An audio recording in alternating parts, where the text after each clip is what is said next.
All right, good evening, everyone, and this is Best Bet Live. This is the featured table of Card Player Poker Tour event number 5, the $360 buy-in ladies only event. I have a special treat for you all. I have our special commentator representing Poker League of Nations, that's Stella Davila. Yep, that's right. Hello. All right, Stella, welcome, and she's gonna hang out with me for a little bit and commentate and give you guys some little analytics about the ladies event. Awesome. It's wonderful to be here. Thank you so much. Uh, All right, first hand out the gate, Cat. He's gonna pick a pocket tens and we'll take down some blinds.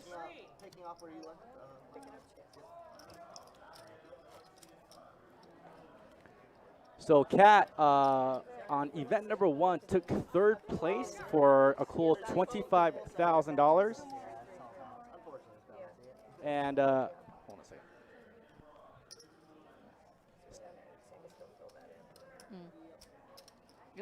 How do you turn? Oh.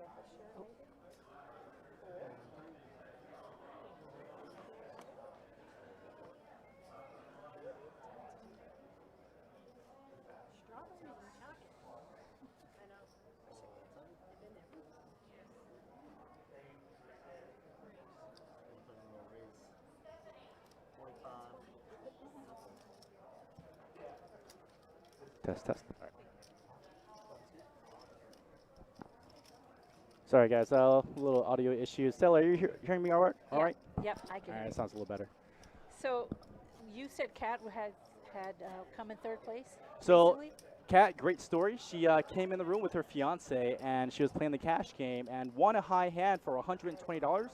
Played in the satellite, and then got herself a seat and played in the opening event, the 560, and she got the chip lead. She bagged the chip lead for day 1C and laddered herself up all the way to the final table and made third place money at $25,000. That's amazing. So it's a pure free roll for her. And her fiance, actually, Conrad, was actually on the final table as well. And he, I believe, made fourth place. Awesome. Powered couple.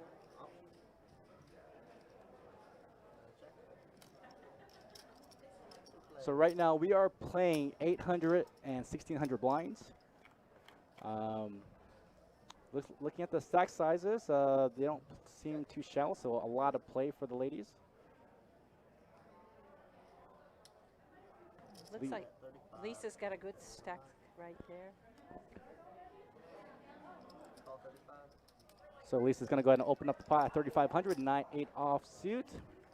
Followed by Mary, Queen, Deuce, flop Ace, 9, Ace, turn card 6, pair of 9s for Lisa. Good spot to see bet.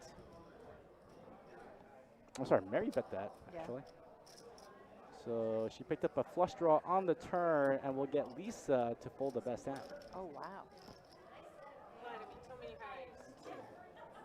Well, these ladies are playing great today.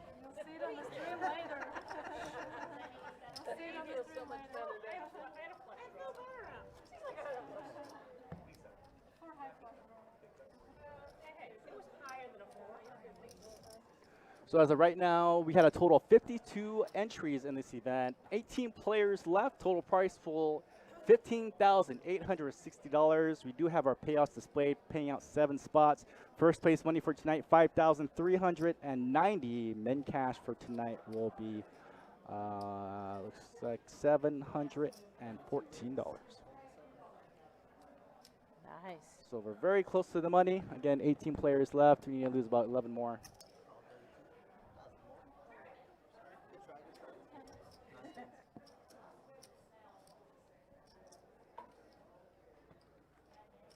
So Cat's going to race the 3,200 King Jack. Lisa makes the call with Ace-5 suited.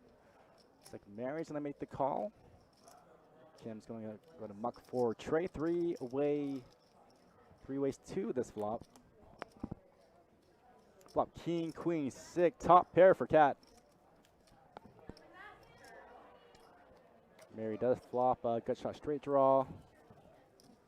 No pair, no road draw for Lisa.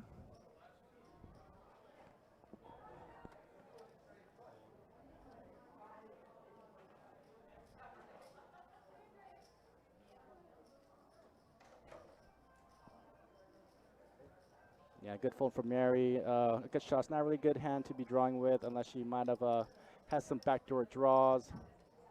But good fold from Mary. We're going to get some chip counts for you all. Current stat count at this feature table. Brenda currently at the chip lead here at 71K, followed by Chris, who is not really short, but got 17 big blinds left at 27,000.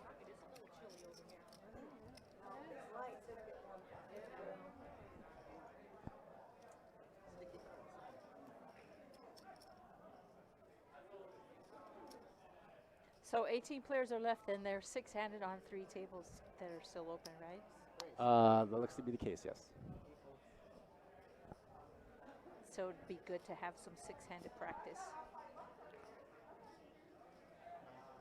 That has been kind of the norm these days. Ever since COVID, we've been playing 8-handed. That hasn't changed for tournaments as well. We're still playing 8-handed. I like that. Yeah, I actually prefer being 8-handed. You see more hands. The game goes by a little faster. So I'm still a fan. I don't think I would want to go back to 9 or 10-handed. I think 8-handed is kind of the sweet spot. Yeah, I really like it. Although you do have to adjust your game now. You know, although 6 hands is not really short anymore, but it does change the play quite a bit. Yeah, you have to open your range.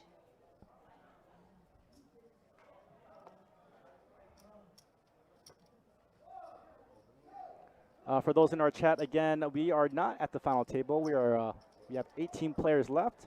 For the ladies event, we do something a little different. We do live stream the feature table until the final table. So we just ended registration about 30 minutes ago, and we're going to go ahead and stream the rest of the tournament.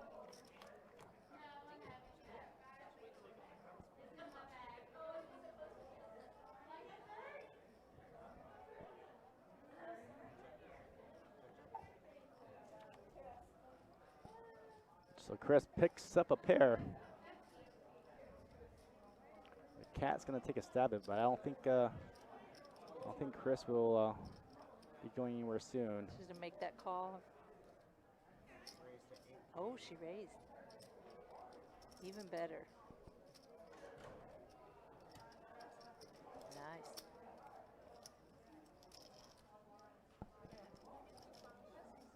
So let's talk about your league. So you come from the Poker League of Nations. I know Chris Wee is representing the WPPA. So are you a founder for your league? I'm a volunteer ambassador in Florida for Poker League of Nations. Right on. So you guys pretty much just do like meetup games and tournaments during a series to whatever event you guys go to? Yes, and we also have online play. And we help ladies get started playing online who've never played online before. We have a donors league where we're just contributing a prize to play together.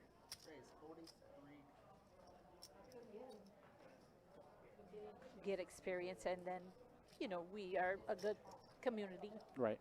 And it's nice to have people who will support you and, you know, as a poker player and as a woman on top of that. So, and then we're always looking to bring more ladies to the game of poker as well. Yeah, you guys bring a lot of awareness to the game. I know on your site you guys tend to try to find any big cashes or any cashes whatsoever or wins from your ladies, and you post them on your Facebook, and I've seen a lot of those as of late. So that's right. We like to celebrate the success of other ladies and give them support and to show other ladies that if they can do it, we can do it too. So. Right on. That's why here at Best Play we do love to throw in those ladies events. We do have another one scheduled for our World Poker Tour, and that'll be slated in August. Wonderful. I can't wait. It's going to be so much fun.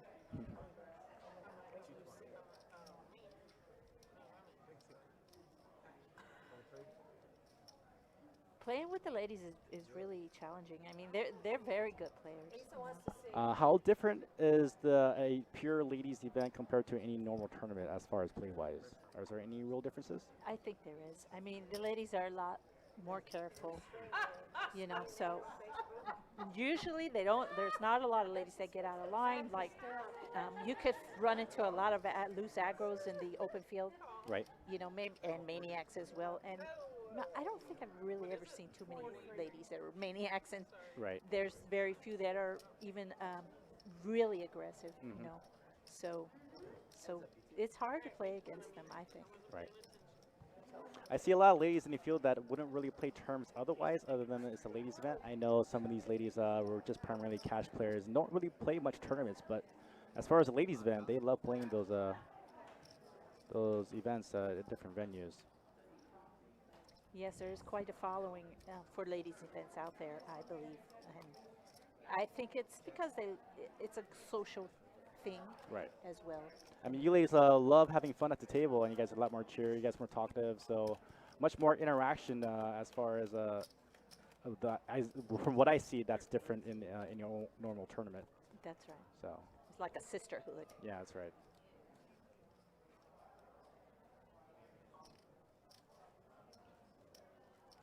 So Lisa has a check mark here. Yeah, she does have the check mark with a pair of sixes. And Lisa's going to bet. Kim's going to fold. Good bet.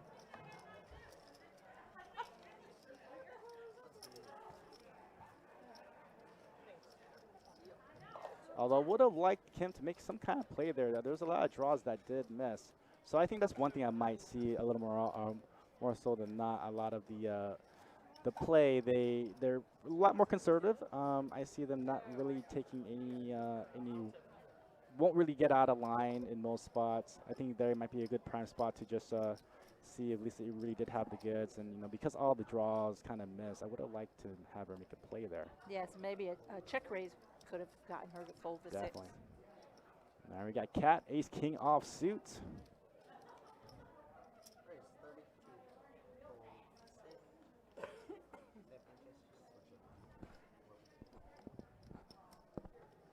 And Brenda with the Ace King as well.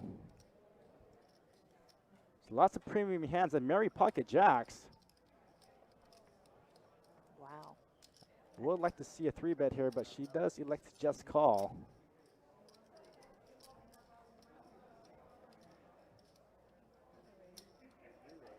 Oh, I'm sorry, let me back it up. Brenda did actually 3-bet Ace King to 7,200, and I think Mary. What do you think? She should be raising this spot? And she does. Who, Mary? Yeah, so Mary Pocket Jacks, 4 bets to 15,600. I think cash should just probably be shifting all in here. She only have 34,000 left behind. Although she is not looking very good. Brenda does have her outs. It's going to be a big pot. This will be a big pot. And Lisa has ace tray of diamonds, although I don't think she's going to get involved anymore. Oh, But she look let at go. that fold. Amazing. You think Brenda's going to 5-bet here? I mean, Mary's only got 31,000 behind. I don't like just a call here. I think you just get the chips in the pot. What are you going to do? Just call and then miss the flop and then fold? Right. Although she can probably take a full flop and see where she is. Oh no, she's gonna muck too. Mary with the 4-bet. Pocket Jacks takes it down. Wow. So I think she would have been she should have been the initial 3-better probably. And then she could have seen a flop perhaps.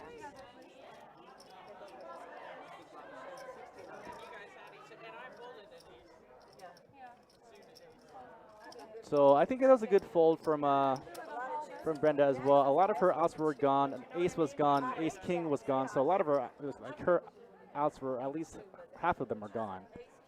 So. You mean Cat folding? Yeah, Cat folding because she Yeah. had Ace King, and also Lisa had an ace as well. So Right. 3 of them didn't exist. That was a really good play from Brenda.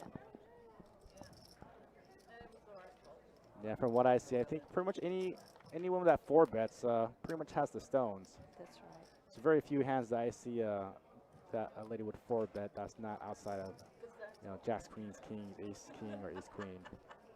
Well, not even Ace Queen really.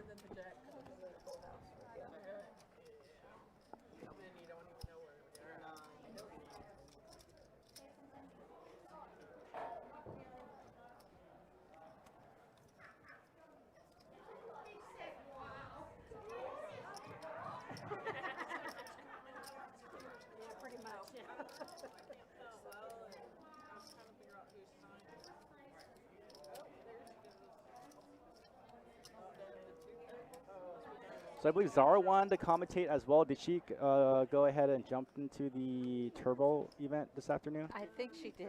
Okay. Yeah. She's got an impressive record. I just noticed this week. Someone had posted the ladies' top 100 list, Mm-hmm.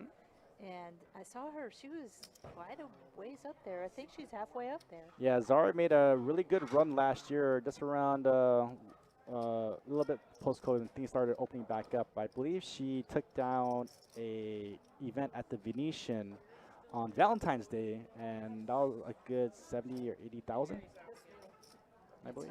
Great, that's a great amazing. score. All right, premium hands. Look at this. Kim D, Ace King, Chris Reeves, going to raise it up to 6,400 pocket tens and Marion pocket fives. Mary will get out of the way.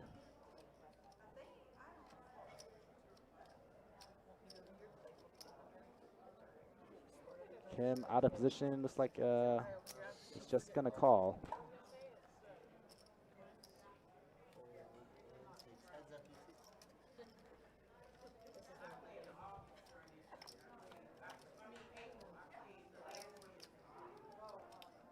All right, flop 9, 5, 8. Great flop for Chris. Chris is going to ship it all in for 28,000 and gets Kim to fold.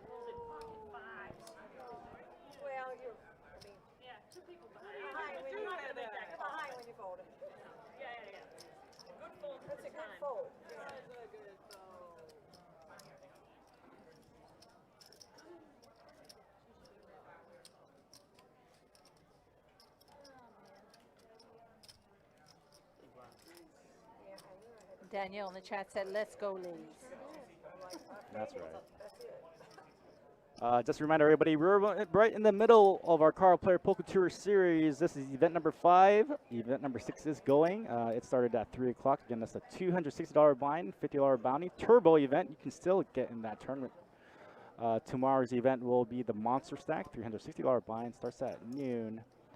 And on Thursday, we'll have event number 8, the $1,200 buy-in, 6 max. And then our main event will be a $2,500 buy-in. Starts on Friday and Saturday, 1 A and B, starting stack 30K.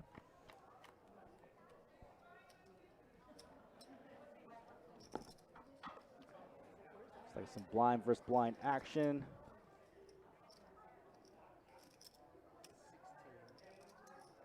Cat gonna take a small stab. Chris does have the Jack High flush draw.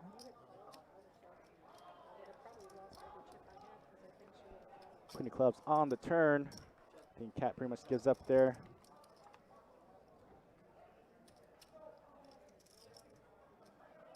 Ace on the river.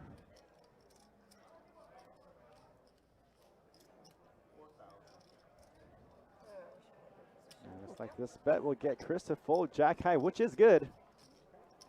Amazing. Very good.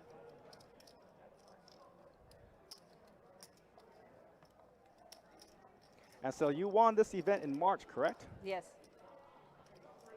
I did. That was a miracle. No. It was a lot of fun. We played for 10 hours. Yeah, I remember one of our dealers said that the last ladies event took really long. Featured a final table 10-hour tournament. Yep. All right, Brenda now with the king, queen off under the gun. I was short stack, and then I came back from behind, and one lady, she had a lot of chips at one point. She had us dominated a lot. Well, looks like we're down at 2 tables now. We did fill up the 1 and 2 seats.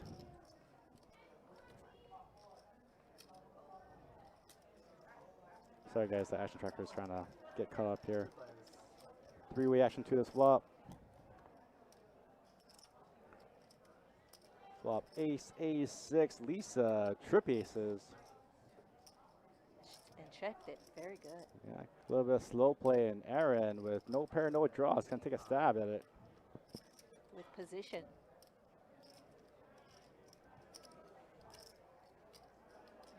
Nice chip stack. Yeah, Erin now 104,000. I think she's the current chip leader at the table. An ace is full of jacks for Lisa. Wow.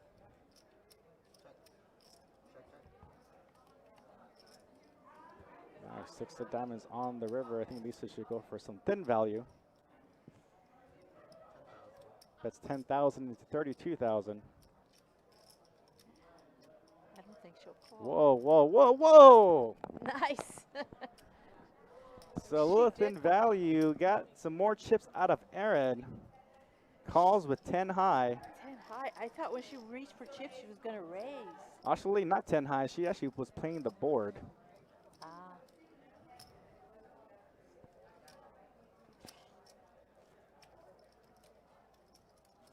She thought she might have a chop opportunity.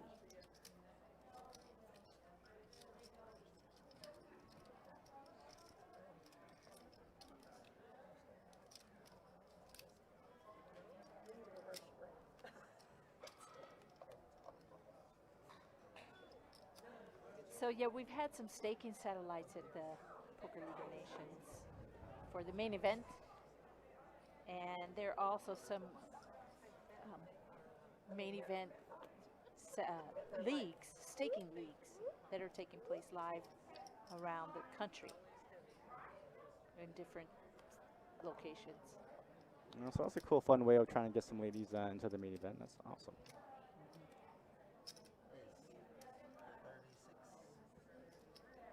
All right, Chris Reed now, ace 4 off, gonna raise to 36, and looks like she'll take down some blinds.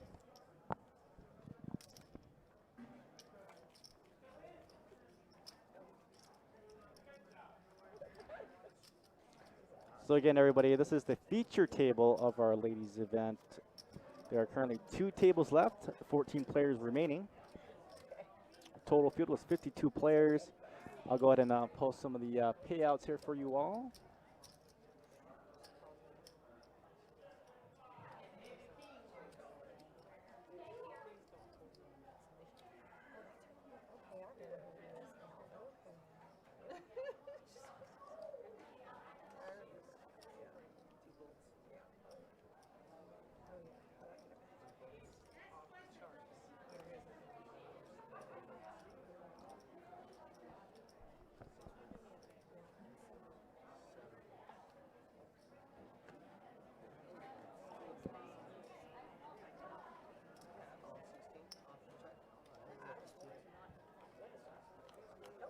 Players playing pretty snug, folds all the way around, small blind, big blind action.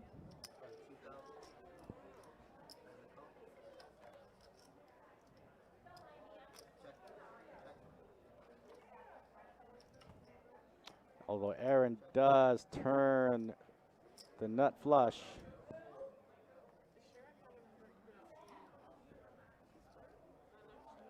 Bet of 4,000, and looks like she's gonna get Brandon to call some of her chips off. Will she do it bottom pair? Nope, she's not gonna do it.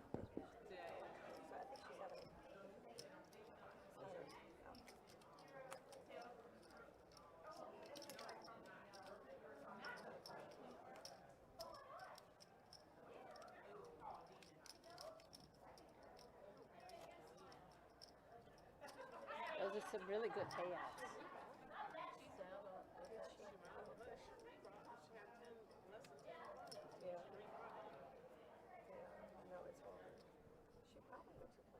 Yeah, I believe in March we had upwards to what, 80, 90 players the last time we ran the ladies event.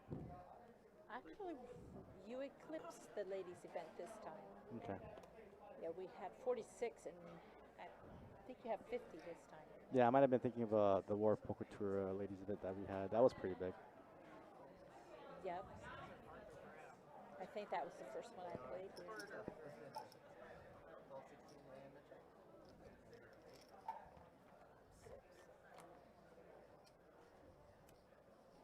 So those payouts are about the same as last March. A little bit better. We had no chops. We did pay the bubble. Mm-hmm.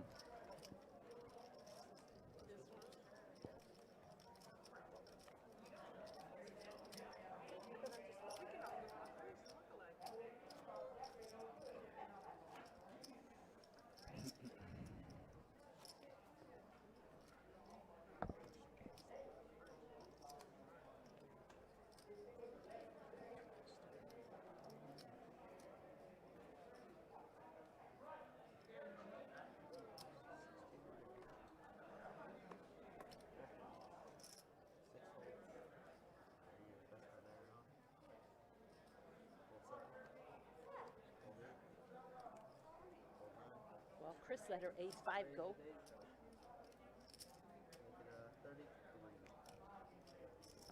Aaron raised pocket 3s on the button. That's a good raise. And Mary Duffy is going to defend the queen 5 offsuit, the big blind.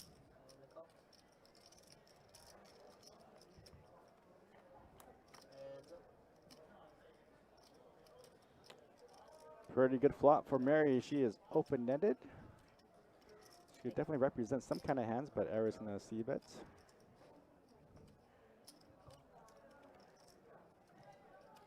Got a 4,010 on the turn. Now Mary is going to lead the river with a blank con. Takes it. Wow, good job. Well, I think Aaron checking the turn there gave Mary the green light to go ahead and bet anything. Yep.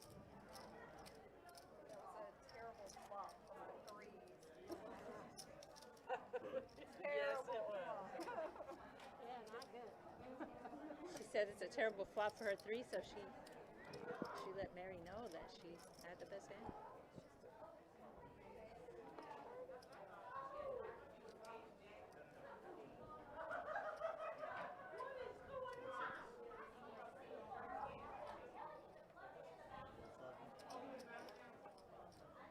Chris folding another ace from out of position.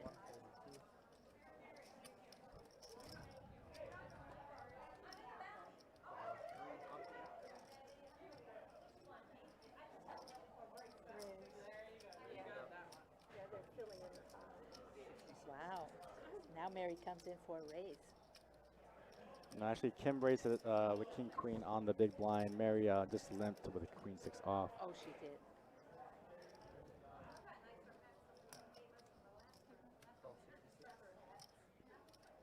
Aaron getting a little sticky with 10-9 off suit. Mary's going to go ahead and get out of the way.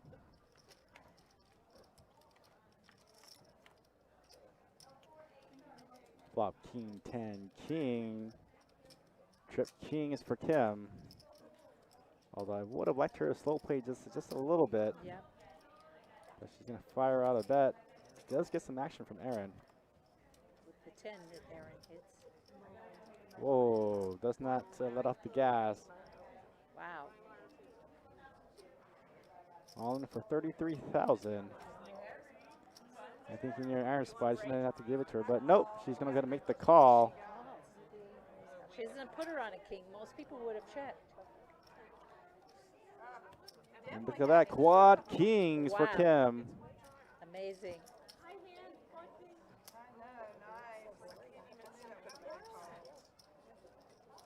That's been my lucky hand at this, now you tell me. In this tournament.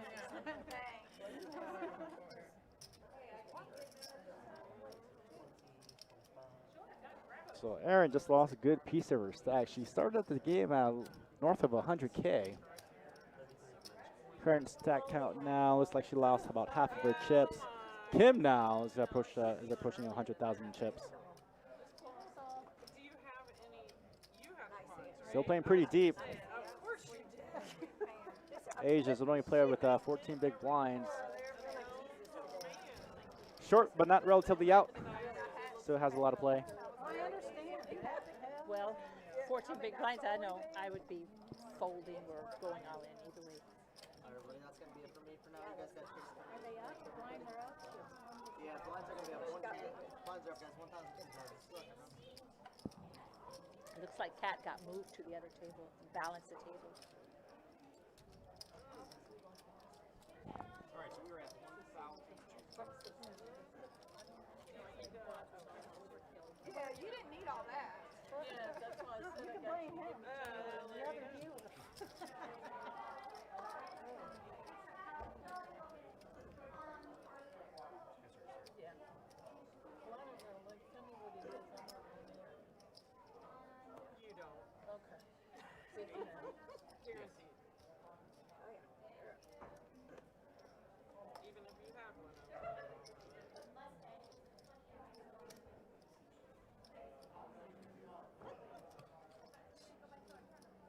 So blinds are up now. Looks like we're at 1,000, 2,000.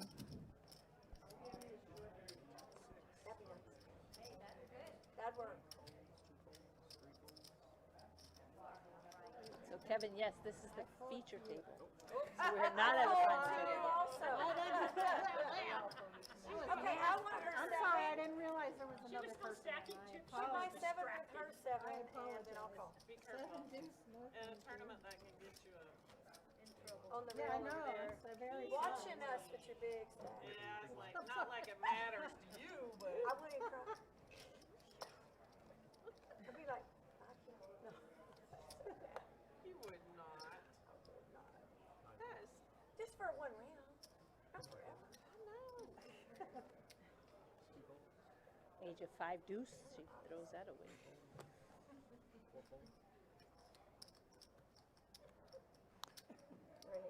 All right, Chris looking for a double up or some action now. Ace queen offsuit. Lisa's gonna come along, heads up to this flop. 2 pair for Chris. She's gonna go and play slow. I can't feel my fingers. So now it's like this. Hey, Small. Danielle, what's up? How you doing? ever. That was a take it. A little bet and take.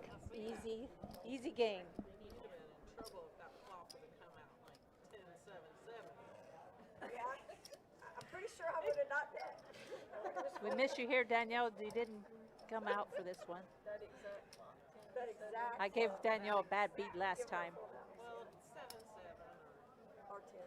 or one. There's a lot of combinations. Yeah, there's a lot of combinations. I got lucky. kinda like that. Sometimes you got to be lucky. I bet you.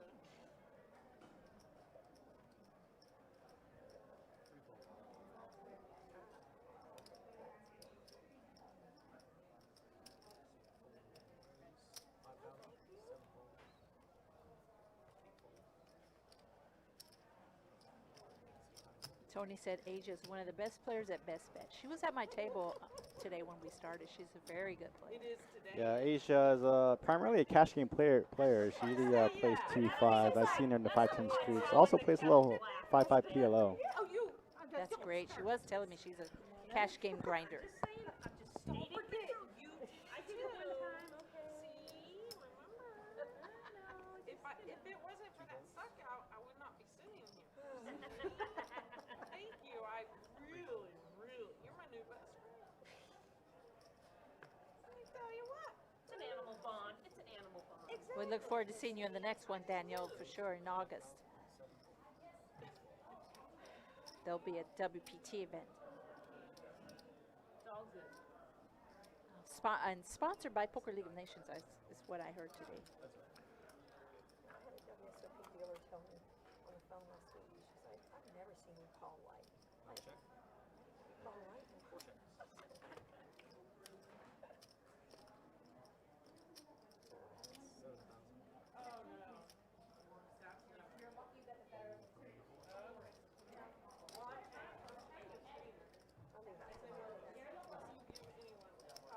Also, a lot of players out for the PLN. Also, WPA. It's nice to have all you guys kind of come into the same venue. I think we might get another commentator, and it's kind of mixed up from WPA also. Yeah, that's great. I mean, I like to see all the ladies come together, you know. I believe we're stronger in numbers. Most definitely. Napkins, I hear a question. You don't usually have If that. you wear long sleeves, you don't need That was All right, perfect. Chris is picking up some premiums here now. Ace Jack. You don't usually need them because they're usually bringing She them doesn't all. wear long sleeves because of all that blank. Which is very Great hand. I gave her that one. That's really nice. And I left All right, Chris gonna raise to 6,300. Lisa up to King 10. I got blank except for my sweatshirt.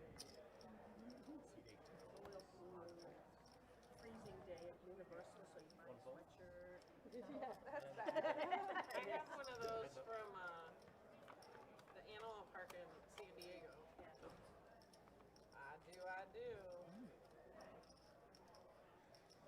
So Lisa's gonna outflop Chris.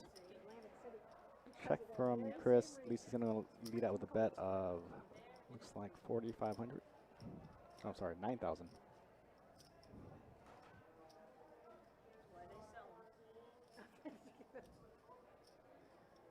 See all the best red sweatshirts in here? Please everybody need one. No pair, no draw. Chris gives it up. Good fold.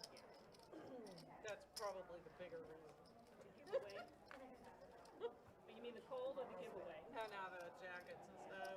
Usually they give them away with like royals and stuff. And It's a bet every night. How many can we freeze out? Yeah. Seriously. Literally freeze out. I played in the bounty tournament. Bounty tournament on Sunday. I couldn't feel my toes or my fingers by the time I left. It was freezing. how'd you finish up in the I placed ninth. I mean, at least I made money. I had 5 bounties and $1,100 bucks. So I think I ended up with 4 down and 1600. 650. So it's better than going out before the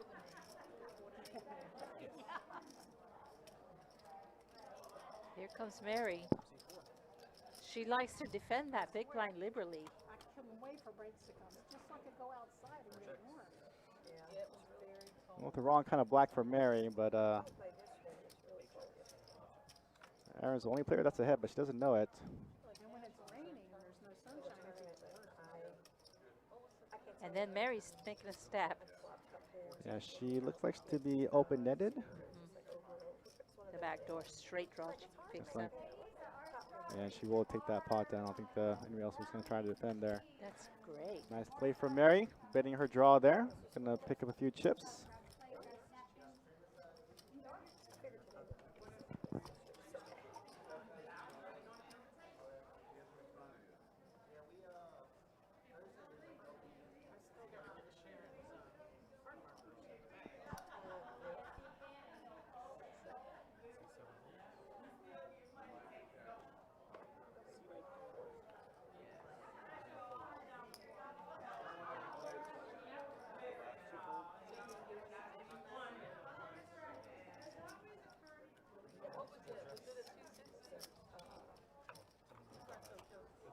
Mary actually has a nice hand in the small blind. All around.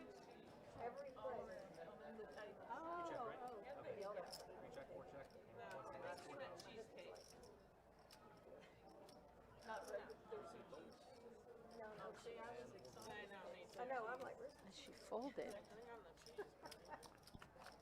Yes, Shane, in the Facebook chat. This is a live stream of the feature table of the ladies only tournament. This event is number 5 in our Car Player Poker Tour series. We had a total of 52 players, 14 players remaining, paying out 7 spots.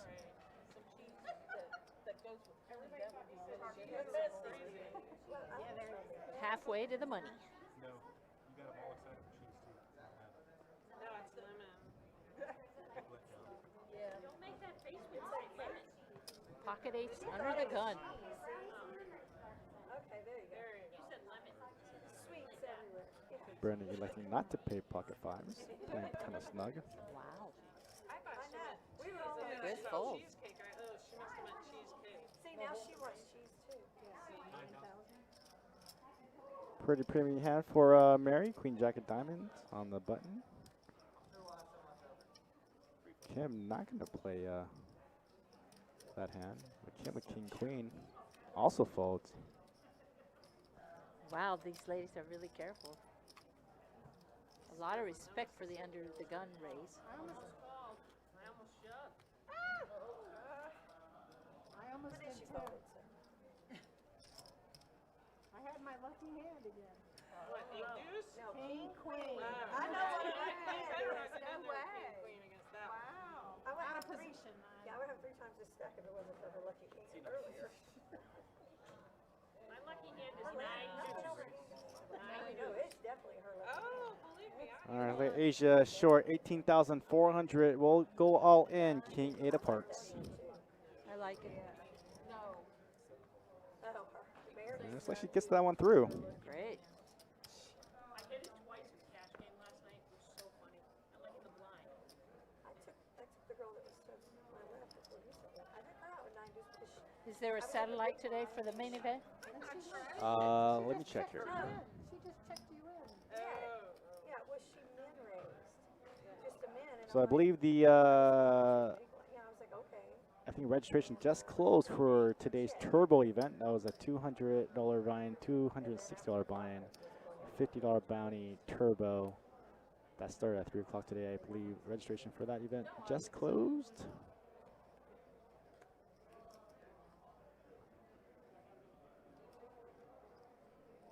Chris again gonna pick up ace queen. On the button.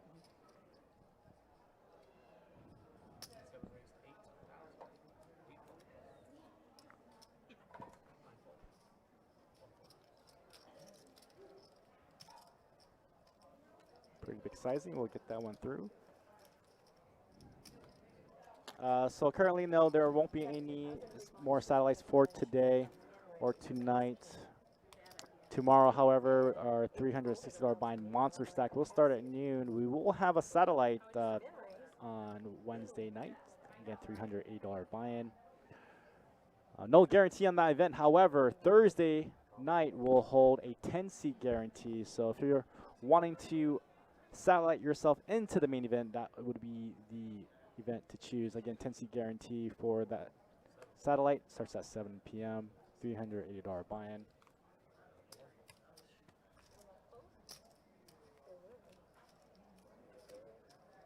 Asia scoops another pot.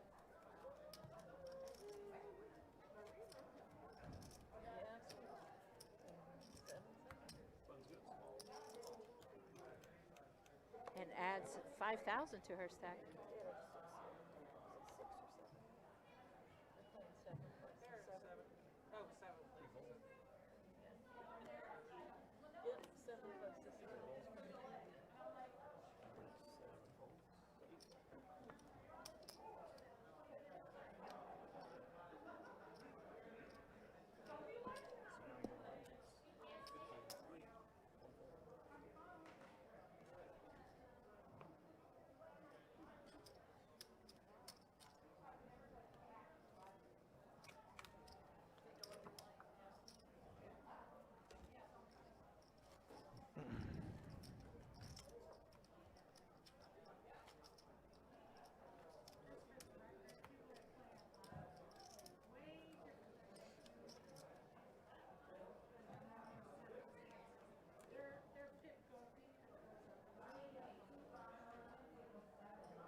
Chris has suited ace.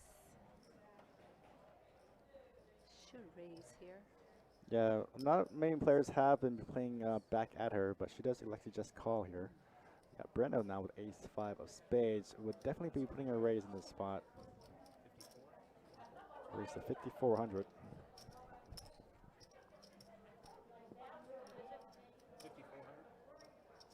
Mary looks like he's going to defend her big blind. King jack off.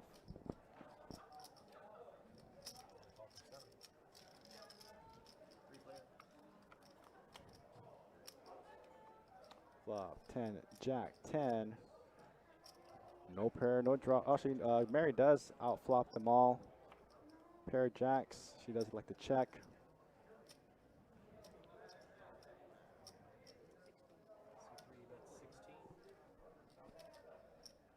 Pretty sizable bet for Mary now. Good bet. Although I feel like the sizing was a little too large, although, yeah, I guess you can try to represent the 10 or the hearts. But having a king there in that spot, there were a lot of hands that beat you. Yeah. So if you were to get raised, you were folding a big bet there.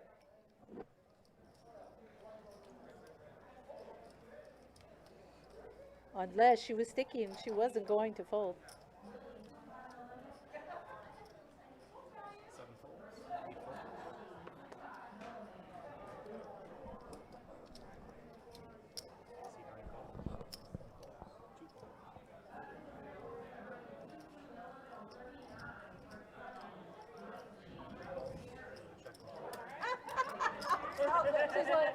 Staring at you. She's like, oh boy. Four-way pot, lippers.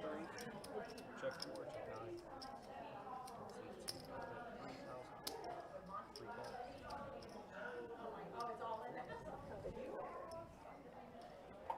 Oh, Gary just rebought. I think this tournament? No. The other one that she's in. Oh,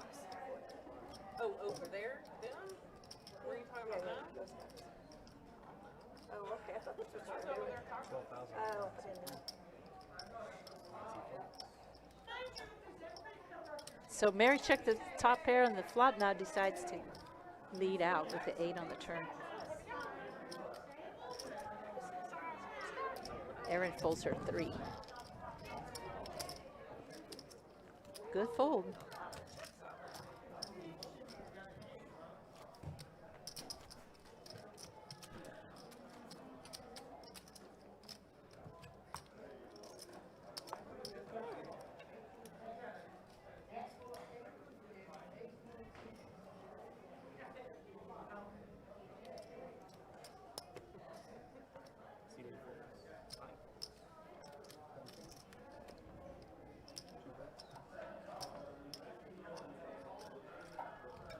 Ace on the button should raise.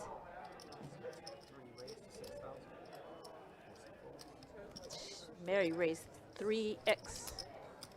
Chris folds.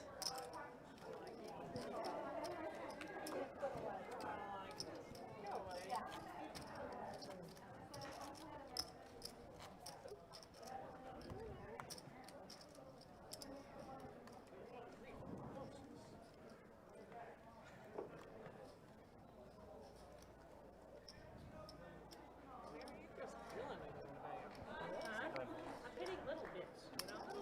Yeah, well, guess what's happened since you choose little bits? I'm the orange cheerleader. Yes, you are. Kim should raise the suited connector on the button. Let's see if she does. Ray Brown cheerleader, but Yep. take the orange cheerleader. Yes, you are. And Chris is getting kind of short now. 5,000 to call. Pocket pair. She should probably move in here.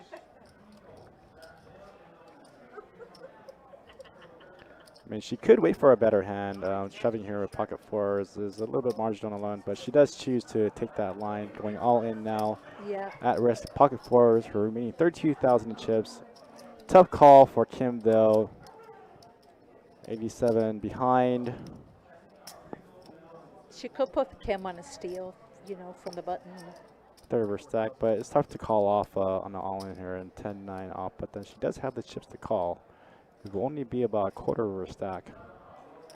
I think it's a little much still. I would agree. But players seem to call with, you know, a lot more than the old days. She does like to fold. King, queen. Good bet.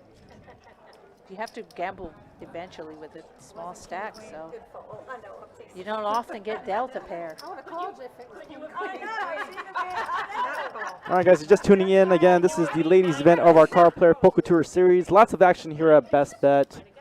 On the cash games, we have a total of like 8 2-2 games, 7 2-5 games, 2 5-5 PLOs, If she's got king, queen, she's calling me. a couple handfuls of 2-4s, a 1-3 stud. Because, yeah.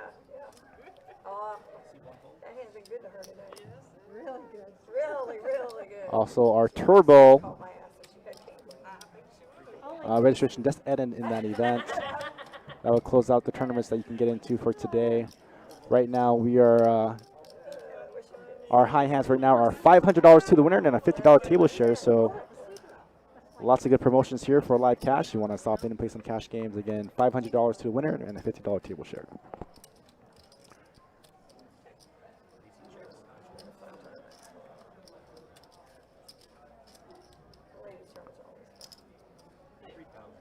That's because we're a lot of fun. Lisa's going to get a little action from Brenda. 2 pair against Especially you, Mary. Especially Mary. bottom pair. Become humble about it.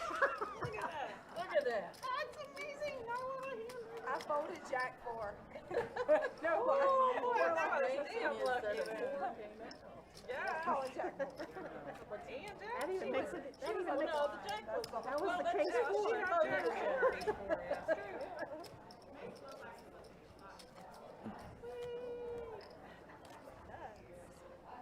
I get bored if I don't win for a while. Everybody's going, yeah, get bored. They want you to be. You were in the blind. You were in the blind. You were in that one. And it was suited. Oh, that was Not even the suited. You were in the It was in the blind. I'd have been afraid. If a day, Famous last if a words. day ever went by watching Oh, poker good one. Can where you just somebody silence didn't their say phone? anything, I gotta turn it off. But it was suited. it was suited. National Lisa with King Jack will raise to 7,000. Aaron suited 10-7. Aaron's now currently on the short stack, only 24K behind. Let's pick a better spot. Yeah. Like, did he call to ask you who you're saying I love you to? Just now, I just said it. Call me down? I don't think they said anything about it. No, that's not required. You can leave it out. This is nice and important. I don't He's think. always joking when he says I'm pretty sure my husband wouldn't ask because I say I love you to everybody, right, honey? I do to my girlfriend.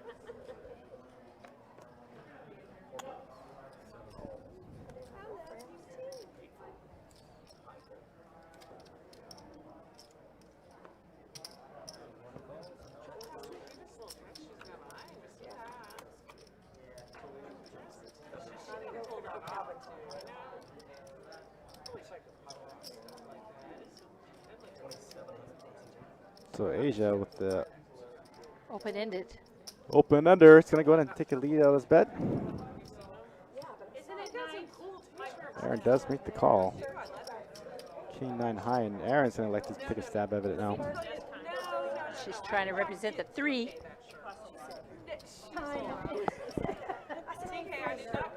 She takes it. Here's what happened with the shirt. Good bet. Really good bet. They're playing my Beach That Charity. Oh, You know, like 6 years ago, 5 years ago, we had a bunch of credit left at the Venetian, and I went and got that T-shirt. Did she show you what the size was on it? Itty bitty, I'm sure. 3X. Oh, what? Yes. That little shirt? That little shirt was a 3XL, and I pulled it off, and I was like, I can wear this. Did you look at the shirt or just look at the tag? Well, I looked at the tag, and the shirt doesn't look, it actually looks bigger than that on a hanger. And so I was like, well, that's pretty cool, and it was like, who knows, like, $60. Stupid, but we had all this credit left. So I got it, and it has sat in the bottom of my closet for all this time, and I've moved it, who knows how many times. Solid flop for Mary. He's going to go ahead and flop top 2. Looking at it, and I was like, She does raise it. No, looks like Aaron to a bet. Oh, Mary did raise to 5K. I think she went for the check raise on the flop. Aaron believes her and gets out of the way.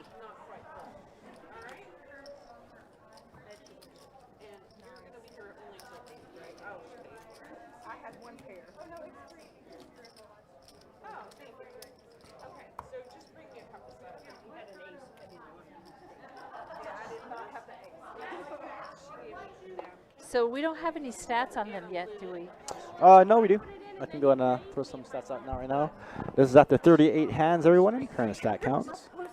Mary Duffy now with the chip lead north of 100K. Has 25% of the chips on the table. Here's your VPIT, voluntary put and pot. Aaron being the most aggressive, Asia the least, although she just joined the table. So PFR percentages, Chris Reed being the most aggro. Kim being the most aggressive overall.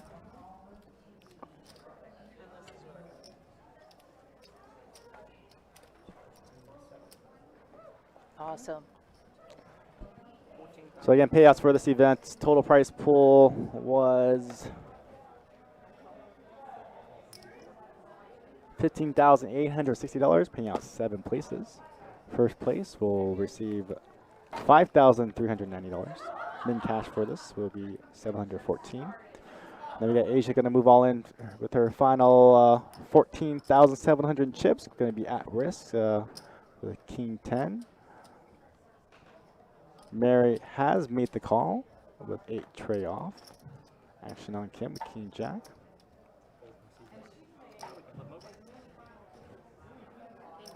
Does make the call. The king jack from Kim called. Yeah. It's close. Now Asia will need a 10. She is severely behind. Does spike the 10. Oh, but that queen does complete Kim straight. And that is it. Asia has been eliminated. Good game, Asia. Hey, you know what? I don't think you were folding there. Hell no. Not for that much. How can I be the orange chip leader if I'm hiding them in the rail? Any more there? Hey, you laugh. I got more orange chips than you. I'm jealous. I'm jealous. Hey, I wish I was orange. Me too. Me too. I wish I was any number of chips. I think you might be I the think pink you might chip leader. No. Oh, shit. Mary? What? All right, Lisa with a 7-6 suited. I think she's going to play this hand. I believe Lisa. Oh, you're close. Under the gun, hey? Oh, no. She folds. I would have thought Lisa would play those kind of hands, but it looks like Erin's going to move all in with her final 21,800 in chips, pocket sixes. Mary goes all in. Looks like Mary's going to go ahead and Yeah, I know. Got them in like 25 or maybe. go against Erin here. Erin at risk, pocket sixes, currently in the lead. Here comes our flop. Flop ace, king, jack. Oh no, Mary flopping two pair. Watch this. Drawing very thin for Erin. And that is it. Erin has been eliminated. It was Good so game. nice play. It's like 12 players left in this tournament. Getting kind of short here. I think we're going to probably need another. Nope. I think 12 players. I think we're balanced. Yeah, we're down to 5. It'll be 5 Well, there should be probably 6 and 6, maybe. 5 and 7, so we need to get. Yeah, she will get on the table. We'll get another player here shortly. I don't want to play short. Well, we don't have a choice. I was closing. They're not gonna. I can't wait to watch this stream and see how many times I pull the Jack 9. And every time I go, Lord Jesus, Jack 9. Oh, Now, one of the floors can come over. Yeah, you watch can the stream. The guy that's on the stream, every time there's a Jack 9, he's like, oh, Lord Jesus, that's the best thing. Guess I could go forward. Go walk over there and yell. Well, Mary's got some hands. Oh, she I'm folded. gonna by the Wait, next she must hand. have I'm gone gonna to yell for it. Yes, probably. But I mean, somebody else could do it. If like short-handed like that, you're playing five-handed. I think you should be playing in the ace. in that spot. Absolutely. You really have to open your range. So blind versus blind, king 10 versus pocket sixes. Lisa's going to like to raise it to 7,000. So I'm giving you a lot for this. I've got a I don't think Chris can really call here. She doesn't really want to get whittled down. How much does she have? 41,000? Yeah, 41,000 behind.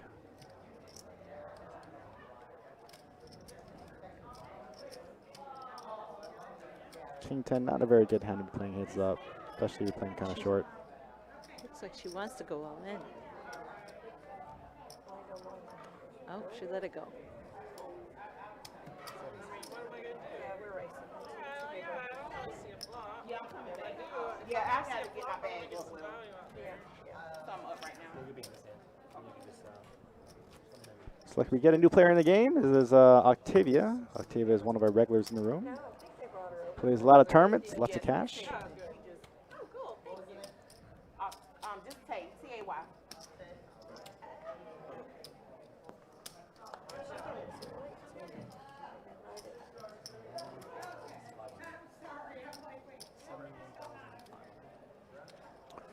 So 6 and 6, 12 players left in this field. Oh, I am. I'm sorry. It's okay. Lisa, you're blind. I'm blind. I'm blind. So we're down to Wait, 12. I can see. It's a miracle.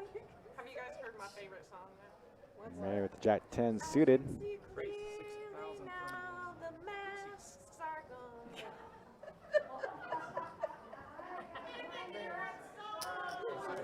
My husband is really sick.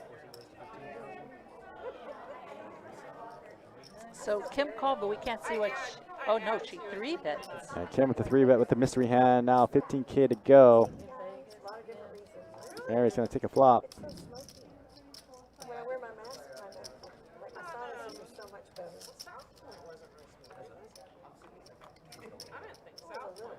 Yeah, but Flop ace, trace 7. Pretty terrible flop for Mary. when I wear it, Kim's go ahead and C bet. Probably will take this down. She's gonna go ahead and bet half pot. I don't think king queen is good there. She said she had king queen. Good for her not telling the truth. 24, right? Oh, 24. oh wow, I just say 300.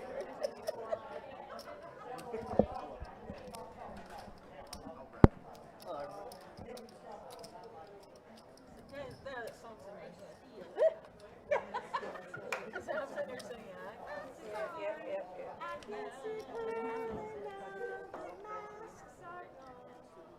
You can breathe clearer, you know. are you going to start howling at once again?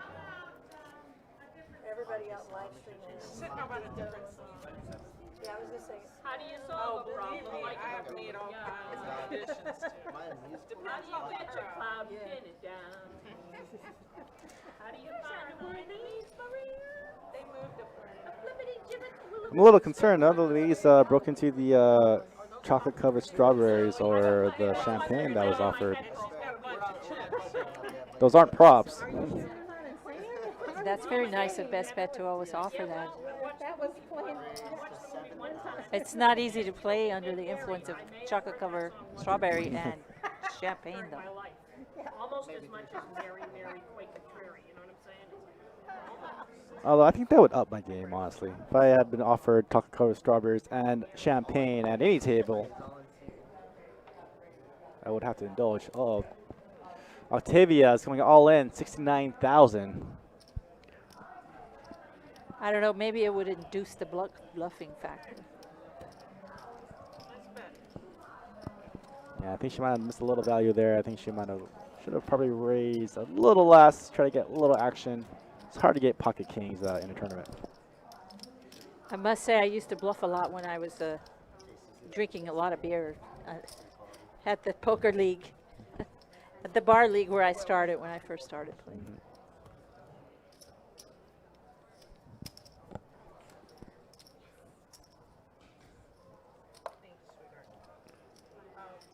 I've got a tip you still remember. The towel. Oh, we didn't. Did we do my towel? Yeah. Can I get a cup of coffee? When I started with the Snowman Poker League in Next time you come back. Texas. No, where's it? Raise. 9,000. I know they're around. I knew that. Nice. All right, might have a pretty good pot brewing here. Ace, jack of spades, gonna raise 9,000. Brandon with pocket tens, 41K behind. I think he just shipped here. Yep. 3 bets all in. And there he goes, all in.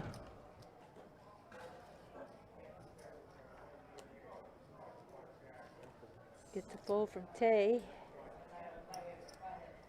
Will Lisa call with this ace jack? suited? Lisa's already in for 9,000. I think she's gonna have to put the rest in. Although she does lose his hand, it's gonna be about a little more than half her stack. It's too much for me.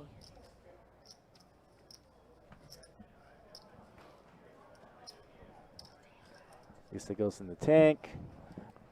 Decides we're in that because it's suited. Will she go in and decides to select to fold? Good fold from Yeah.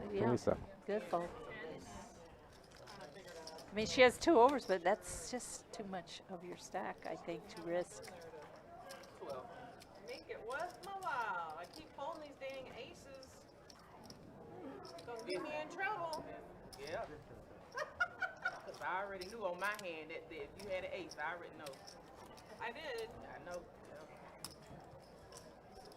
That's all right. I'll wait for a.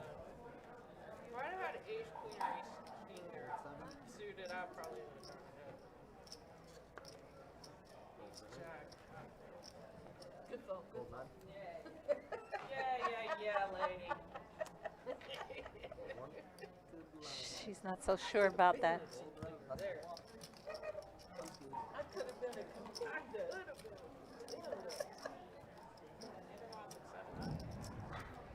I just poured it in my drink. No, I don't want any, but thank you. All right, guys, just a reminder, tomorrow at the Best Bet Poker Show, we have a special guest. It is Fausto Valdez. He is a coach for Blueprint Poker Coaching. He'll be a guest star on our Best Bet Poker Show again. That is going to be live streamed and on the radio show at 1010XL. He will also be playing the live stream on Thursday night and commentating Friday night. Bernadette's in trouble. All of them are. I think all of them are. Mary has a nice hand, and Kim has a pair of tens. Battle of the big stacks, both north of 100K.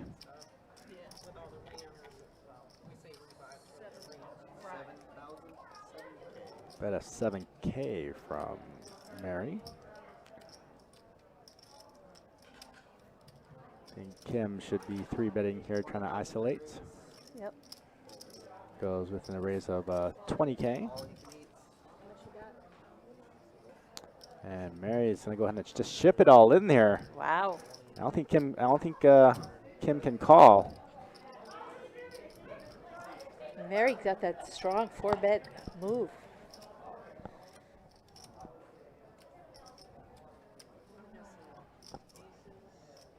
Usually, if it's a woman that 4-bets, it's a good hand. I said I'm thinking.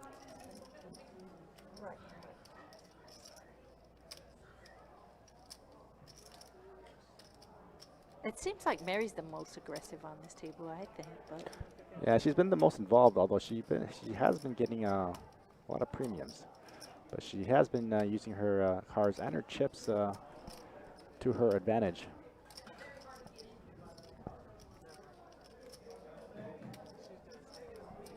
Kim giving her the stare down.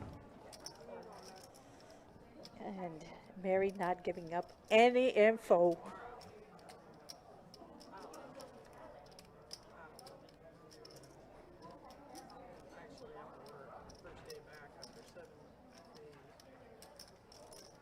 I should be very surprised if Kim calls this. It's costing all of her stack, right?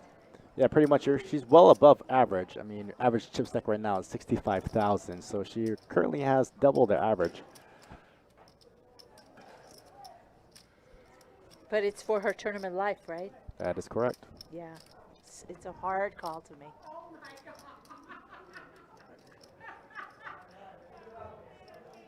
She's most likely gonna fold.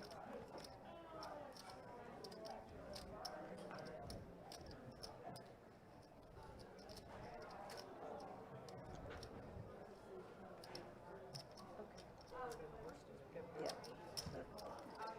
Reluctantly gives it up.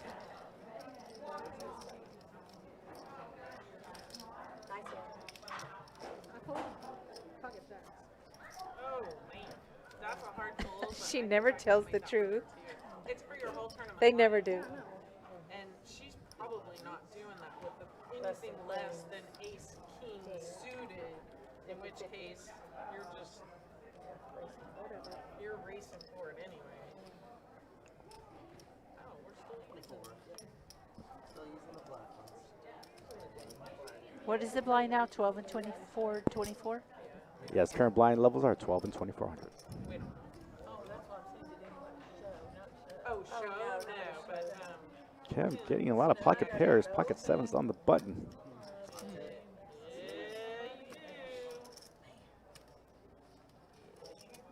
I think 1.5x is appropriate, but she's going to go ahead and raise it up to 55. About 1.5x. It's a good bet. Chris with King Jack of Diamonds. She is short. Is this where she takes her stand? And she does make the call. That's a good call. no, I said they have some. I don't even have cards. I said no, they have some. Not much more left for Lisa to call, so she is going to go ahead and take a stab, looking for some hearts. Flop 4, 10, tray. Pretty good flop for sevens. Lisa paired her kicker.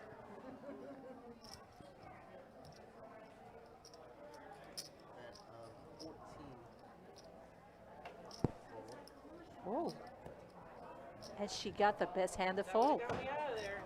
Good bet. Takes it.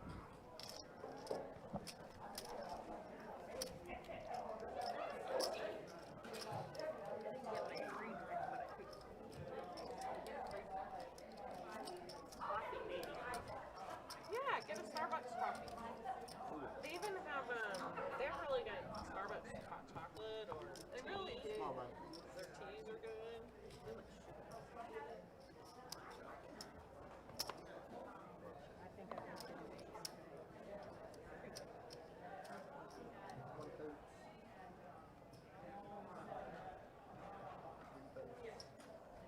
I love the Starbucks ice cream. Yeah. That's my favorite thing in the whole world. I'm so addicted to it. Lisa has a big hand. Small blind. It's very expensive. Grace, 8,000. Pretty big sizing for that spot. I do like it though. Try to Oh, nope. Didn't have anything to call. doesn't really want any action on the ace king heads up. Although taking some blinds is pretty valuable. Yep. I like ace deuce. Oh wait, never mind. I didn't want you to call because then you would have had ace deuce and the flop would have been deuce deuce ace and you'd have taken all my chips.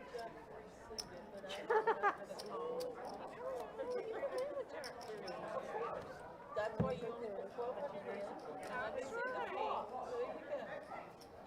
That's what has to happen. I'm not calling 8,000 Trust me, Jack I four. don't really want to call the ace king because it is not very good to me. It's a drawing. It is. It's just a good pre-flop drawing. Full 3, full 4, And believe me, I did not get married to it.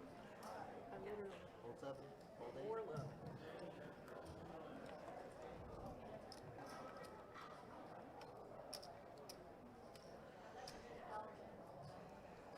I think Mary has a big hand here. Raised it up. 82. I don't think that.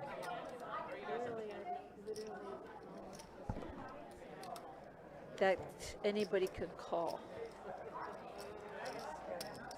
Shows it.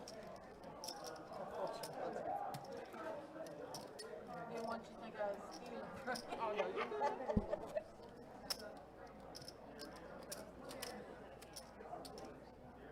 I love how close you are. We're about 5 minutes further to Orange Park, Yeah. and I act like, oh my God, that's so much further. Well, I mean, if I were closer to here, I would never play Orange Park because there's just I like the Thursday. no, That's they're the only little time I $60 go- tournaments. It's $100 now. Oh, is it 100? That's the only. Oh, That's hey, the maybe only- I need to go play that. It starts at 7. Not too bad. See, it starts That's the only time I go to. I tell you, the most fun we had. All right, Chris, ace 8.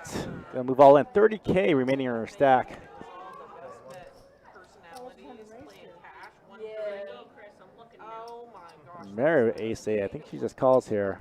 She's got the stock to do it. There's not much left.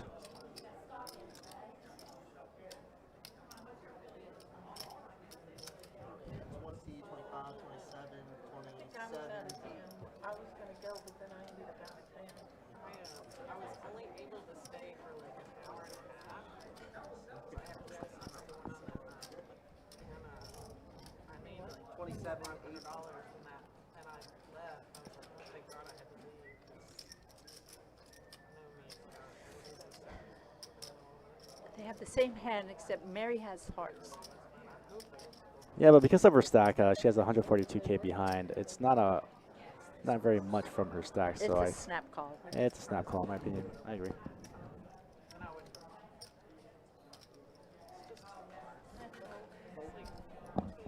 She folded. It's funny because I need a double from my house to here, and it's really far. It's a load of screw out with park. All the way up 295 in that maze. Through the town park at JCB. And it's just Yeah, I live right at 295 and really, that might have been where I live.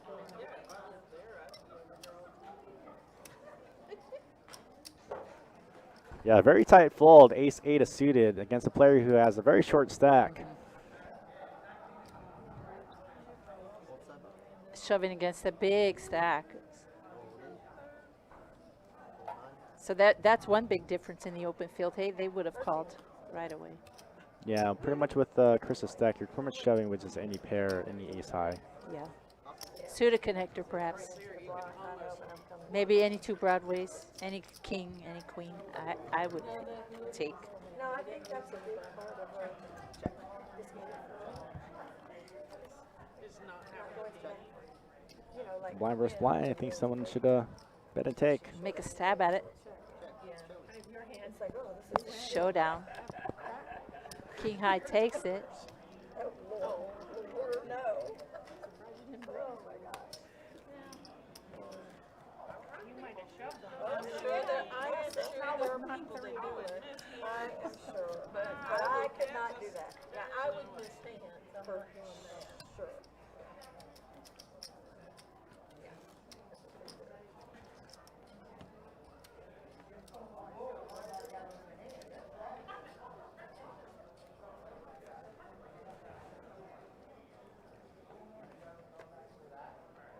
Lisa folds under the gun. Dave has a jack. Kim has a good hand again.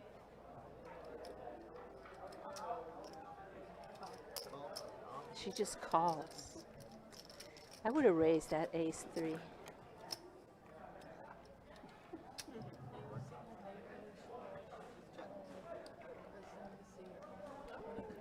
And look at that. Just flops the stone nuts. Oh, wow. Well, it's a good thing. She might get some chips, but I doubt it. Unless another club comes. No.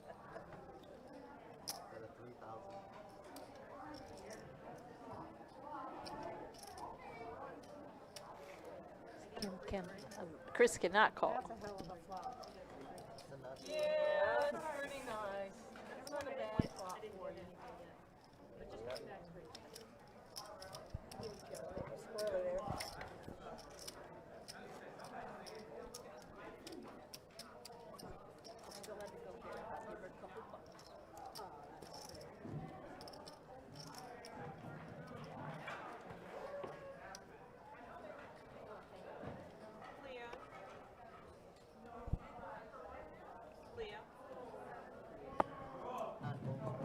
Brenda electing not to play queen jack offsuit.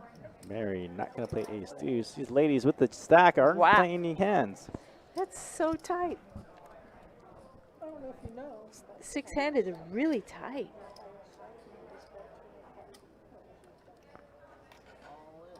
Suited king is all in. I like it. Good bet. Yeah, ladies, if you are watching, playing six-handed, playing short, and also you have the chips, again, yeah, ace king, ace deuce, ace trade, ace 4 suited. Definitely try to put a raise out there. Don't be afraid to just, get in the mix, try to play some hands. Yeah. You're not going to try to go broke, but at least try to mix it up, find some balance. You can't always play premium hands. Get some action. There you go. Some value for your hands. And let them go by. My husband's been texting me relentless. Oh, yeah, mine. I'm like, I I'm told not him I was watching going my to stream, 99% sure you didn't even pull it up. You know. I think Mary should just try to play queen 8. And the Small hijack- sizing. Yep, and the hijack she could have, and this would have been a raise, king 9 suited. Absolutely. Tell me that. Well, here, Brenda's going to pick up pocket aces, but Lisa's going to take a little bit of stab at 9-7.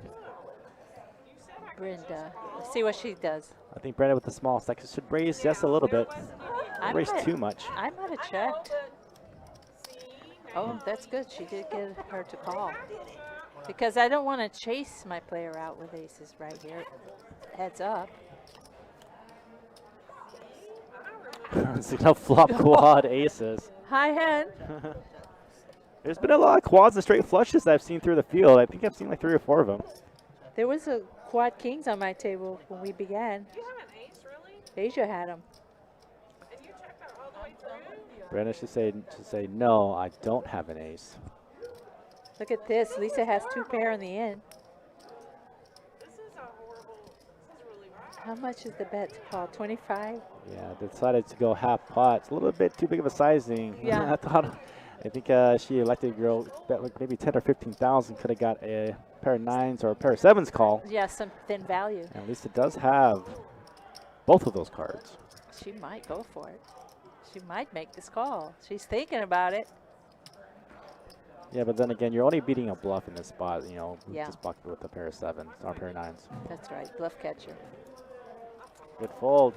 Good job. Wow. Would you like to see? Would you like to see? Come on, show your aces. She does. Of course she does. Another hand. Players always show their big hands. Hey? Oh, what am I thinking? I'm sorry, I've played cash on this table several times, and we're always looking for a high hand. Never mind. In my hometown, they pay high hand in the tournament. So that would have been worth it. A few $100. And the place that I play poker at home, they have a high hand for tournaments. And Why don't they do that? Do they do that so in Philly? that's why I'm like, wait, is it a high hand? You know they have a high hand, for tournament. They do that in Philly too. $2,000. So that's why I'm like, is that a high hand? Well, and down south too, they do. Yeah, so. Yeah, I was gonna say down south. Just to clarify for people watching at home, I'm not crazy. I'm just used to tournament having a high hand too. Well, some of the ones down further south too. Cause I played with them. Yeah, that'll work. Purple. Chris has an ace here in the cutoff. But at least it's starting to have pocket aces. Oh, wow. Pocket aces are Nice. going around.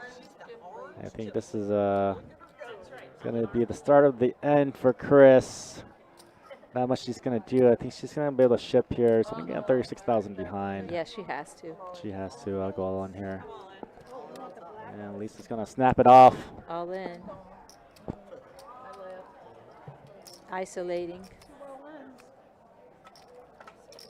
Isolating the player. All the aces are out of the deck. Even though I think the aces could just call and get someone else in. Get some more value.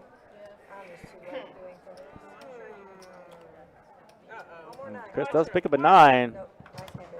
But King won't do it, so Chris has been eliminated. Lisa increases her stack north of 120,000. Good game to Chris Reed. I didn't want her. I'm like, I gotta get her out of there. Now you're like Chris the is great always doing really well when she goes out to play. not the worst thing ever. Being the great leader is better. Yeah, it is.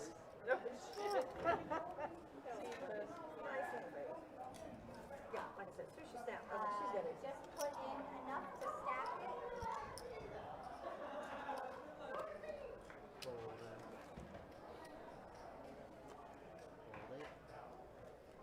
9. Hopefully it's not raining. Mary on the big blind now. I think definitely should be racing the spots. Definitely. Heads up. But decides to take a cheap flop. Flop king, a jack, jack. 2 hearts. Stays in the check. Turn 10 of hearts. Does make the flush.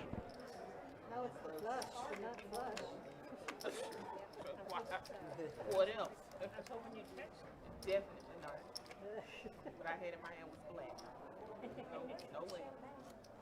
That's always the way when the flash is back. You can open it.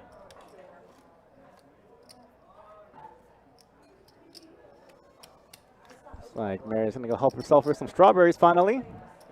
Maybe a glass of champagne. Chris will be joining me in the booth here once we reach the final table, so we'll be looking forward to hearing her analytics and how she did through the field. Very excited. Of all the players that I kind of know, I think Chris is like, I see her everywhere. She's very much a traveling player.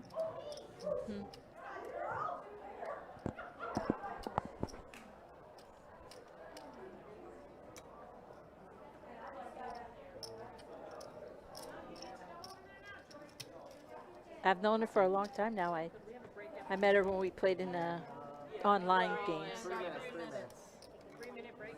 No, in about 3 minutes. All right, looks like we're kind of winding down here. In about 3 minutes, looks like we're going to be taking a break. We're going to race off some chips. We're not quite there yet. We got a couple more hands to play before we go on break. But I want to thank everybody here for joining us on Facebook, Twitch, and YouTube. I'm sure there are a lot of fans out there of these ladies. And I want to thank you for having me in the booth today. Always a pleasure. And she can't fix her damn knee. Raise to 7. I think I'm going to get going. I'm going to start heading home. Because you keep saying it's not a torn meniscus. I'm thinking, has she Are you going to try to be back for any more preliminary events, or maybe try to satellite into the main? I would love to come back Thursday night and play that satellite. Well, that doesn't mean much. You should know that. You're married to a We'll dog. see. Whether it feels Again, everybody, if you're trying to win yourself into the Card Player Poker Tour main event Thursday night, 10-seat guarantee, $380 buy-in. We should get about 15 to 20 seats tonight, although we do guarantee 10 seats. We usually double that on main event week. but she had more trouble with partial than she did with full. Now I wish I'd have had them doing both at the same time. Down to 9. Go, Joy!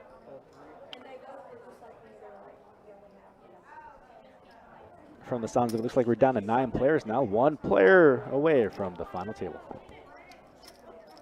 Woohoo! In the final table bubble.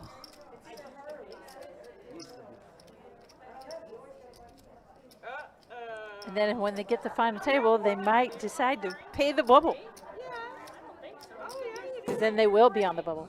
You have 4 greens that I do. Popping bottles. You have a lot more greens. Well, I hear them popping bottles now. I think the champagne is opening up now. I might have to go grab me some strawberries before I leave. Definitely. Might have to partake myself. Certainly. It's hard to say no to chocolate covered strawberries. All right, Lisa going to pick up pocket sixes on the button. Just going to raise it up to looks like 9,000.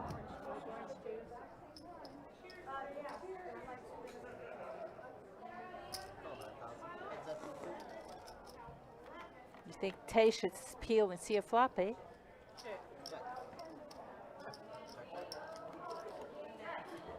Looks like she does. 3-way action 2 at this board. Set of 6s for Lisa. Nice. A bet of 10K, and Brenda does make the call? No, Tay actually makes the bet of 10K. Lisa just calls. I think all of your And shows it. over here. I don't know. I don't ever show. I hardly ever show. What was it? It was queen cards, I think. I had pocket sixes. No, he was just asking for what the river card was. Oh, sorry. Queen clubs or something like that. Okay. 14 seconds. Oh, I should have dealt. That's last hand until you guys are on break. And then we're racing off the black chips, so That's going to be hard. I have 2. It's Oh, going to be man, a big that's race for me. at least you get 2 cards guaranteed. 4 folds, 6 And 5 folds. Not me. Oh, No, you have an actually- even 10? You have an even 1,000? All in, receival. All right, this could be the bubble. Oh, nope, no call. All right, everybody. Looks like that was the last hand for now. We are going to be taking a short tournament break, about 15 to 16 minutes. I'm going to go ahead and say bye to you all. Stella, thank you for joining me here in the booth. Safe travels, and I hope to see you back here at Best Bet. You're welcome. My pleasure. I look forward to seeing you again soon. All right, thank you, Stella, and have a good night. You too. Also, guys, I'm going to go on a short break, but I'm going to give it up to Dustin, who has a couple hand of the weeks to give you guys, so stay tuned.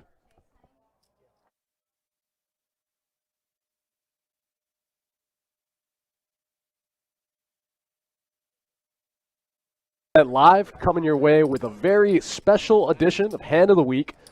Today, I've got my good friend John O'Neill joining me in the booth. For those of you guys that don't know, John O'Neill is a high-stakes cash game pro.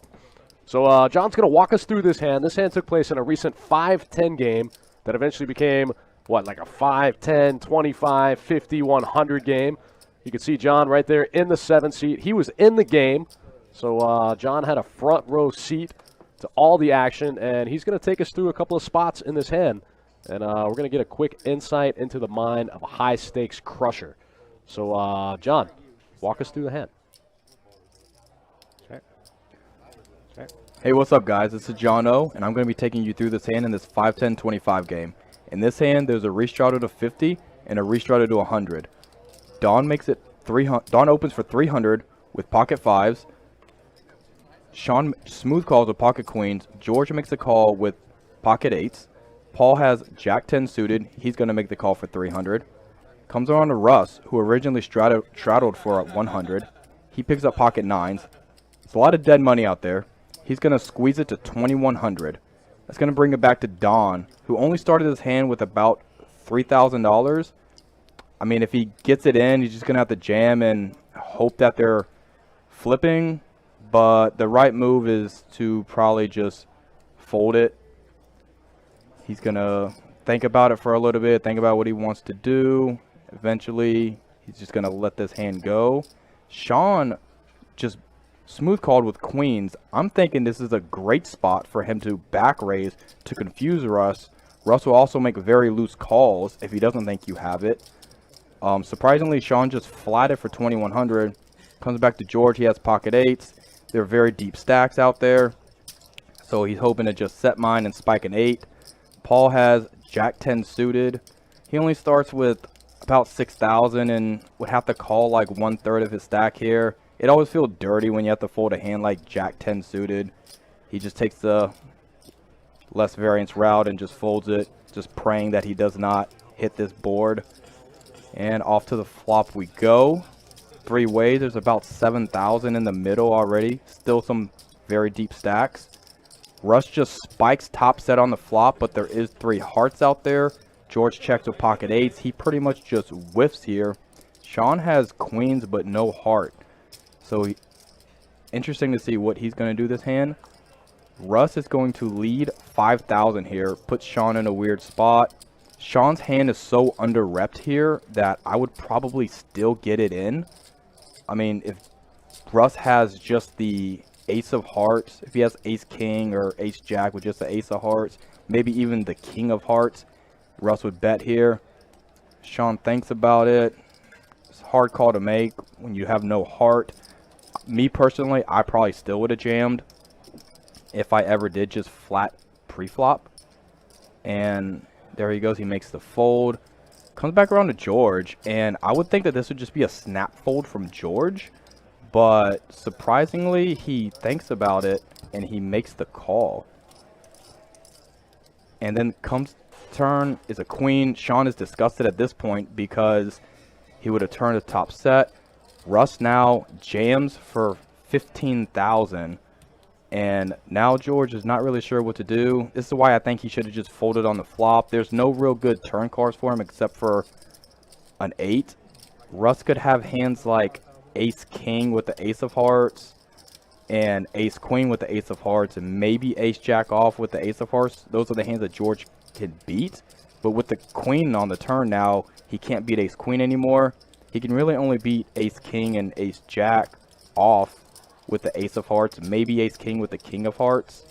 We're gonna go. George is gonna tank for about 2.5 minutes here. We're gonna go ahead and fast forward this to about where he's gonna make the call. He's going to make a crazy call here, and he's disgusted.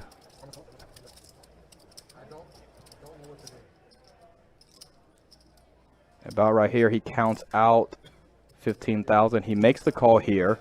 He gets the bad news from Russ, seeing that he's drawing stone dead.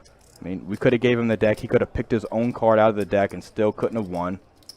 And right now, he is going to be raging the game. This is when the game gets very good, and there's going to be a lot of more interesting hands after this. When George is on tilt, the game gets crazy, very entertaining. And see y'all next time.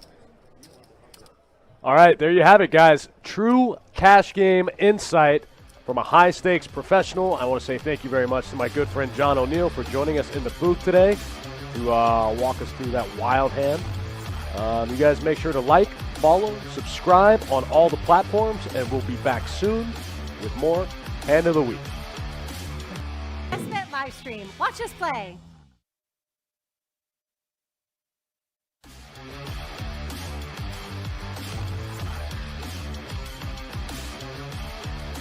Best Bet Live. Hand of the Week. Hey, what's up, guys? Dustin Shocklock here for Best Bet Live. Hand of the Week. This week, I'm joined in the booth by my good friend, John O'Neill. John O'Neill, a true high-stakes cash game pro. John was in the mix for this hand. This was a recent 5-10 no-limit deep stack cash game that actually ended up playing really big. And as you can see, John was in the mix right there in the 7 seat. And this is a pretty crazy river spot, and John's going to walk us through the hand and tell us what your thoughts are on the way that this hand plays out and what you think about it.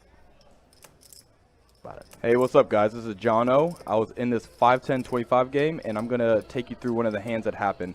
In this hand, it was a restraddle to 50 and a restraddle after that to 100. I don't think Sean realizes that it was a restraddle to 100 because he only made it 200 on the button with pocket fives here. George makes a call with king queen, and Jarrett picks up pocket eights. He's going to make the call. And Russ has 9-7. It's only $100 for him to call. He's going to make the call. Everyone pretty much whiffs the flop here. Ace 10-4, 2 clubs. It goes check round, and Sean just spikes a 5 on the turn. It does bring a club out there. George leads 500 on the turn. It folds around to Sean. He makes the call here. At this point, George is on tilt. Sean knows that. The river's a deuce, though, puts a one-liner on the board. George just mashes 8,000 on the river. Right now, it puts Sean in a real messed up spot. He was hoping the board paired. It didn't. He's either going to have to hero call or fold here. And right now, if we could pause this, he's showing his hand pocket fives right before he folds. At this point, George just lost a 50K pot. And when this happens, George always just plays like what I like to call animal poker. He just starts piling. He just starts piling like money in it. He just is like on mega tilt at this point. At this point, you pretty much got to call if you're Sean, because I don't think George would ever try to value him with 8,000 on the river just because Sean is on the tighter side. If it was me, George knows like I will hero call him, so it could be more value against me. But against Sean, I don't think it's ever a value hand. As soon as he folded, I told him that he probably should have called here. But it is a very hard call to make, and George tried to tell us that he did have it, but obviously looking in now, we could tell that he did not have it. And when George is on tilt, you just got to hold on and make those calls sometimes. Wow, what a sick river spot. Just a casual 8K mash into 1,800. George gets the fold. George gets all the chips. Sean folds the best hand. I want to give a shout out to my friend John O'Neill. Thanks for coming in. Thanks for joining us. Thank you guys for tuning in. Make sure to like, follow, and subscribe. And we'll be back soon with more Hand of the Week. Best Bet live stream. Watch us play.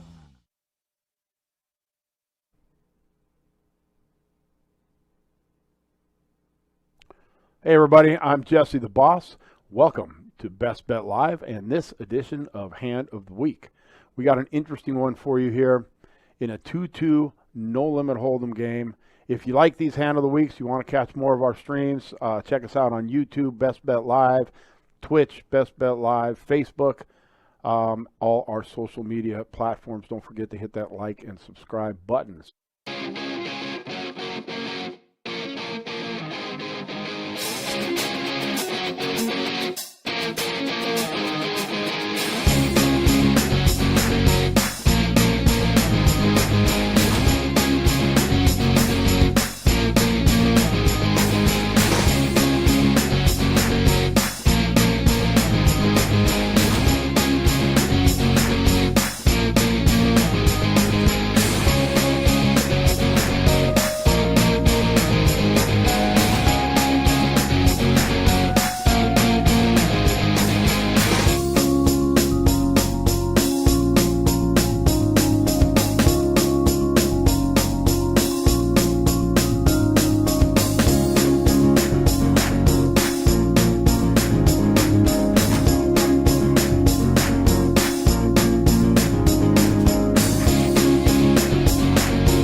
All right, looks like we are back underway. We are at the final table, and everybody, thank you for joining us here. I have a special guest, Chris Reed, who unfortunately just went bust, is now here in the commentating booth.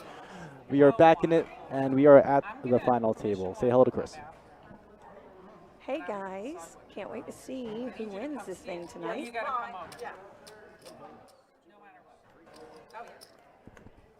So we are currently at blinds are 3,000 blinds, 8 players left. We are not quite in the money yet. We are paying out 7 spots. We are now on currently the money bubble.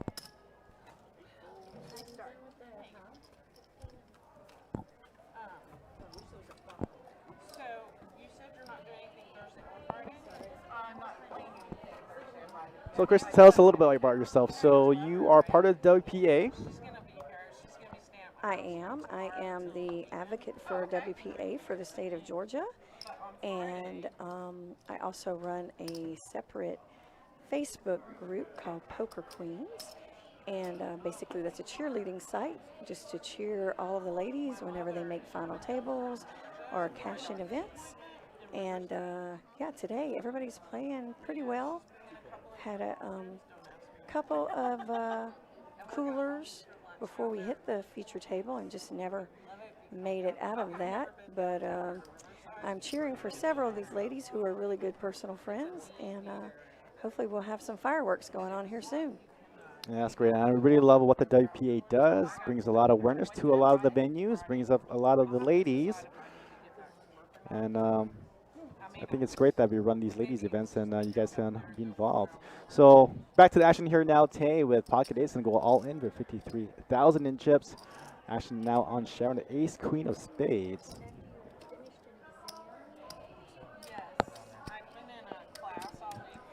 Sharon's been doing really well. Also, she final tabled in 7th place the tournament yesterday. I think it was a 260 with 151 entrants.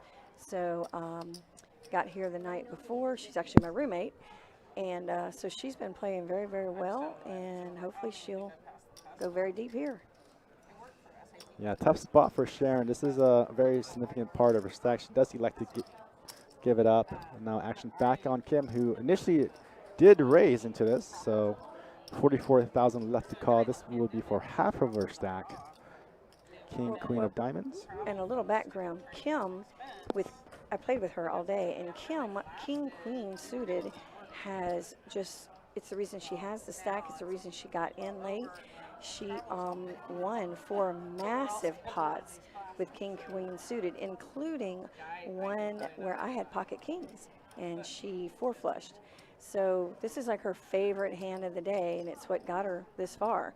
So we'll see. I mean, if she calls, it's a race.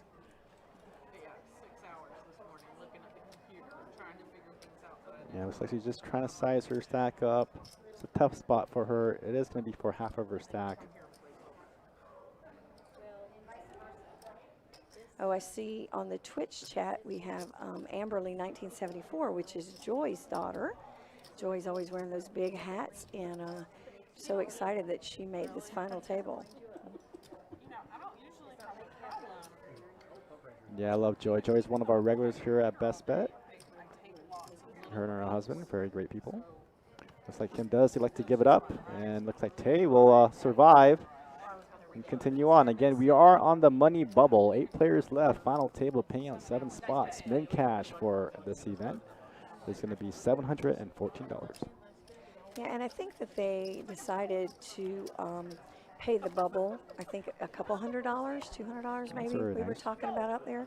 So everybody is really in the money of some kind right now. Well, let's go ahead and show some stacks right now. Current stack sizes. Lisa, the cheap leader with 152,000, and rolling down to the bottom, Brenda playing short, 16 big blinds at 48,000.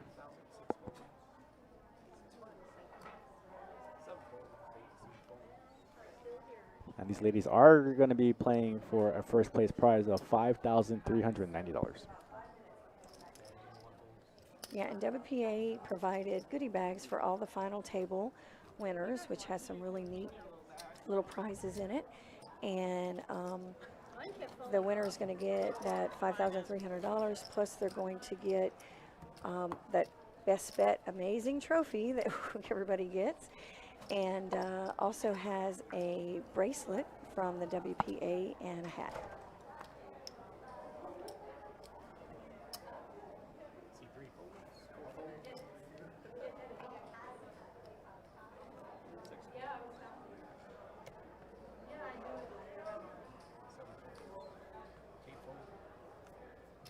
So one of the things that I have noticed watching the live stream was how the ladies play, but I think the difference between a ladies only event and a regular ring event, I feel like a lot of the ladies play a lot more conservative with each other. I've seen very small 3 and 4 bets, and usually the case, not a lot of these girls do get out of line. Usually they're aces, kings, ace king, ace queen, ace jack. Yeah, I totally agree, and just from earlier, some of the play, when I try to make 3 and 4 bets, sometimes they call a little light on those, and you know, you can just get in a lot of trouble when you're making some of those. So some of the ladies who have a little bit more experience are maybe treading a little bit lighter because of that, because they know that maybe a couple of the other ladies may not. But yeah, it's pretty straightforward. And here's some cheerleading going on. I think that's Zara in the back on the rail.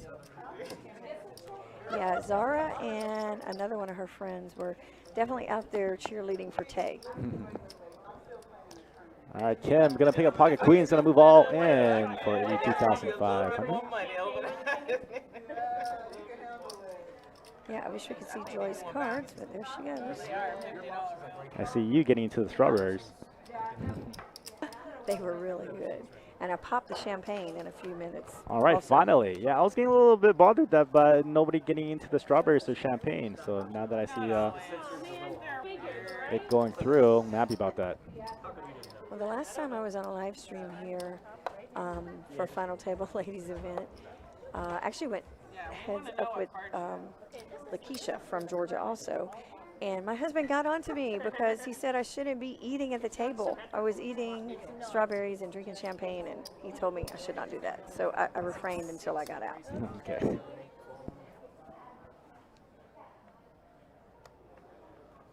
Me personally, if I'm ever offered chocolate covered strawberries or champagne, I'm always going to partake, but that's just me. Yeah, I see what you were talking about right there. She Kim voted the King 10 to Lisa's 3x bet. She was in position. So with her stack, maybe that was a call that, as you're saying, normally some of the guys would even 3-bet there. Yeah, I've seen a lot of spots in position that they've been folding like ace tray, ace deuce, ace 4 suited, and you know, a lot of king 9s, king 10s suited, and not really getting involved. But Tay here gonna pick up ace king of diamonds. Instead of moving all in, she's gonna go ahead and raise up to about 15,000.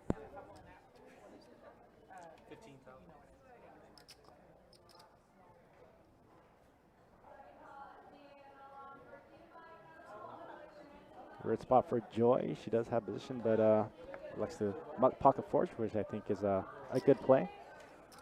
Yeah, any of those small pocket pairs, unless you're going to just go ahead and shove with them. Right.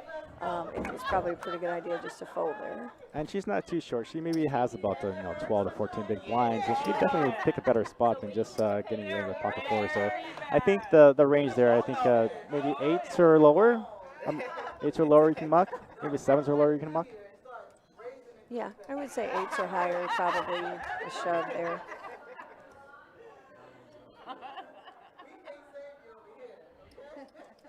And Joy has picked up a really nice hand now. Ace queen in the hijack.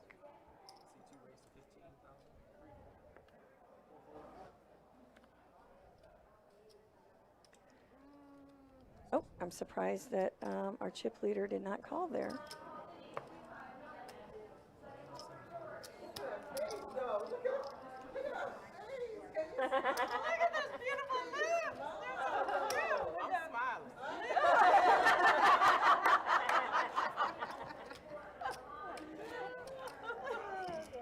one of the best things that I love when on the ladies' event. You guys are very lively.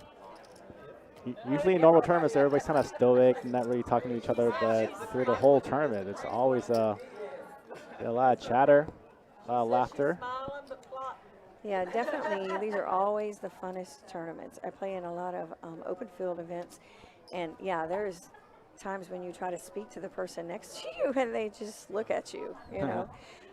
And so I think we definitely would have had more ladies in this event today, but it's actually Ladies Week out in Vegas with the LIPS, WPA and LIPS. So there are like 6 days worth of tournaments. It was a tournament at Caesars last night, South Point, went, you know, just lots of events out there, and lots of our friends are out there having a great time.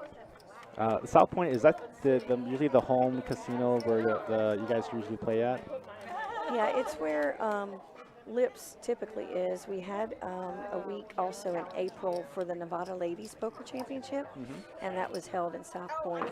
So most of the events are held there, and then a couple of the other casinos this week hosted ladies events. And everybody is super excited. I think it's October 11th is the ladies WSOP championship in Vegas. That's at the Rio. It's a $1,000 entry for any of the ladies. $10,000 if the guys want to play. Ladies get a $9,000 discount. I do like the stipulation, really, you know, although you can't exclude any gender to play, but yeah, sticking to the men for if you want to play, you got to fork up the 10K. I'm actually very excited for the WSOP this year. I thought we weren't going to have it, but very excited they decided to go ahead and go on with the event. I'm definitely going to be out there. I'm actually going to be out there next week. Going to spend 4th of July weekend, play the 1 mil at the Wynn, so looking forward to that. And also the series starts end of September all the way through November. Yeah, that's awesome. They've come up, restarted the concerts, the free concerts that are down there on Fremont Street. So I'm sure 4th of July they'll have something awesome down there. And yeah, I'm actually going out from the 1st to the 20th of October. I'm not going to be playing every day, but I'm going to be playing a good bit, and then it will be my first main event. Are you going to be in the main? We'll see. I definitely probably am going to take multiple trips out there. I can't be away from her for that long. But definitely the reunion tournament looks to be the most valuable tournament out there as far as price-wise and field-wise. The last time I played that, I think it was the Big 50, and that was a great tournament. But I like the Millionaire Maker, which is in mid-October, but towards the end of the month, a couple days before the main event, there's quite a lot of good events. Yeah, so this is interesting. So Annie raised, and Tay just opted to call with Ace-King. So see what happens.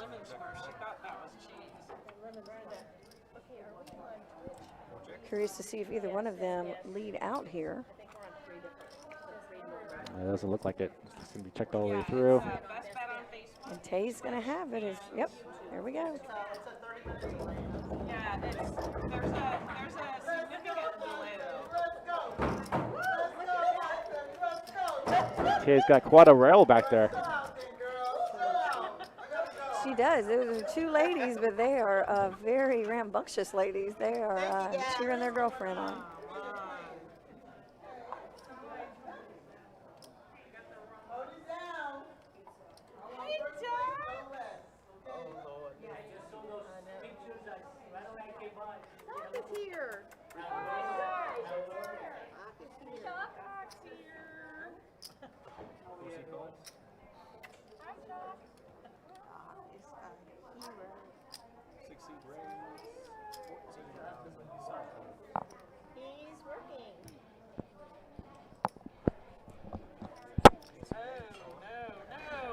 All right, back to action here. We got Brenda going to go all in. Pocket eights with her final 40,500 chips.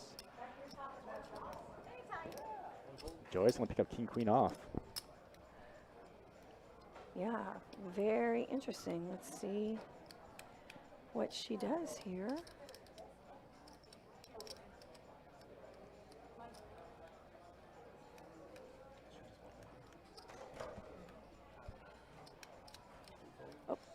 fold. I do like the fold. Currently, the final table's not playing all that shallow. There's still a lot of play left. Definitely could pick a better spots now. Brenda had fewer chips. I think it could be a call there, but if Joy would have lost that pot, she would have been pretty much devastated chip-wise. Right. Absolutely.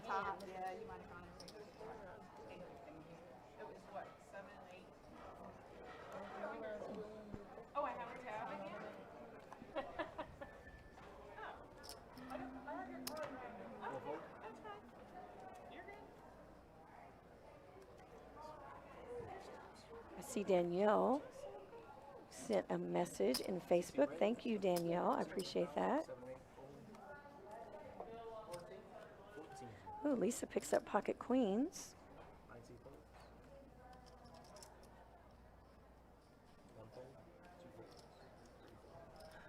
This hand I would have snap called that. Of course. Yes, master. Ace 4. Ace 6. It was pocket queen. All right, she's telling the truth. And I wouldn't have blamed you. Kind of the first, because a lot of the ladies, when they do bluff, they kind of lie. They don't really say what they actually have. Well, I'll tell you this. I bluff, even though people think I don't. Right. And I never want to show a bluff, ever, because I kind of like that really tight reputation that I have.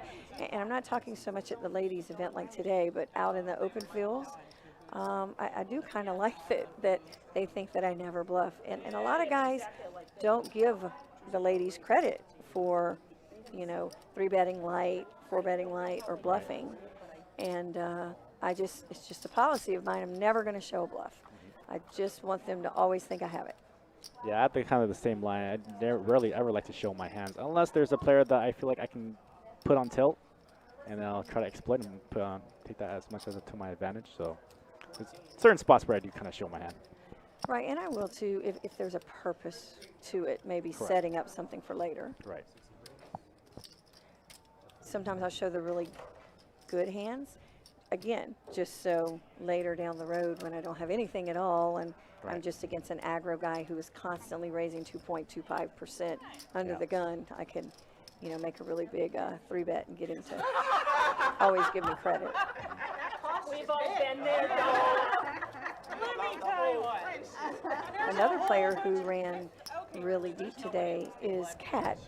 And Kat also was 3rd place in event 1. She won a little over 24,000, and her fiance, he actually got 4th place for like 18. So they kind of crushed that event between the two of them. Yeah, you want another good piece of that story? So Kat actually was playing cash and then won a satellite seat. And then after playing the satellite seat, got a seat. And once she played day 1C, bagged the chip lead for day 1C, laddered all the way up to 3rd place, making $24,000 on a pure free roll. Absolutely. And actually, I did just like a little 5-minute interview for the Women's Poker Association with her earlier today before we started the ladies event. And she was telling us there and that was just phenomenal. Very excited for her. Right, I got you. So we have a pair of 4s, a pair of 8s, and a queen jack. And Joy just took the lead. She has a open ender and top pair. Mary also has open ender, but on the bottom end. Good luck, Joy.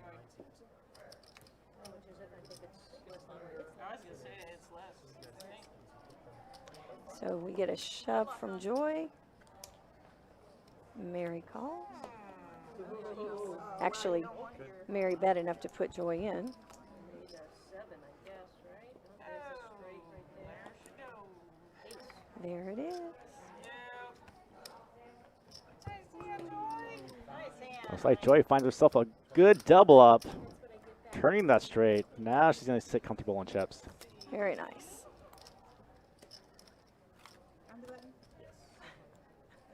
Grateful Sean in the Twitch stream says, I have a big sun hat for the beach. I think that Joy has a lot of big sun hats. That's kind of her signature thing. I've seen her in multiple of those. Yep, and she's lots and lots of the pink breast cancer pins on there. Now, Chris, I remember, did you win this event a couple iterations before, I think? Have you just gone like super deep? So I've played this event a couple times, and I've got second place twice. Went heads up twice, and gotten second twice. So it's always been a lot of fun. But I was hoping today would be the day that I, third time's a charm, break the curse, but got close, but no cigar. Well, if you're looking for your next W, we will have another ladies event for our next series. That will be in August for our World Poker Tour. So that should be a lot of fun. Okay. Trying to think. I don't know what I'm doing in August yet. Been lots of fun. I had to miss the last one that we had here, but always love coming to Best Bet. They always treat the ladies so well. Everything's run so well, and yeah, all the ladies just love coming here.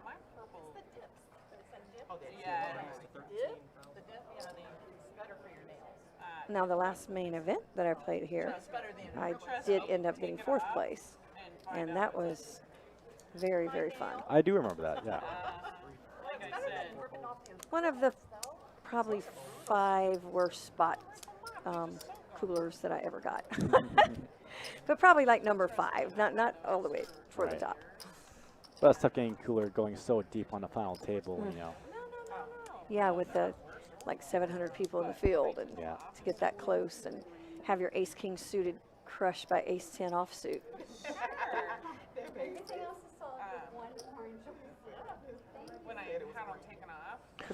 I committed 40% of my chip stack on the 3-bet. So there was no way I could fold the 4-bet shove. Right. I think that's one thing that I see kind of the ladies though who are less acclimated to the game is that they have a lot of trouble finding value in a lot of their hands. They're either really over betting or just checking too much, not finding thin value either. So that's one of the things I would like for these players to kind of really watch the stream, kind of use it as a tool to learn. Because there's just so many spots where you can find so much value on certain hands rather than just either overplaying it or underplaying it. Right, and I know I'm guilty of that in ladies' events myself. I tend to play them a little differently. Sometimes I start out that way, and then, get a cooler or two, and then have to change gears, just like in any tournament. You got to figure out, what's going to work, what might not work. So, but yeah, there were definitely spots that I saw in myself and other players at the table today that we could have definitely picked up more value. Lisa Foles, pocket 4s.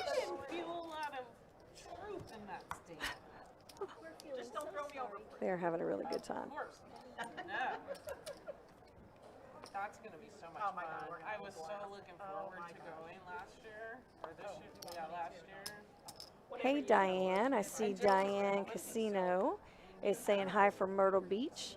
She is with her grandbabies on a trip with her husband and grandchildren this week.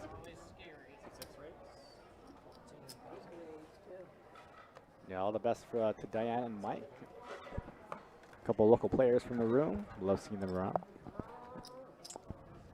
So we got Lisa raising with ace-9. Mary folds the king-8 offsuit. Lisa's picked up some blinds. Anyway, when I told him that you were looking for someone to go, initially I wanted to go with a girl. Yeah.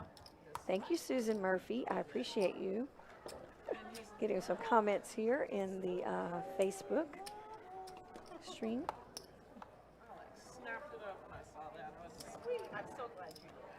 I'm heading back to Atlanta. I'm going to play the tournament tomorrow. Heading back to Atlanta on Thursday we have a ladies event in Atlanta on Saturday. Oh, right on. That WPA is sponsoring at Little Kings and Queens, and that's at 1 o'clock. 1 o'clock on Saturday. That's got a $225 buy-in. Right on. And, you know, we have a lot of ladies that are in Vegas, but we're hoping to have a nice turnout, just like we did here today. You're going to stay or you're not going to go home, are you?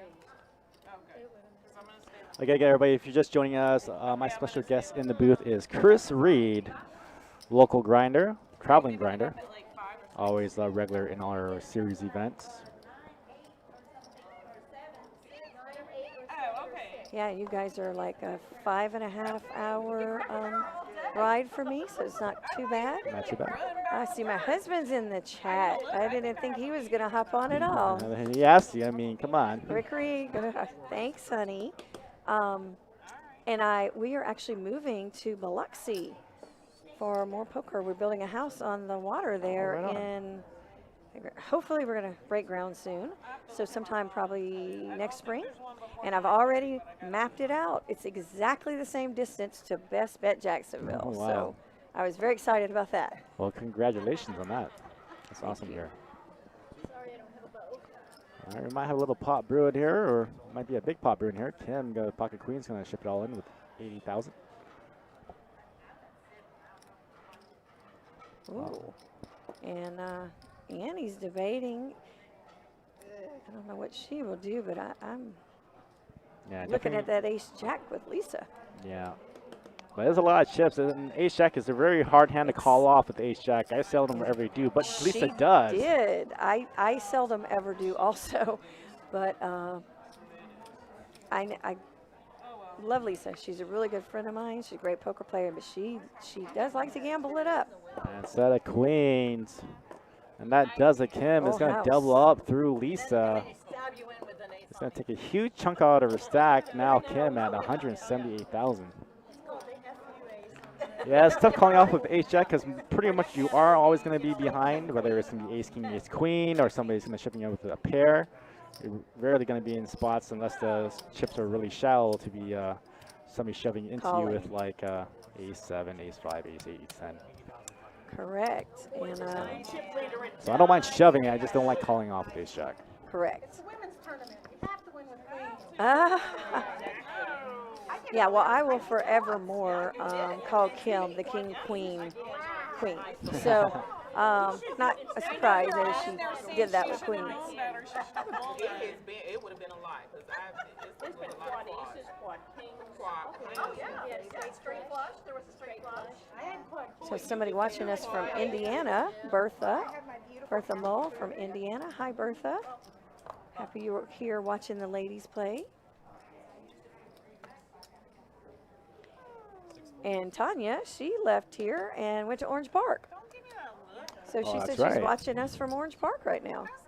What's going on there today? Is there anything special going on, Johnny? Let's see. One of the great things about Orange Park that has been happening a lot lately is the bigger cash games. So 510 has been running pretty regularly at Orange Park. So I do find myself playing a lot of cash at Orange Park because of the 510. Okay, so here's one of those situations. Sharon opened with pocket eights, and Joy just smooth call with pocket tens. Tens are a hand that I definitely have earlier a couple times. Definitely a hand that I 3-bet with. Let's say she has 55,000 chips. Sharon has 58. Yeah, I'm barely ever flatting puck tens heads up. Yes. So that's a situation I definitely would have liked to see Joy make a big 3-bet. I mean, she's already in for 14. She has 55 left. You know, probably go ahead and shove there. That's just me, though. No, I have to agree with you, but Joy's going to elect to get some thin value. You're going to bet 20K, but it's only going to leave her with 34 behind, essentially going to be all in. Yep. So that's what Sharon has to take into account, that it's not just a $20,000 bet. It's what's behind. It's going to be for the rest of your stack. And that was one thing a couple times earlier that I would have made moves. I know, right? But, you know, not just at the feature table, but even earlier. but I wasn't sure that my opponent was looking at what I had behind and realizing that if they call the 10, that the 20, that the 20 was coming in right behind it. That's right. And so that's one of the things that I had to take into account also as playing, But Joy just took that hand down, so that added a good bit to her stack. Though now she's up to 90,000. That's good. So getting a little value for pocket tens, getting Sharon to put a little more chips into the pot. It's a pretty good flop for tens, just with one over. Out of 3. Yep, and she, probably thought with Sharon raising, I don't know. I don't know what she put her on. Maybe she put her on a big ace or a smaller pair, because she did raise 3x pre-flop. Actually, she raised a 14. Hey, what's up, Lisa, in the Facebook chat? I do miss you. I think I saw your husband play this week. Always a treat to see you in our poker room. Hey, Lisa. I was wondering if we were going to see you today. Oh, no. Pocket kings, pocket tens. We're going to see some fireworks. Oh, yeah, we are. And Tay's definitely on the good end of this.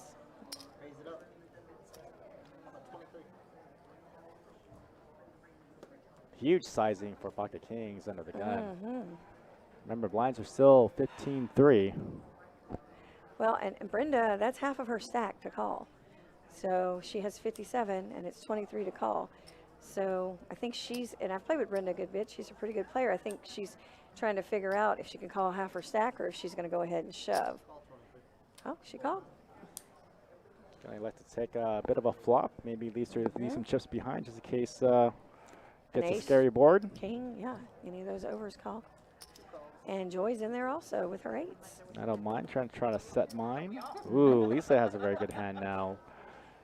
Just because of pot odds, I definitely want to see a flop. Ace tray suited. Definitely.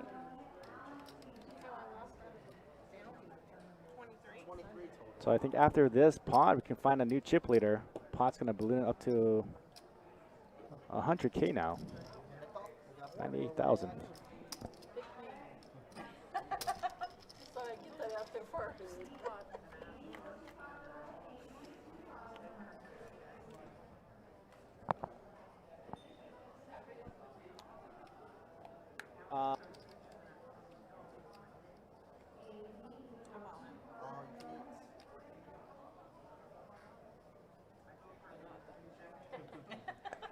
So Diana, the blinds are at 15-3. Diana Cliff was asking what the blinds are. Yep, Katie, absolutely. Okay.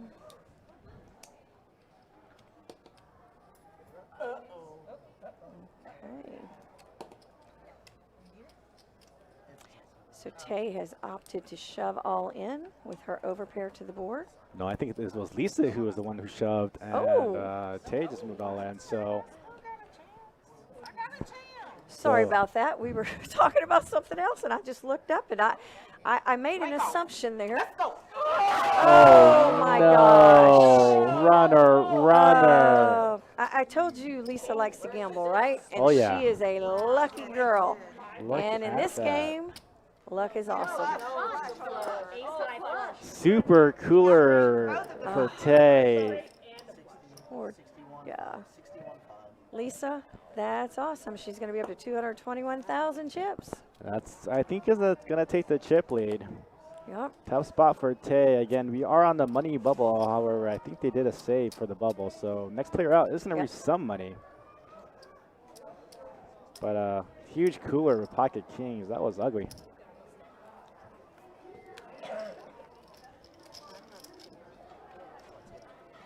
I don't know. I couldn't do that. I couldn't ever really shove into 4 people with a gut shot straight draw. Never. I never. But hey, Lisa's sitting here with the chip lead, and I'm in the booth with you. That's right. Well, if anything, it's more fun. Yes. Yeah, I don't think I'm quite as stressed as they are right now. Right. Here, so. So look at some stacks right now. I think that After that pot, Lisa now has the chip lead. Look at that, 29% of the chips take down to 3 big blinds.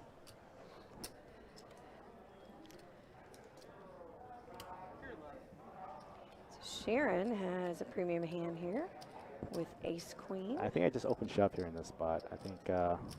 Yeah, with 58,000. Yeah.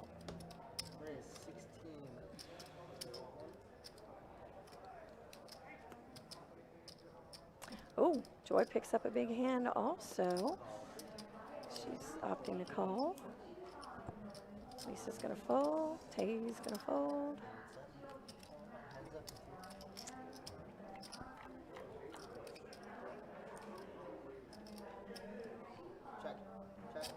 Sharon's still ahead. That's gonna be a bet and take. There it goes.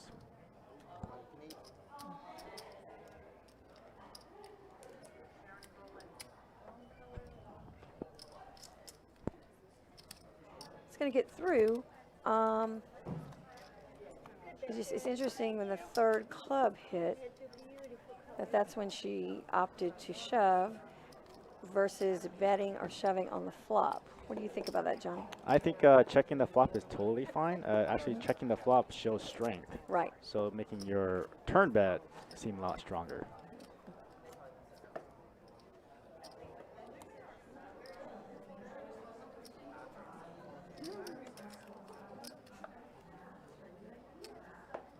I think Danielle is in the stream on Facebook, and she just said, wow. I'm sure that she's saying wow to that move that Lisa made there that got her to be chip leader. Oh, yeah.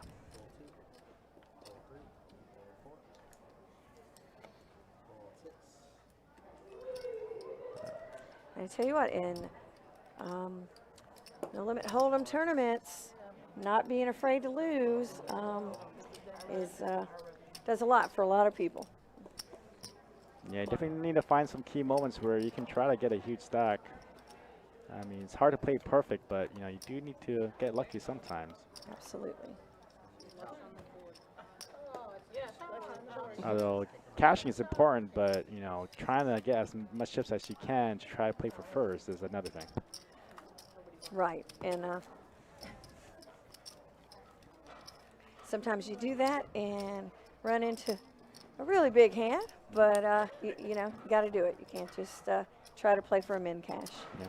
But also, you know, if you have the chips, you also want to create opportunities. If you're card dead, you know, sometimes opening up your range a little bit, trying to get some dead money in there, being a little more active does get you those kind of stacks to where you can be involved and continuing to play.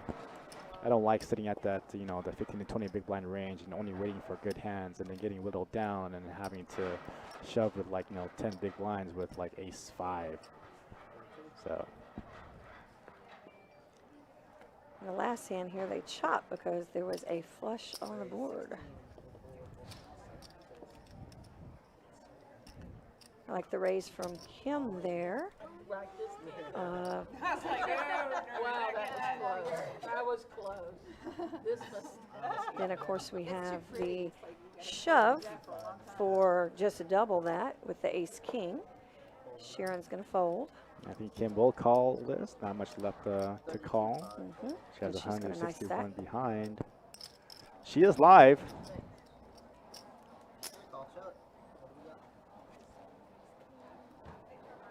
So other than the pair, that's typically the right kind of hand that you want to be calling down with ace-king. Whoa. She's Oh. I was going to say she is open-ended, and right when I said it, or right when I thought There it, you go. there you go. That's the kind of hand you need to be cracking those ace-kings. Absolutely. Danielle, I think I am going to play the first day of the main for the WSOP. I think I'm going to play on my husband's birthday, which is November 5th. I think that will be lucky for me. I hate to be gone over his birthday, but we'll celebrate the weekend before, and I think that's the day that I'm going to try to make my dreams come true. There you go. That's why I want to be in Vegas too. My birthday week is right in the middle of the Millionaire Maker, so I'm definitely going to be trying to play that event on my birthday. Well, birthday luck. Never hurt anybody. That's right. All right, it's like we finally popped the bubble. We are finally in the money. So let's look at our payouts. Each player is guaranteed now $714, but everybody's looking for that grand prize of $5,390. Awesome. And I did like the buy-in amount, the 360. A lot of times, a lot of the ladies events, and I guess it's just based on the area, and if they're used to having ladies events and the ladies that are going to be there. A lot of ladies events have smaller buy-ins, but I think for this area in Jacksonville, because you have so many ladies who play a good bit here and are used to playing some of the higher tournaments, I think that was a good price point. Yeah, you want to try to keep all the barriers of entry kind of marginal. I mean, we want to kind of keep it open for anybody and everybody, whether it's lower buy-ins or higher buy-ins, but we definitely like to have that higher prize pool and something for the ladies to play for. That's what gets you to come by from out of town, you know. So a little something for everyone. I know, I really wish I could be here this weekend for the main, but hosting that ladies event in Atlanta, but I will definitely look you guys up. Probably, maybe I'll come in August. I don't think I have anything scheduled then. Okay. What are the dates in August? Do you know? Let's see if we've actually posted that on our website. Actually, I'm headed to Colorado to see my kids that live out there on the 21st to 26th, but if it doesn't interfere, I'll try to come. We haven't yet released that schedule. Okay. I can tell you that it will be mid-August, and the event will run for 3 weeks. Oh, okay. So between now and the next week or two, we should be able to update our website with the full schedule of the World Poker Tour. Okay. WPT always puts on a great event along with you guys. Yeah, because of COVID, we had to miss our last World Poker Tour and the WPT Deep Stack. So actually, this is the first series that we've had post-COVID. We've had a couple of small series that we run ourselves, but again, this is the first tour, and our first tour is going to be Card Player. Yeah, Card Player, and then the WPT will be the first time for them back since COVID. And I love the WPT events here. Yeah. And I'm really happy that the world is finally starting to get back to normal. No more masks are optional here at Best Bet. However, masks are optional if you're vaccinated, and if you are not vaccinated, it is strongly encouraged that you do wear a mask. But I think now, I think we're the last poker room to really have to take down that those policies. So. But it's nice to see a lot of the poker rooms now. Even the casinos are maskless. I was playing in Pearl River, Mississippi a couple of weeks ago, and at midnight on the first night of that series, they took away the mask. And but the security actually went around asking for proof that you were vaccinated, and I had a picture on my phone, and they accepted that. And but it was interesting. But about 70% of the people were maskless after that. It was much better. But I do reserve the right in Vegas to put on my mask from some of the casinos that the poker room is not self-contained and it's a lot of smoke. Right.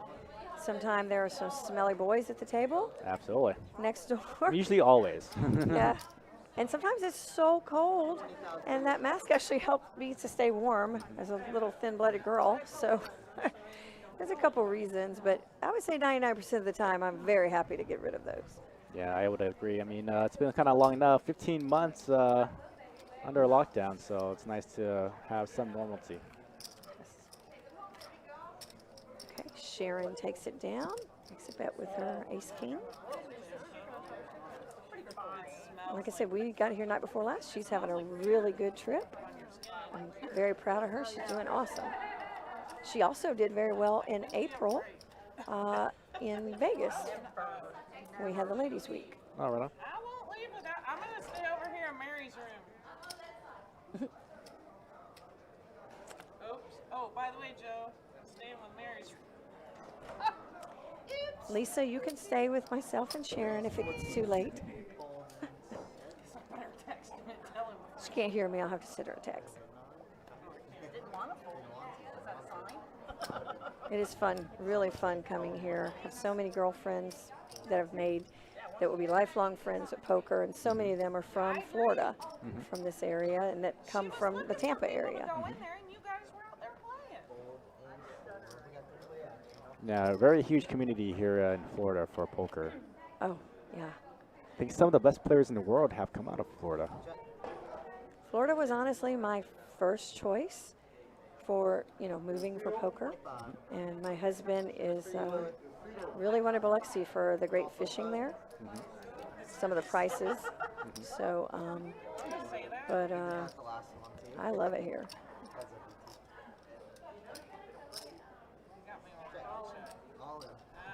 How many entrants? Gamble wants to know. Did we have 49? No, we had 52 total entrants. 52. Total prize pool, 15,860. Ashley Stanley is saying, go, Aunt Sharon, go. Amy Garner. Lisa's got a bunch in the chat, and so does Sharon. Cheering for them. Joy.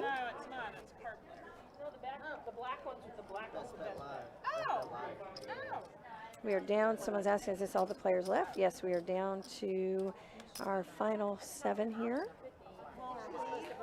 Everybody's in the money.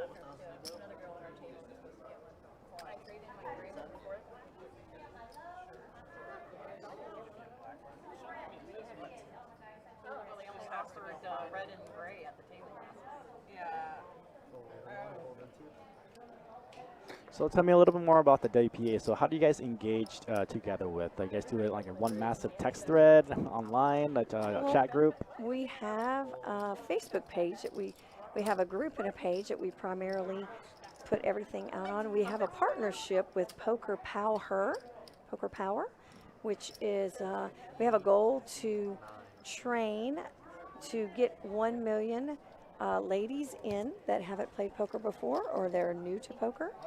And Poker Power goes out and trains groups of ladies. Also have via Zoom. WPA, the purpose for that is just to grow women in poker, get more women in. We are only 4% of the field. And when you think that we're 50% of the population, or 51%, there's a huge opportunity to grow not only ladies poker, but all poker. I get a lot of questions from especially men who don't understand why we have ladies only events. And, we have dealers only events, seniors events. It's not, exclusive to just ladies only. But there are a lot of ladies who are intimidated sometimes by coming into the poker, sitting down in open field events. And it's just a way that they can come in, maybe play a little smaller buy-in. They can be social.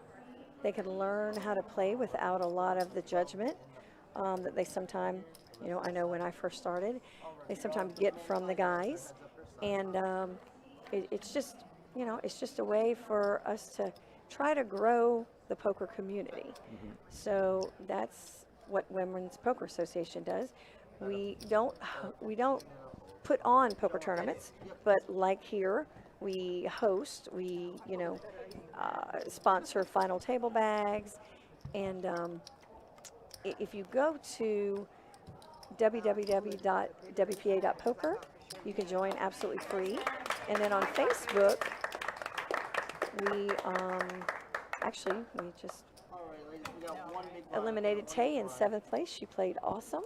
Yeah, it's like Tay just got eliminated, and she will come away with in cash, $714. Congratulations to Tay. 6 players now left in the field. And again, that's great how the WPA does that. I think it's a great introduction into poker for females who are just trying to get acclimated into the game. I know it's very, very tough to try to, get your feet wet and be comfortable, especially around a normal ring game poker table. So, and then one of our incentives that we're doing, that we're starting now, is it's actually a movement. We're doing Raise It Up. We have 2 things going on, but with Raise It Up, which is to kind of raise the respect in the poker room, to call out if somebody is being abused or treated unfairly. Definitely. And then we have another thing for the guys, and it's for poker room managers and floor people, and it's the purple tie guys. And it's just encouraging. You know, we know that these are the poker rooms. The guys are wearing purple, and I noticed you're wearing a purple tie today, sir. Like So- I haven't noticed. Thank I have you. heard about that and Yeah. definitely wanted to give support to the movement. Purple tie guys, and so those are the guys who support the Women's Poker Association. They 100%. support growing women in the field, and they support, you know, respect in the poker room. 100%.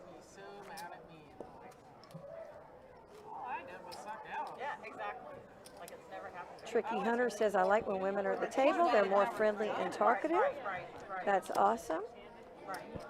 I definitely would want a more mix in the ring game. So to have more ladies in cash games or tournaments or what have you, I mean, it's always a great draw. It makes me feel more comfortable, more entertained to have, you know, a more diverse field out in just the poker table. It's not only just for your grinders and Sharon's looking down at a pretty Pocket strong hand Kings. here. Let's go. Pocket Kings on the button. Let's see if she can get some value out of it. I hear Mary. I might have a big hand. It's like That pretty much told me she didn't. But Yeah. I've played with Mary Duffy a couple of times, and she is a character. She is always very fun to have at the table. Great hand, Sharon. She picks up 8,000. Acting like a girl there. I wasn't going to play that one lightly. Slow playing doesn't work well for me. Fight like a girl. Hold like a girl. Did she show those kings? I don't think so. She might have. Have you never heard that song? Fight like a girl. I see that you're both wearing the same jersey. We are, have about a little over 900 ladies in a Facebook group called Poker Queens that I started just with a couple of girlfriends about 5 years ago. And like I said, it's a cheerleading site and has grown now to almost 1,000 ladies. So, That's amazing. Congratulations. and we have these Poker Queen jerseys that we wear sometimes. I like to wear them for final tables and kind of live stream things so that people remember that's that girl in that jersey. But now we've expanded, and a lot of the ladies have ordered them, and I think they're fun. Yeah, it's very appropriate poker attire. I like it. The bagel this morning's not enough. Eat any lunch? You can eat at the table here. And they have lots of stuff. They have soup and they have Lisa's talking about the amazing food here. Whenever I'm talking about Best Bet to people, that is one of the things that I always tell them is that the Asian food is awesome. The sushi is great here.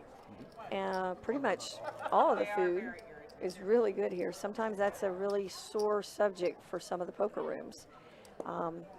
You know, the service or the food and drink, but Absolutely. it's spot on here. Yeah, we're one of the very few poker rooms that actually offer sushi, fresh sushi. Oh yeah. And sushi for poker players is really good. It's one of those brain foods that, you know, don't get you tired and you can fill up on it and you won't be all lethargic like if you eat like fried foods, which I don't do it anymore. Mary picks up a suited ace on the button. Joy is down to 16,000, so she can't call there. But looks like Kim's going to defend. She's a suited king. Just say, my intuition told me to. No, I won't. I'll tell them exactly my thought. Mary's trying to. I think they all have big aces or small pairs, and I don't think they do. She's going to see if she can get Kim to call, but nope. Even if they do, I still got outs, and I was right. Even when I So what do you think on that board? Do you think Mary did fine betting out there? Or do you think maybe she should have checked and seen if she could get a little value? I think she should have checked to get a little more value. It's a very uncoordinated board. That's what I was looking at. If someone did have an ace there or a higher ace, would have re-raised you pre. So I think in that spot, I would have liked to have them catch up just a little bit. Just like, you know, maybe flop in a draw, but she did have a pair, so would have liked a little more thinner value. So. Yeah, I think I definitely would have checked there and then seen what happened on the turn. You remember that? I'm like, okay, so I did. I got lucky. That's I think that's one thing that also the ladies don't really try to notice is board texture. You know, so I think that's where they're kind of missing a lot of their values. How much is the frog worth? All right, but Joy's gonna move all in, 16,500. Not much left to call for both Kim and Annie. That's right. It's table stakes, right? It's table stakes. Do you think Mary had King Queen there and it was only 4,000? Yeah, I've seen that a lot. Do you think that maybe she saw something in Joy? Maybe she was observing something that led her to think that Joy was going to shove? No, but I have seen that a lot with very marginal raises that have finding King Queen in the muck with these ladies. So I guess that's kind of normal for them, just because they're afraid of the ace. It wasn't even raised though. It was 4,000. So yeah, that was. I found that interesting. Another diamond, just to seal it. Another diamond. It won't surprise me for you to win. Nice. And of course, being results oriented. It was a good fold. Right, but I would have liked to have seen her. Actually, I think if she would have raised with that hand, which was a good hand, you know, six-handed in her position, I think if she would have raised with that hand, that Joy, knowing Joy and her play style, probably would have found a better spot to go all in. Right. So Also, with the chip stacks too, she could have some money in the side pot, so she couldn't, although might lose the main pot, also make money on the side. Right. So King Queen, at least see a flop yeah, for sure. for that price. Just look at this steak menu. And I always like to go back, and hopefully the ladies will, like you said, go back and review afterwards and just see where some of the missed opportunities were. Yeah, one of the best features of the live stream is using it as a tool to find the holes in your game, because you can't really see outside in of like what kind of the mistakes you might be making, or realize if you are even making any mistakes. But it's a great tool to watch yourself play poker and see where you may be good at and maybe some things you might be faltering in. And I also love just watching the live streams, final tables here from Jacksonville Best Bet, just to pick up, you know, a lot of learning tools from it. Also, for when I'm coming to Jacksonville, because you get to see a lot of the really good players. I love watching Eddie. I love watching several of the players here, cash and tournament, and you know, trying to pick up some tips from them. And well, as part of being grinder too, you want to do your homework. So you're coming to a venue where you know the players, and you can have a tool to actually find a little more hand histories, be more prepared when you find yourself in hands with them. So it's absolutely, I more daily watch these and other live streams for final tables and for cash games. Lisa with the ace 10. I'm sorry, I was looking in the menu. See? And we got Kim with pocket kings. Sorry. Now she coolered pocket kings from Tay last time, so going runner. Yep. Runner clubs to see if she can do it again. For that massive pot that got her that chip lead. So far, Kim is in there. I hope Kim bets pretty big so that she can go ahead and get Lisa out of there. Let's see. So the pot was 40. She bet 25. The one that they first brought out wasn't a ribeye. It wasn't a ribeye. I'm like, There she goes. Nice hand for Kim. I said, that's not And Lisa's probably also looking at the fact that Kim has a big chip stack also. Yeah, it would have been more wise to be involved anymore after seeing that flop. No pair, no draw. No reason to put a 50-year stack in there. That's a good one. Just to see if we can get any drawing outs. So the event tomorrow is at 260? Or, I'm trying to remember what the one is. Let's Tell see you right here. now. Have all the information at my fingertips. Actually, I see it here. It's a monster stack. It's a 360 monster stack.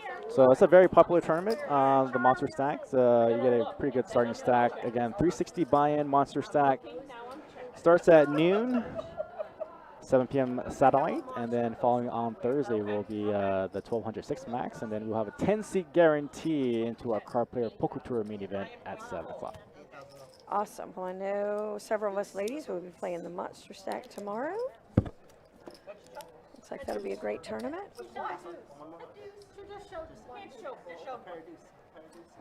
And I'm trying to talk myself into that 6 max, the $1,200 6 max on Thursday.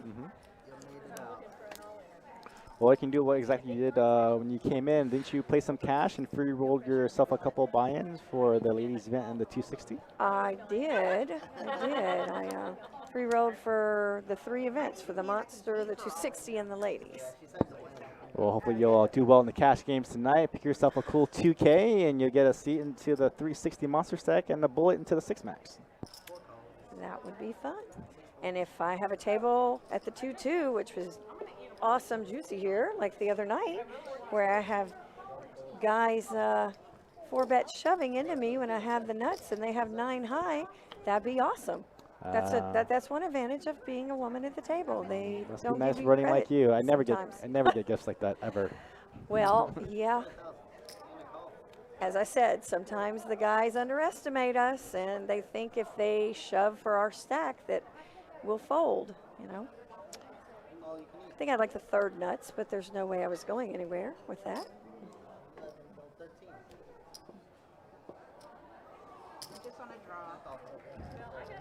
Looks like Joy's going to go ahead and go all in, but she is in the lead. Annie is on a draw. And she won't get it. Joy will double up again now. She's up to 80K. It really was. That was a nasty draw. Yeah, it was just like the world. I did. Awesome. So she's got 20 bigs again, so she's got a playable stack. Thank you, ladies. See you guys in a little bit.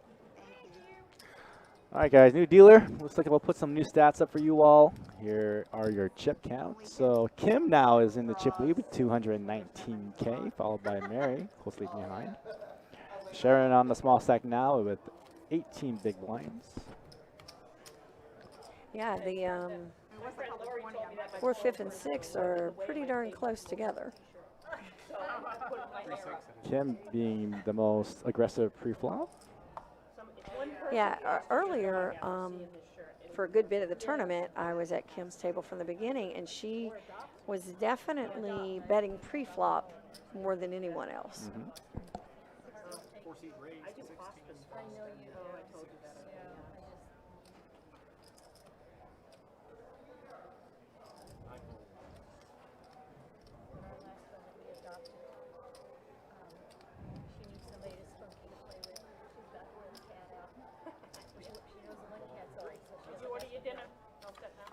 I think Kim's probably been playing for a while, and she's done a really good job today. Like I said, there were a couple coolers, but she's done a good job, and she's done a good job with her aggression. Yeah, I like how she's staying active, not getting out of line either. Playing some solid poker.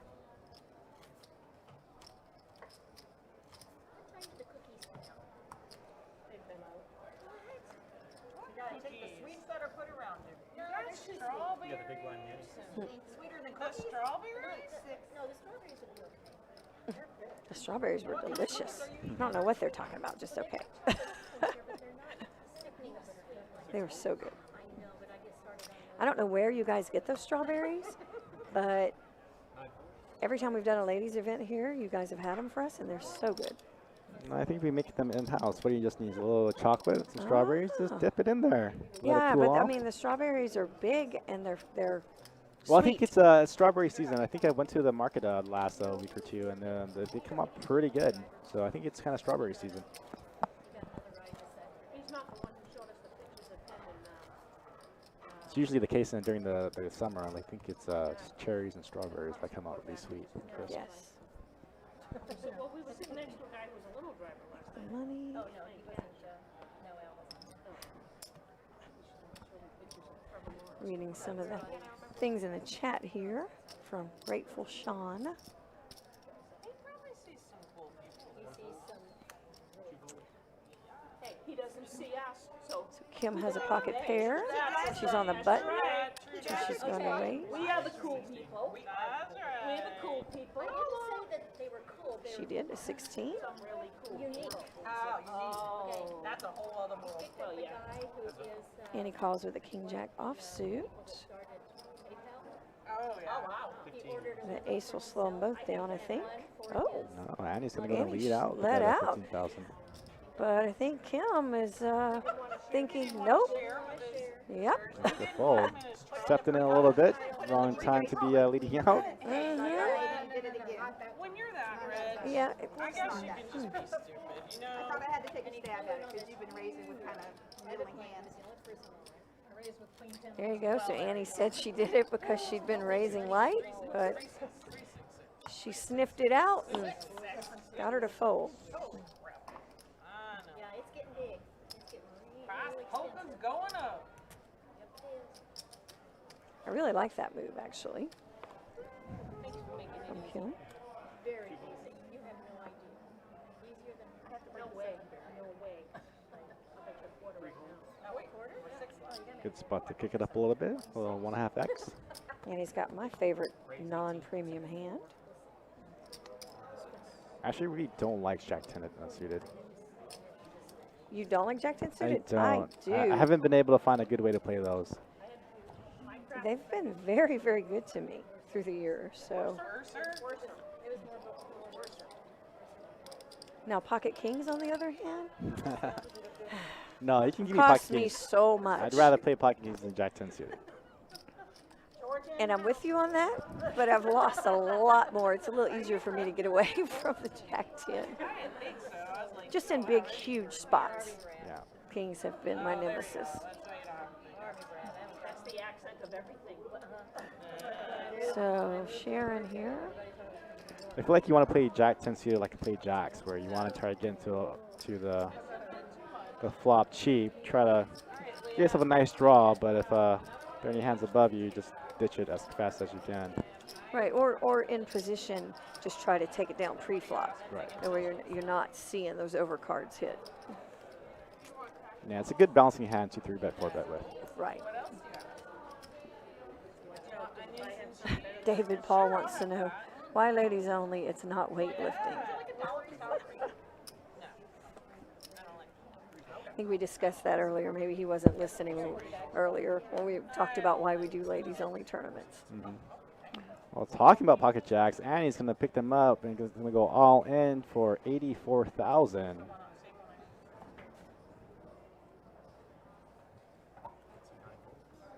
Let's see, with a suited ace, I don't think Mary can call with a stack of 192. No. That's the only way to play jacks, right? We talked about that earlier. Nice takedown, Annie. No shame. I know. No, I mean, who's commentating? Chris and Johnny. Hey, Johnny. Hey, Lisa. Hi, Johnny. How, Chris? Hey. Somebody's on the rail from Massachusetts for Mary Duffy. Lord, if Johnny was in there, he was going, oh my God, she just sucked. Like, I don't say that on air. I do say it mentally. He thinks it. He just doesn't say it out loud. I try not to. Every now and then I'll troll a little bit, but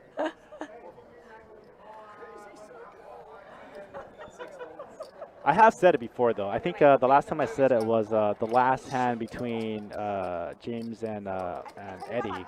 Oh my gosh. Yeah. You're talking about event one, the very last hand. Yeah, the very last hand for the trophy. I think it was Queen Jack of Diamonds versus King. Kings? Yeah, versus Kings. It goes limps pre, check, check, flop, check, check, turn, barrel river, call, and James Brown loses it, gets cooled off, and Eddie makes to the 2 pair, right? No, I think he makes diamonds. Oh, okay. Yeah, yeah. Okay. Somebody actually came out and told me about it. I was in here playing, and they told me about the hand, and we're just like, it was interesting. It was a lady player that came, and she's like, that looked like, you know, he was just trying to give it to him. And I'm like, well, they had already chopped the money, correct? And they were playing for the trophy and the prestige and the bragging rights.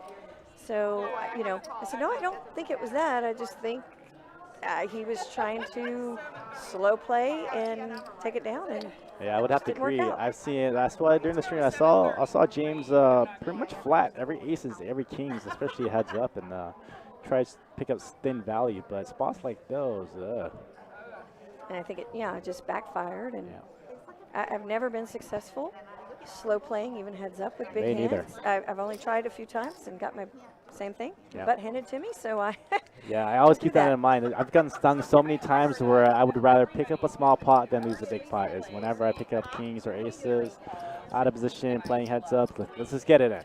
So it should not have surprised I had a main event in Cherokee, pretty deep, and got to blind on blind. And I looked down at aces, and I just call.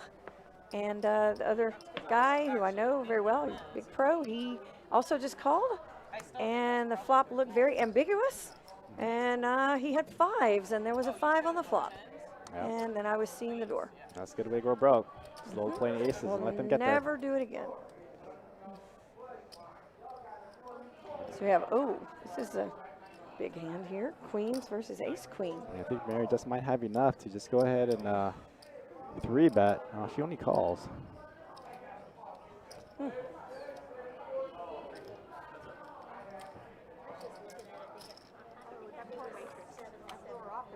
Sharon is 47 behind and goes all in. Marin does have a diamond. And the board is paired. She might think she has the best hand, but I think she's going to fold. Yeah.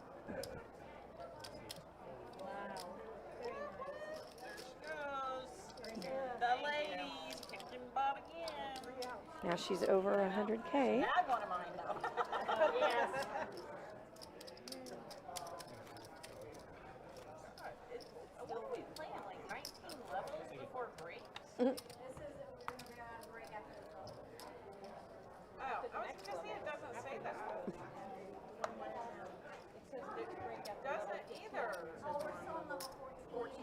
Did you just tease my bladder? She did. I think she did. I think she just teased my bladder. Oh my gosh. You know, the ladies, we usually have to go before 2 hours, so. No, I hear you.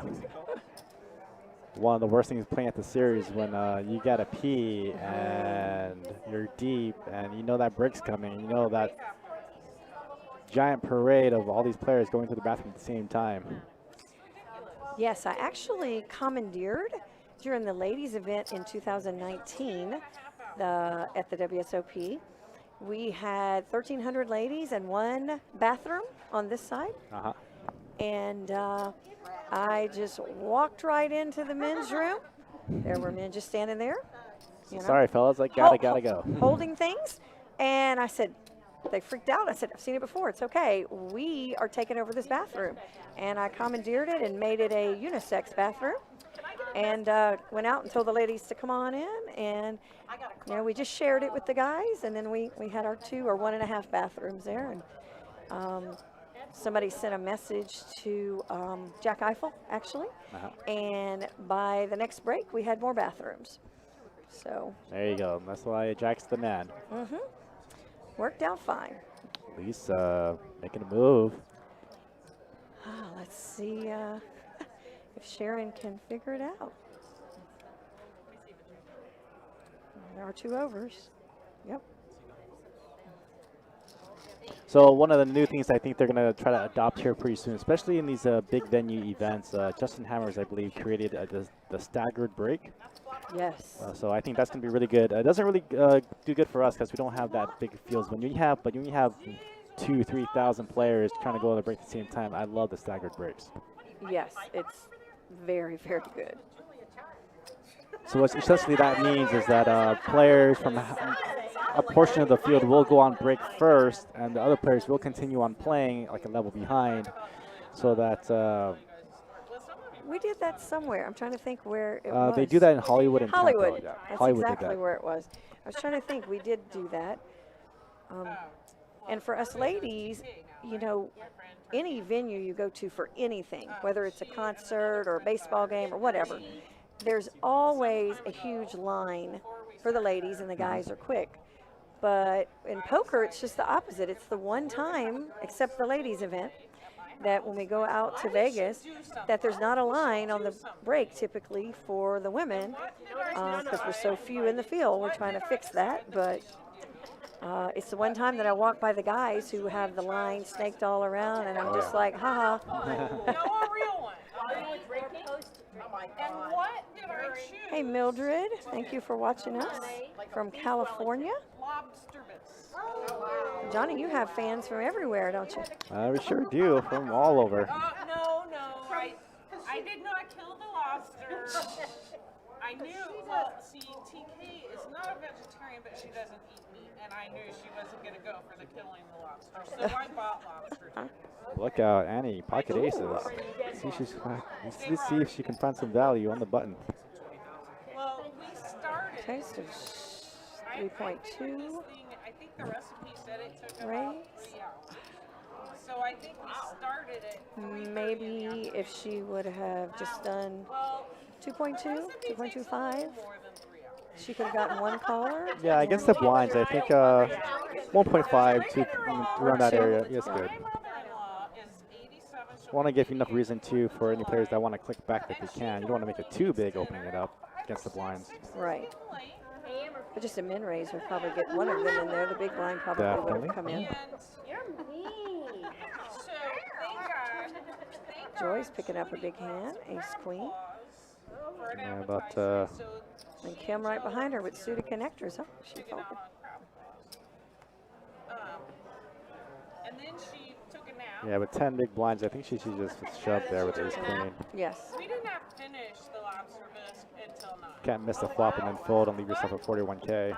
Yeah, you definitely want to see all 5 cards there. We almost set the house on But fire. everybody folded, so she gets a walk. Because you have to do this thing where you put Hey, all the Penny. stuff and stuff and you pour that I think Penny's probably out in Vegas right now, maybe watching us, and Cindy Liss. Hi to you also. It was going to go. Oh my God. Oh my God. Believe that is probably Sharon's sister. Oh yeah. Thank God I was still a little up presence of mind. You got the sack. A little small raise in there. 1.5x. Queen jack of diamonds. Likes to go a little bigger. 18,000 go. Base pocket sixes. And she's going to 3-bet here to 40K. Oh no, Mary, ace king. Yep. We might see some fireworks in this hand. Yeah, I mean, I don't know what you can do. Just go ahead and no! Ship it all in there against Lisa. Come on. Exactly. Anybody else maybe a full, but against Lisa. I think that Kim's going to complete there to the 3-bet. Another 22K. She's suited connectors for her. She's got 2 overs. Folding would have been the last thing. I mean, I would have been okay with the call, but I don't know. And there she hits it. Oh, Lisa. She steps in it. Lisa steps in it. Now is that Called. risk? Yep. Folded ace king. No, she's telling them what she voted. Trey clubs on the turn. Jack of hearts on the river, and Lisa has just been eliminated. By the chip leader. Yeah. She will take 6th place money. Great job, Lisa. She Congratulations. been in there battling this whole time and kind of up and down. Had that one big pivotal hand that catapulted her. Yep. So $905 she'll be taking down. Next cash will be $1,200. Great job, Lisa. Congratulations. And that puts Kim on a monumental chip lead. She has half of the chips in play. 381,000. Joy is on life support. 11 big blinds. Everybody else is kind of middle of the pack. I told Kim very early on today that some of the moves she was making and some of the hands she was hitting, that I thought it was her day. So we shall see.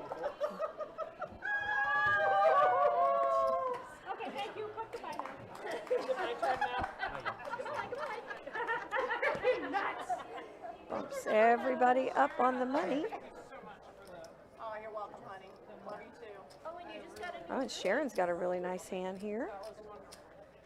She's got a suited king queen Oh, in the cutoff. never mind. Oh, there she is. Look at that.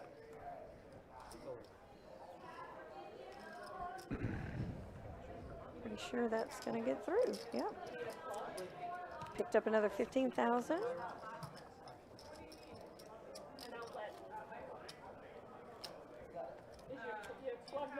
Johnny, the blinds are 3 and 6 now.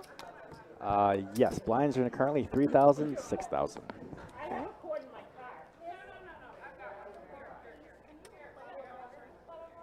you can play it back. Yeah, just have it done.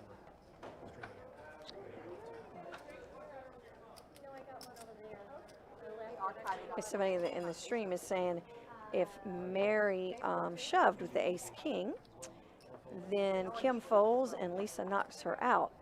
I don't know. If she shoves with the ace king, I don't know that Lisa stays in there. Yeah, I would also agree. With just sixes. No, I think Lisa might just call up. I mean, Lisa's the one who shipped it all in. She did, yeah. But yeah, certainly if. But she had raised, yeah. It was a raise and a re-raise. Yeah, and then she folded the ace king.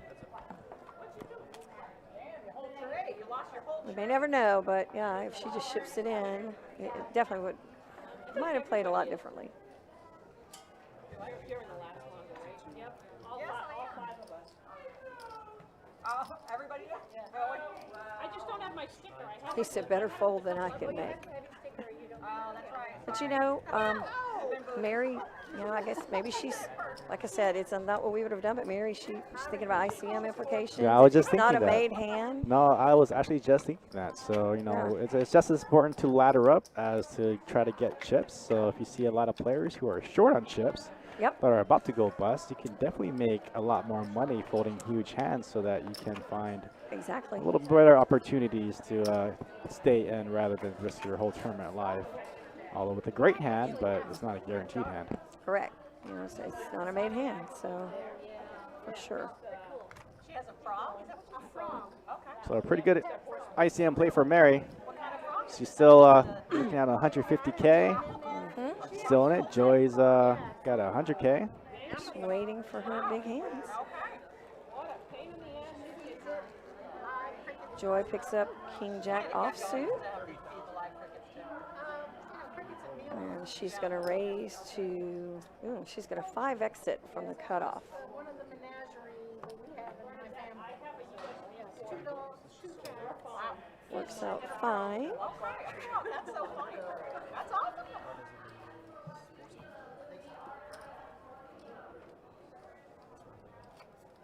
I feel all alone over here. You should. Aw, I'm sorry. Sometimes they can bite you when there's 3 people behind you. If somebody wakes up with a big hand, but in this case, everybody folded. Which day? What day? I know, right? What is Yeah, and he's saying Mary had Lisa covered, so yes. That 3-day stuff doesn't really I work. can't just 3 spray days. on top. You know, It really does. And that big body hand. spray on top. That doesn't work. 18. I know I have to take all that, but and then maybe like Oh, I know, right? Oh, chip envy. Annie's on the button with Queen 10 offsuit. She's going to raise. What's the new color? I like that. She's raising 3x. Yeah, flying taking into account that we are now playing short-handed poker, so you definitely need to be winding up your range, winding up your raises and your 3-bet. It's the only real way to trying to pick up chips, even though you're maybe not catching any hands, but there is a lot of dead money opportunity, and it's a great way to increase your stack.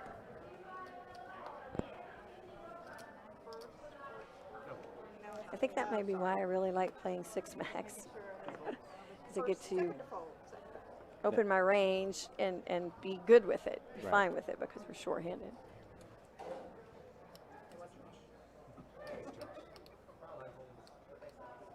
In fact, when everything very first started opening back up, a lot of the places were 6 and 7-handed, and you know, a lot of players absolutely love that. Yeah, I honestly think 8-handed is the new norm. I don't think there are really going to be a lot of places that are going to be in a hurry to make it come back at 9-handed. There's a couple of places I've played that are already 9-handed, but I definitely like 8-handed better. Yeah, I actually do prefer 8-handed play. I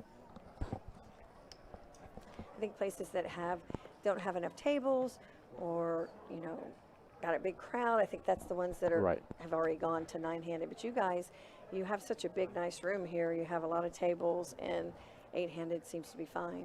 Definitely not a short of tables. A lot of rooms have opened up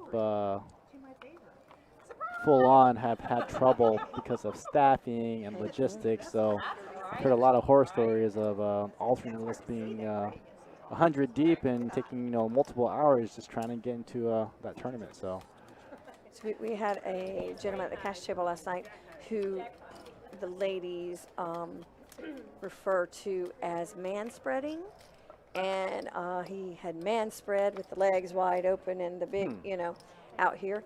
And it was actually fine. I looked to him, he's right beside me, and he's all man spread, but because we're 8-handed, I still had room. So yeah, you're not being crowded. Yeah, absolutely. So I thought to myself, normally I would be saying, I would be like, sir, could you please? But I was like, oh, I don't have to say anything. This is awesome. Yeah. So we're playing for 5,300 up top, 5,390. John Klein's asking, 5,390 up top, and right now we're down to is it 5 or 6? It's like 6 players left. We're 6 players, so the minimum the ladies can win is 905 right now. Thank you, Johnny. He just posted that, pinned the payouts. All right, it's like we're going. Playing for stacks now, Ace-Jack versus pocket tens, and it is Sharon who is going to be at risk. Joy's 57%. Come on, ladies. These are 2 of my really good friends, so I'm just, New best friend. flipping a coin. Don't know. And all red. Please. Nice and low. Oh, come on, ladies. Oh, and Sharon does pick up the ace. Joy now needs a 10. And she gets the jack. I said put a jack up there. Good to know you Great, have the power. great double up, Sharon. Joy on now live support. I think she might have like 3 big blinds left. 16,000 left, yeah. And Sharon is almost up to 200,000 with that double up. So she's definitely in contention here again. Nice plan. You that. Oh, no, I think she might. Is that it? Oh. I thought she had a little more chips left. I guess the chip counts were That's a little what bit it off. showed. Yeah. Well, great job, Joy. It was a joy to watch her today. She's done really well. She's such a sweet, classy lady, and a pretty good darn poker player, too. All right, congratulations to Joy. She has just made 5th place money, and she will go away with $1,200. Now every player is guaranteed $1,661.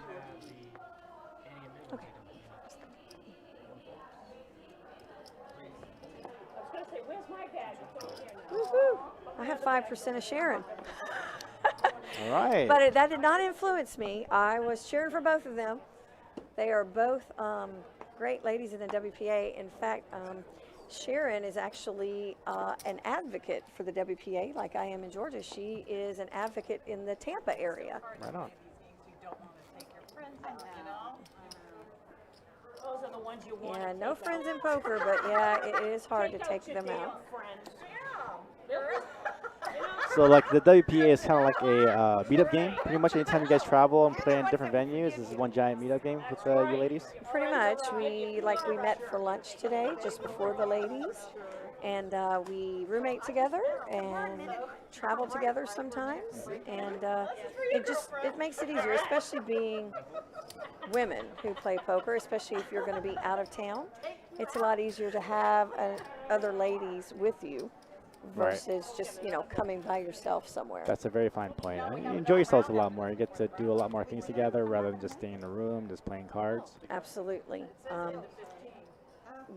Sharon got 7th place in the tournament yesterday, and we do something called winner winner chicken dinner. So we kind of share pieces of each other, and when anybody that I roommate with, you know, if I do something or they do something, the winner pays for a really nice little dinner. So I hit Sharon up for the winner winner chicken dinner last night, and it looks like I might be getting another one tonight. All right.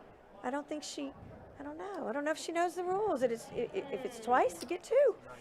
So, and my friend Ruth Hall is the one who started that tradition. That's a great tradition, like that. And we kind of go back and forth with it, and it's a ton of fun. Yeah, and the times that I do travel by myself, it is not nearly as much fun. No, not at all. I tend to like to have a little running mate to travel with and go play. Dustin's my guy. Usually when I'm playing out in South Florida or out in Vegas, I'll try to get him to come along with me. And the only time that's an exception is there's something really big, like maybe the main event or whatever, where I really just want to focus and not have the distraction. But, you know, 95% of the time, it's awesome.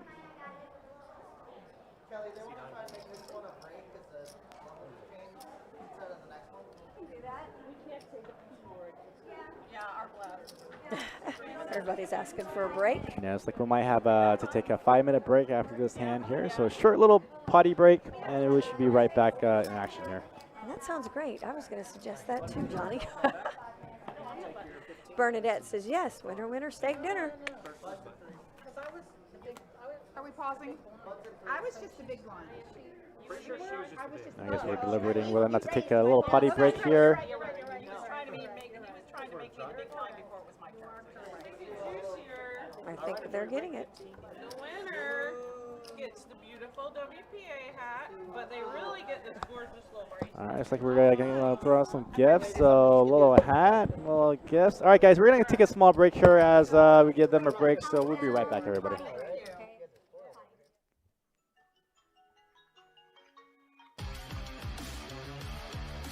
Best Bet Live. Hand of the week. Really good. Really good. Way better than Hey, what's Stella. up, guys? Dustin Shacklock better here than for Stella. Best Bet Live, coming your way with a very special edition of Hand of the Week. Doing a fine job. Today, I've got my good friend John O'Neill joining me in the booth. For those of you guys that don't know, John O'Neill is a high-stakes cash game pro. So John's going to walk us through this hand. This hand took place in a recent 5-10 game that eventually became, what, like a 5, 10, 25, 50, 100 game. You can see John right there in the 7th seat. He was in the game. So John had a front row seat to all the action, and he's going to take us through a couple of spots in this hand. And we're going to get a quick insight into the mind of a high-stakes crusher. So, John, walk us through the hand. Hey, what's up, guys? This is John O, and I'm going to be taking you through this hand in this 5-10-25 game. In this hand, there's a restraughter to 50 and a restraughter to 100. Dawn makes it 300. Dawn opens for 300 with pocket fives. Sean smooth calls with pocket queens. George makes a call with pocket eights. Paul has Jack 10 suited. He's going to make the call for 300. Comes around to Russ, who originally straddled for 100. He picks up pocket nines. It's a lot of dead money out there. He's going to squeeze it to 2100. That's going to bring it back to Don, who only started his hand with about $3,000. I mean, if he gets it in, he's just going to have to jam and hope that they're flipping. But the right move is to probably just fold it. He's going to think about it for a little bit, think about what he wants to do. Eventually, he's just going to let this hand go. Sean just smooth called with queens. I'm thinking this is a great spot for him to back raise to confuse Russ. Russ will also make very loose calls if he doesn't think you have it. Surprisingly, Sean just flatted for 2100. Comes back to George. He has pocket eights. There are very deep stacks out there. So he's hoping to just set mine and spike an 8. Paul has Jack 10 suited. He only starts with about 6,000 and would have to call like 1/3 of his stack here. It always feels dirty when you have to fold a hand like Jack 10 suited. He just takes the less variance route and just folds it, just praying that he does not hit this board. And off to the flop we go. 3 ways. There's about 7,000 in the middle already. Still some very deep stacks. Russ just spikes top set on the flop, but there is 3 hearts out there. George checks with pocket eights. He pretty much just whiffs here. Sean has queens but no heart. So interesting to see what he's going to do this hand. Russ is going to lead 5,000 here, puts Sean in a weird spot. Sean's hand is so under-repped here that I would probably still get it in. I mean, if Russ has just the ace of hearts, if he has ace-king or ace-jack with just the ace of hearts, maybe even the king of hearts, Russ would bet here. Sean thinks about it. It's a hard call to make when you have no heart. Me personally, I probably still would have jammed if I ever did just flat pre-flop. And there he goes. He makes the fold. Comes back around to George. And I would think that this would just be a snap fold from George. But surprisingly, he thinks about it and he makes the call. And then comes turn is a queen. Sean is disgusted at this point because he would have turned a top set. Russ now jams for 15,000. And now George is not really sure what to do. This is why I think he should have just folded on the flop. There's no real good turn cards for him except for an 8. Russ could have hands like ace-king with the ace of hearts and ace-queen with the ace of hearts and maybe ace-jack off with the ace of hearts. Those are the hands that George can beat. But with the queen on the turn now, he can't beat ace-queen anymore. He can really only beat ace-king and ace-jack off with the ace of hearts, maybe ace-king with the king of hearts. We're going to go, George is going to tank for about 2.5 minutes here. We're going to go ahead and fast forward this to about where he's going to make the call. He's going to make a crazy call here, and he's disgusted.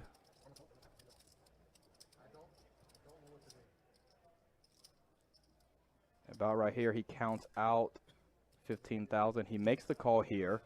He gets the bad news from Russ, seeing that he's drawing stone dead. I mean, we could have gave him the deck. He could have picked his own card out of the deck and still couldn't have won. And right now, he is going to be raging the game. This is when the game gets very good, and there's going to be a lot of more interesting hands after this. When George is on tilt, the game gets crazy, very entertaining. And see y'all next time. All right, there you have it, guys. True cash game insight from a high-stakes professional. I want to say thank you very much to my good friend John O'Neill for joining us in the booth today to walk us through that wild hand. You guys make sure to like, follow, subscribe on all the platforms, and we'll be back soon with more Hand of the Week. Best Bet live stream. Watch us play.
All right, guys, looks like we're about to head back into action. A little potty break for everyone, with myself and also the players at the table. Kind of stand for another 2 hours. But we're coming back to action again. We are about 5 players left. I'm sorry, 4 players left at this final table. We have Kim with 44% of the chips in play with 366,000. Looks like Annie is on the short side with 10 big blinds. I called it up. Here's our current payouts. Next player out will receive $1,661, but everyone's looking for that first place prize of $5,390. Again, I am here with my special guest, Chris Reed. He was helping me commentate this ladies' event. Say hi, Chris. I am loving this. Get to see all the ladies playing and a couple of my favorites running deep. So it's been a really good day. Got some nice money here also for first place up top. So Chris, unfortunately, was busted, what, 10th or 11th? Couple spots out of the money. I think it was 11th. Made a move at the wrong time. I was low stacked and chose to go ahead and shove. And you walked right into aces. Yep, ace 9 was a big bad dog there. It was terrible. But I knew she had aces too. The second she was like immediate, I was like, she has aces. Yeah, I just had that feeling with that snap call. I was like, oh no. I did. She's also a friend, and I was like, oh no, she snap calls. She has, I'm drawing dead. Yep, or pretty close. All right, blinds are now 4,000, 8,000, 8,000. Stacks are getting kind of shallow now, so. Definitely.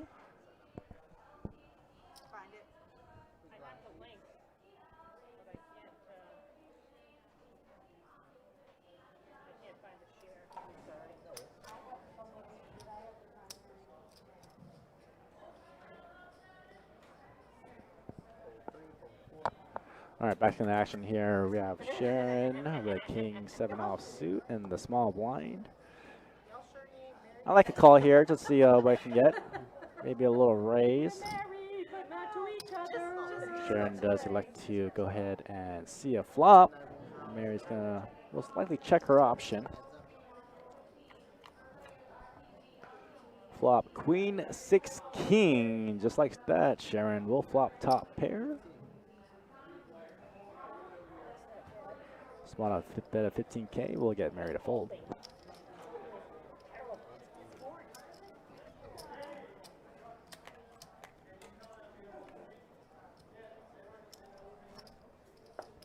Yes, Diane, I would definitely have to agree. Chris Reed is definitely one of the best women ambassadors for the game of poker. Thank you very much, Diane and Johnny. Diane's very sweet. Diane is also one of the best women players that I know. She's a very tough competitor. Great at PLO also, not just tournaments. I think she plays here up in your upstairs room sometimes.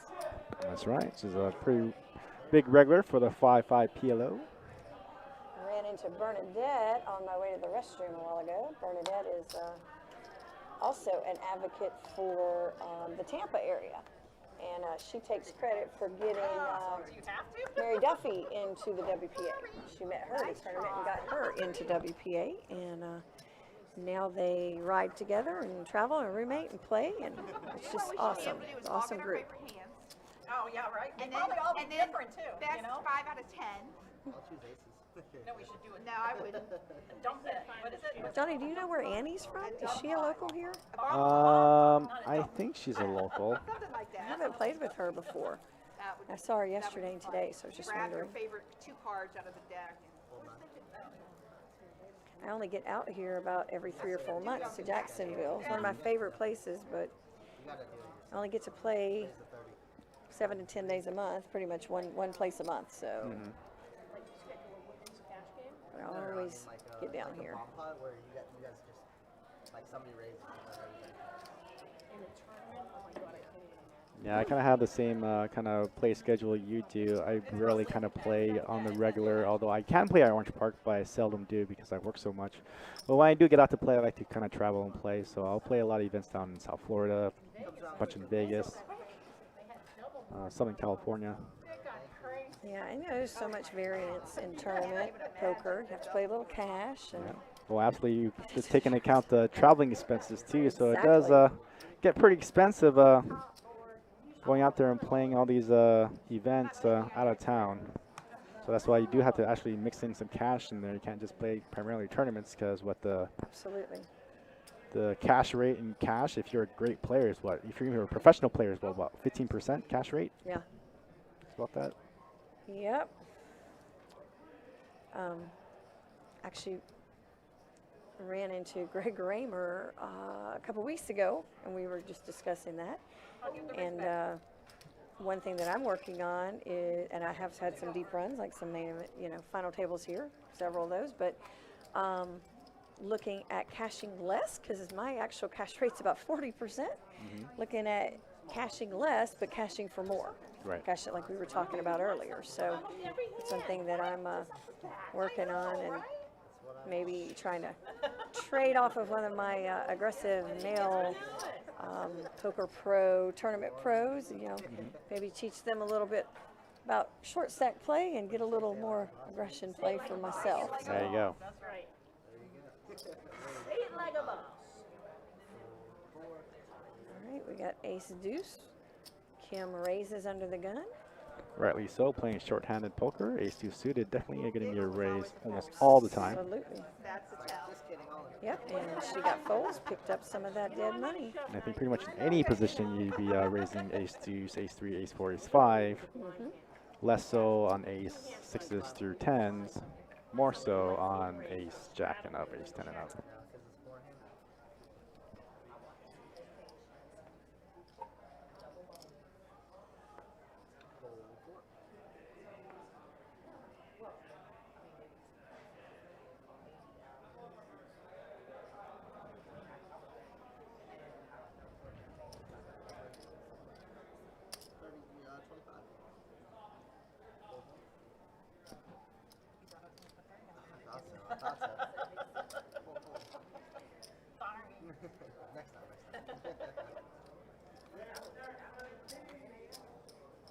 Sharon picks up 20K on the button with her queen jack. I haven't actually put it on top of my cards.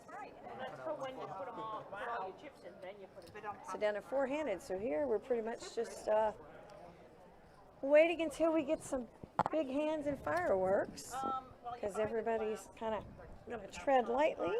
Someone has a pretty good hand. They're going to make some raises, get some folds. Yeah, hopefully not too lightly. I mean, there's a lot of opportunity to try to get some dead money. Don't fold too much. Try to open up your range just a little bit. Get a little more involved. That's what I was saying. We're going to have a lot of people raising a little lighter. She's a cracker. People folding if they don't have anything great. Yeah. Got to defend a little bit though, especially in the blinds. Definitely in the blinds, On the but button. definitely try not to call light out of position for no reason.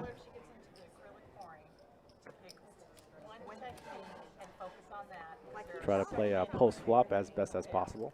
Mary just made a really good play there, betting out 40K with her queen high, and got Kim with the king high to fold. And usually the case first in the pot usually takes it down. So I like betting a lot of draws, a lot of milling pairs for a little bit of chips, just enough so that, if I get raised over that, I can fold.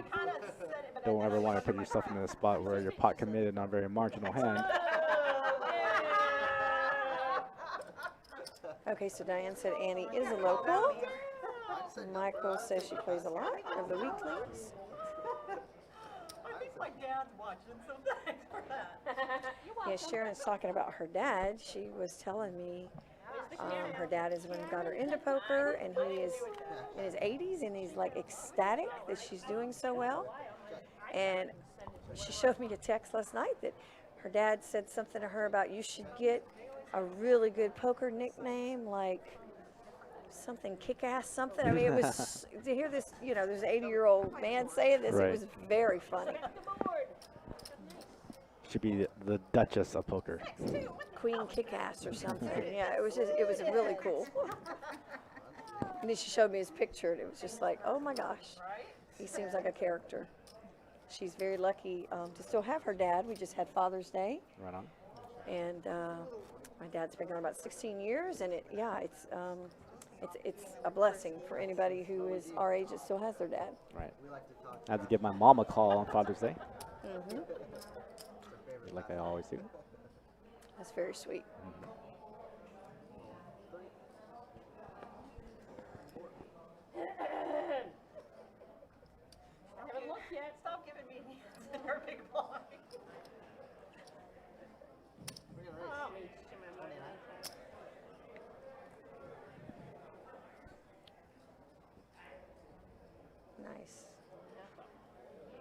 go. Nice fold there. No reason to see a flop for too much. Pick a better line. She showed her and said she's not lying when she swears. You're big blind. I'm like, I'm getting good cards when I'm in the small blind. I know. I'm not picking on it. I think that is the difference, totally. I've said it myself too. It's like the ladies feel bad. You know, they have to like show, oh, I'm not picking on you, and here's your cards. Right. That's totally different from most of the guys. Right. They're, they're going to raise it. They're not going to tell you, oh, I'm not picking on you. You know, and I think that honestly, that's something I know myself and a lot of my other friends. You know, that's something that ladies really have to work on and try to get over as far as getting the killer instinct. Absolutely.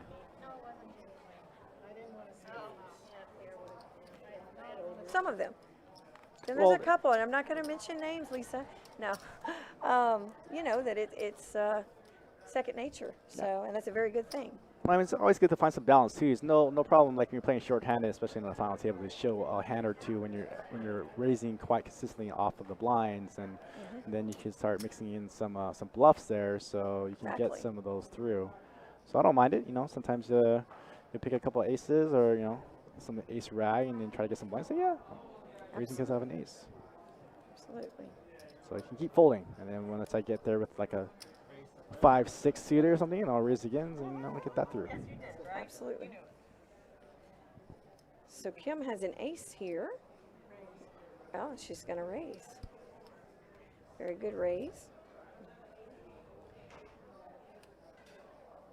Using her position to her advantage, knowing that she can 3-bet in this spot, and whatever flop that comes up, put it in on a bet, and most likely the next player will fold.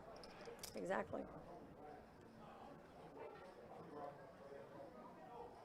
And basically Sharon has to hit the king or the queen to be able to continue after the flop.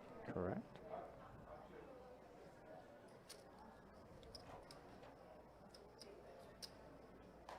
It's going to be a good chunk of Sharon's stack. She does decide to flat here, which I'm okay with.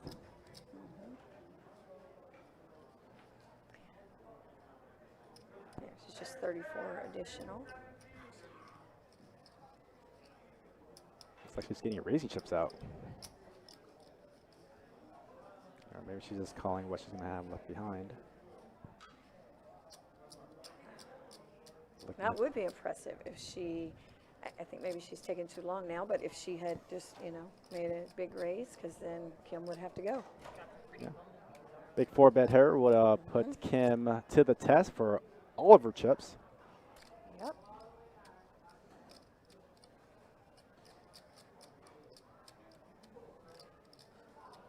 She's thinking hard about it. She's a little reluctant to do it. It's a tough spot to 4-bet with king queen after being 3-bet here. Yeah, and I know Sharon very cognizant of the ICM. Right. So. And you can only really do that if you know the player that you're playing against, that you're knowing that player is 3-betting you light.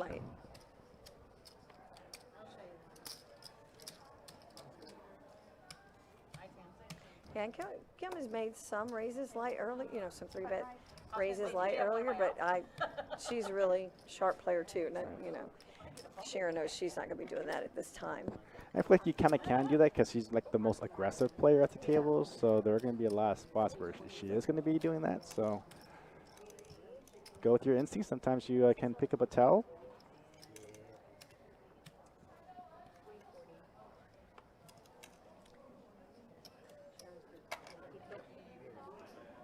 And Sharon can feel good with that lay down since she showed her the ace. Oh, and now she picks up ace king on the button. And again, anytime you have that raise on the button, people do discredit it a lot, think you're just trying to steal. Absolutely. I was going to say, but, it's 6-3 off. Sharon can't do anything. Now you tend to want to go big on ace king, especially you have all the chips. You don't want 1.5x to 2x in that spot, especially with the ace king. Get 3x, 4x. That's the. Yeah, because if you let them see it and they hit top pair, That's right. You've just lost the money that you put into it.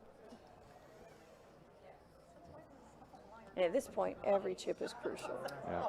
So, Annie is basically going to be in shove mode. Can't really play any hands with the current blinds, so she's going to wait until she has a good one to ship it in. But Sharon now, pocket kings. Mary right behind with ace 9. Blind versus blind.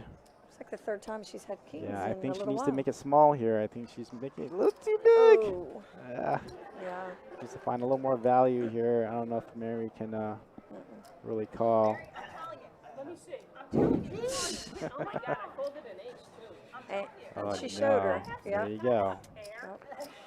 Well, here's one to look back at, Sharon. Heads up, blind versus blind. 1.5x is a good amount to be raising pocket kings. Right. Go small, you can always get away from it if the There you ace go. hits, but you're trying to get the value. You're not trying to make them fold Right. in this spot. You're trying to make some money. And especially with kings heads up, it's easy to get away from it if you need to. That's right. And being the aggressor, too, it does give you a lot of information. So if that player goes over the top, post flop, you kind of know where you're kind of at. Right.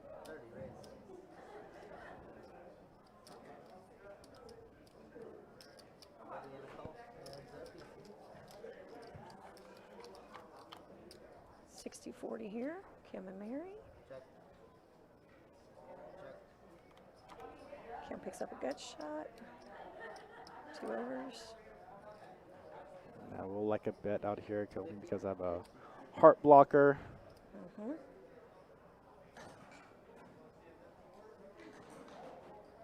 Yeah, and she's 2 overs and Very draw heavy board, so yep. you represent a lot. Mm-hmm. Especially with just one card to come. That's right. So she has to let it go. Yeah, if you're check flop, check turn, you're pretty much giving up the pot in the river. Right.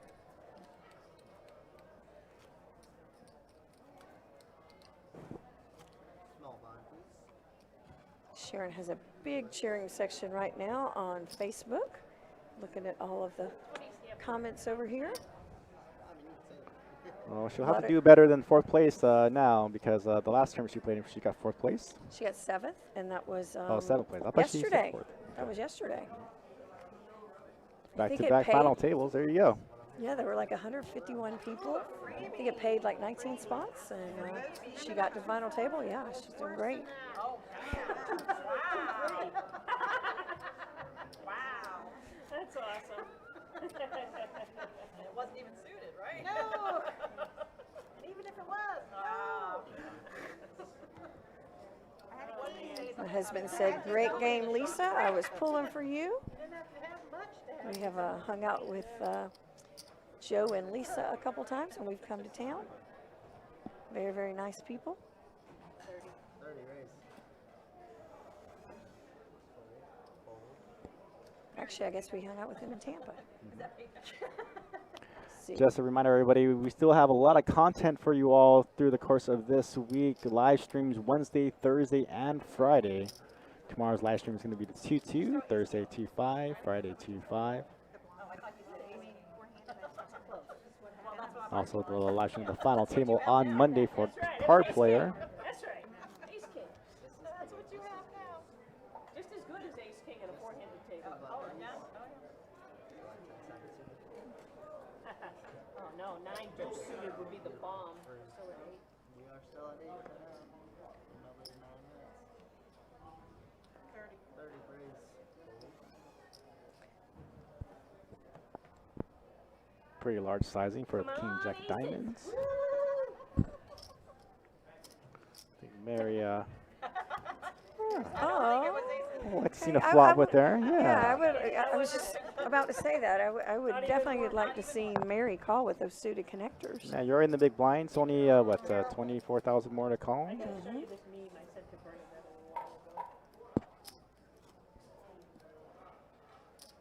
Show a little mercy, sir. That white goat that I sacrificed is faded. White goat that I sacrificed. I was hoping to get on the stream for tomorrow night. I was like 9th in the line for Thursday night, but I think I have to leave before then. So I was hoping to get on, but there was like a very long line. Been on you guys cash stream 3 or 4 times. It's always been very good. Yeah, our live streams for the smaller games have been quite the attraction. Usually those games fill up as soon as we release the schedule, so it's tough to try to get everybody to play, but once they jump on, it gets filled pretty fast. So again, our schedule for our live stream for the next few days is going to be 2-2 tomorrow, 2-5 Thursday, and then 5-10 on Friday. Okay, Sharon, let's see what she does with these suited connectors under the gun here. I think I like a little 1.5X on the under the gun. I don't like the fold. Yep. Mary folded an ace there also. Yeah. Oh, hurry up before she changes her mind. On the button. I would have liked Annie to just go all in there with the blind versus blind with king high. Okay. Yeah, and I think, yeah. So she made just a little bit, just a minimum bet there to see if, basically to see if Kim had an ace, but she has a figure she didn't since she didn't raise blind on blind. Right. But especially against with the chip leader too. I mean, yeah. Oh, she got one of those spots. Although it's not a very good hand, but she just limped, so it tells you a lot. Right. And so Annie has to think that she has the best hand there. She put out a little feeler bet, found out, and picked up that pot, picked up a couple blinds.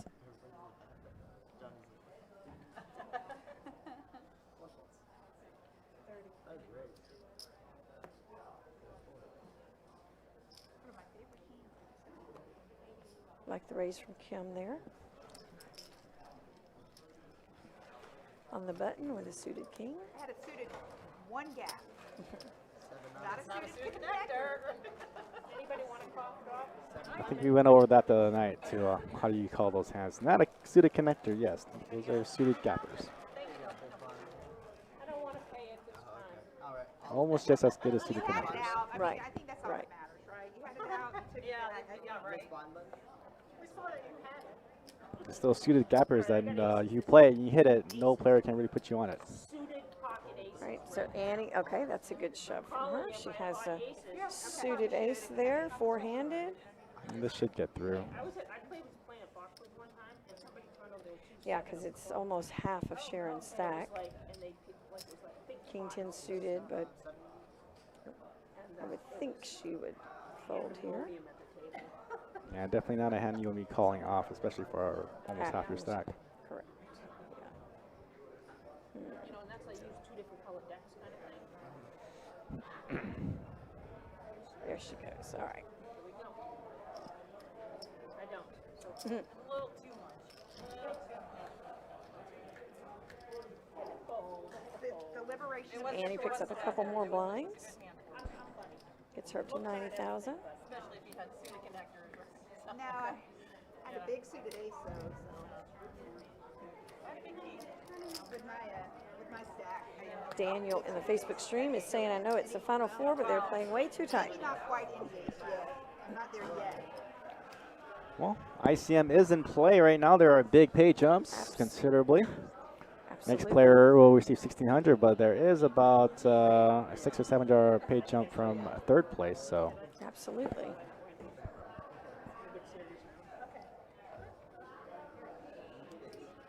Our chip leader has a pretty good hand here in the big blind. Oh. Got folded to her. The blind's 4-8 now. yes, blinds are now 4,000, 8,000, 8,000. Someone was asking. And we'll just see what the stacks look like right now. That turn was so sick. So Annie's sitting on 11 big blinds. Mary's got 20, and then above that, so. That's a stir. Right? We're not cheating. It's just a meme. That's funny. Kelly, Florida. Mary's on the button with a suited king, and She's going to raise. It's a good raise. Better than Jack 2? I could beat Jack. I bet. I Jack. Okay. I'm glad I folded it. Yep, yep. Jack 3. Blake Jackson wants to know, is that Chris in the booth? Yes, Blake, this is me. No, I can't put any more shit on the table. Blake is lives here in Jacksonville and used to be one of my clients when I had the car dealerships in Georgia when I was with SunTrust. And just ran into him 2 nights ago here. Hadn't seen him in a couple years, three years, I think. That was a really nice surprise. So are you still in the car business? No, I actually retired 3 years ago to do this crazy poker thing. Pretty interesting what's going on with the market now. There's so little inventory for used cars, new cars. Rental cars, Rental cars, every kind any of cars. Any kind of cars. Yeah, I think it's almost triple the amount to do a car rental in Vegas. I just booked mine. Usually it costs around like $150 to $200 for a week. It cost me over $500 for the week. Well, I found a good deal from the 10th to the 20th of October for like $524. The only problem is then I changed my airline ticket for the 1st to the 20th, and I really can't find anything that's not like $1,000 for the first 10 days. So if anybody's listening out here that's one of my friends in Vegas, you know, I'll give you some money to rent your car. I'm like desperate. I'm going to put a thing on Facebook soon. No, I hear you. Even the Ubers and the taxis are charging sky-high prices because there's so little inventory. Yeah. And I'm actually staying at my friend JJ Liu, who's a ladies poker Hall of Famer. She's awesome. Also legends of poker. She is, and she has a house out in Rhodes Ranch, out about 15 minutes from the Rio. And so, yeah, I'm really hoping she's going to come out at that same time so that I can hitch a ride there anyway with her in the mornings. So I am concerned about the 1st to the 10th. I may be hitchhiking. I don't know, but I got to get to the Rio some kind of way. I remember one year, Mark Edwards had his bike for about a week and a half because he was staying there for about a month, and he actually valeted his bicycle at the Bellagio one day. He told me about it. Oh my God, that's that might be a good idea. I'm sitting here thinking, I think I could ride my bike. This is the middle of summer, though. It's going to be hot. Oh, no, never mind. Well, no, it's in October. Oh, that's right, that's right. The weather is going to be great. So I'm thinking, I'm kind of looking forward to going hiking, and so, you know, the days when I do have a car. And then for the main event, I'm going to stay at the Rio. Right. My friend Lorraine and I are going to roommate there. Now, a lot of good hiking in Vegas. You can hit Zion. I love Zion National Park. Yeah, that's a very good trails out there. We went to, the last time I was out there, I went hiking in Red Rock, and it was the middle of the summer, and I almost died. Yeah. I was by myself. I wanted to puke. I really did. Yeah, you do not want to be hiking in the height of summer. I learned my lesson. No, sir. Not doing that again. EC is your friend. Yeah. Blake says, yes, the car business is a circus right now. I was going to say, if you fold really quickly, Chase will tell you. Okay. Sharon had a 6-5 suited. Would have liked to seen a raise there. There's an all in here for Annie. Now's the time to pull that trigger with ace-4 suited. I think Kim. Jack 9. 54. It's 15% of her stack. Yeah.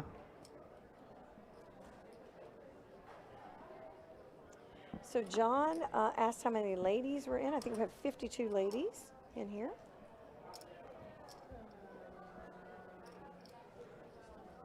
Sharon's daughter, Jacqueline, is saying Sharon is the best. Jacqueline, I had dinner with your mom last night, and she was only saying good things about you.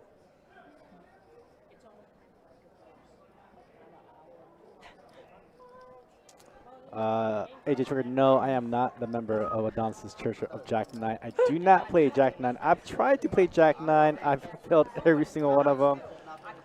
I'm sorry. I am not a member of Jack 9 Church either. At all. People were talking about it earlier at the table, and couple ladies said it was their favorite hand. They love to play it. No. I decline. I do not. Sharon's been hoarding them. Jacqueline said they're all lies. She only talked good about you, Jacqueline. That's funny. Frogman said when he was on the stream, he went 3-0 with Jack 9 and 0-1 with Ace Ace.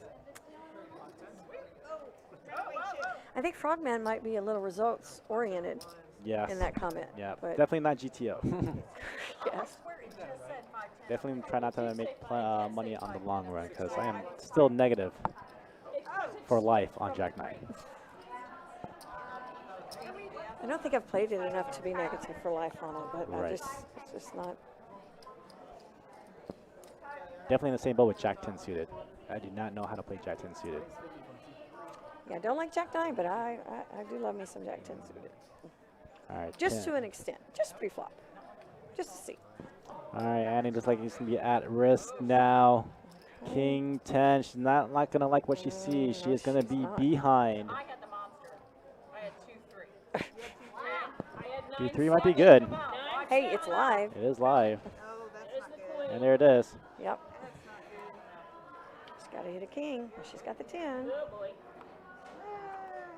Oh, gets the flush. Kim running super hot, extends her chip lead. Annie, 4th place. Great job, Annie. Kim has run super hot this entire tournament. And great job, Annie. So Annie will take 4th place in the Card Player Poker Tour Series ladies event for $1,661. Now every player is going to be At least $23.96. guaranteed $2,396. I think Kim definitely has more than half the chips in play now. Zach sitting at 486K.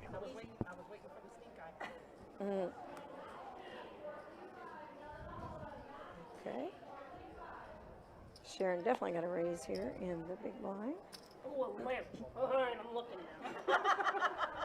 Oh, no, she limped. Okay. I have a knee brace on, so I'll check. I got that wrong.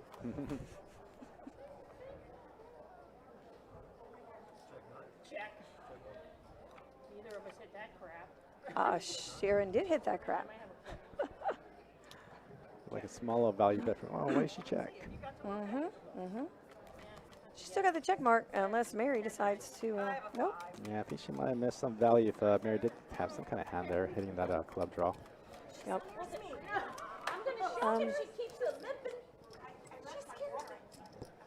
Yeah, I definitely think at least pre-flop she should have Definitely. made a raise. If not after the flop. Yeah, at this point, any ace is going to be a raise.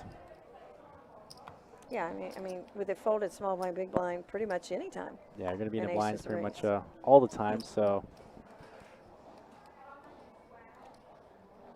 Any naked ace is going to be good for at least a 1.5x. You might want to size a little bit bigger with the ace queen. Tara Smith is in the house. She's saying good luck to the ladies. Tara is on the board of the Women's Poker Association. She is awesome. She also works in the poker industry with poker chips. Nice play. I think Sharon's playing very well, chipping up, even though he's just taking down some blinds. But the more you take, you're going to increase your stack 10, 15, 20% each time. Absolutely. Well, Basso put 20 in, so we might be.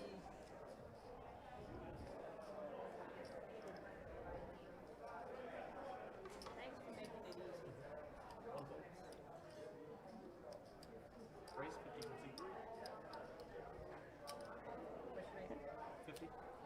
Big sizing from Kim with Jack 10 suited. Let's make it a raise with one of my favorites.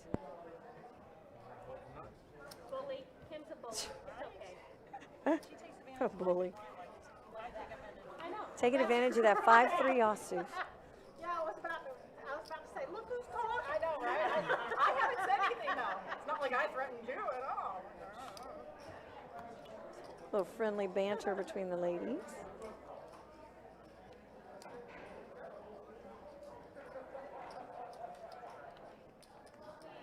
Mary in the one seat has her shirt on about foster pets. She actually, it's what she does. She fosters and helps people foster pets. I'm actually gonna do that. I'm gonna adopt a cat as soon as I get back from Vegas. I think I need some pets in my life. Oh, you should get with Mary.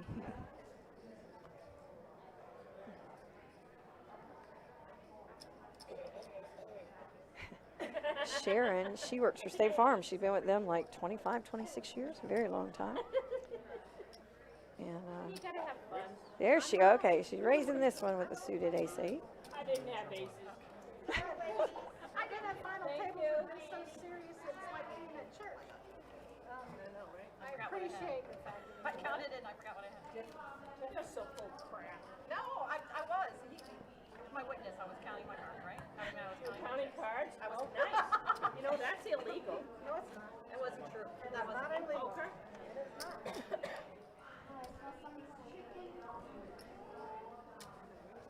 I get asked that constantly when I tell people what I do. I get asked, do I count cards? And I just always shake my head. I'm like, no, you cannot count cards in poker. But blackjack, plenty.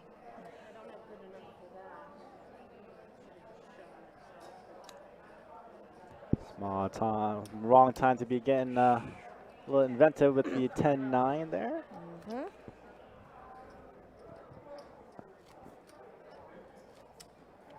Got the Rockets, three-handed. That's pretty good.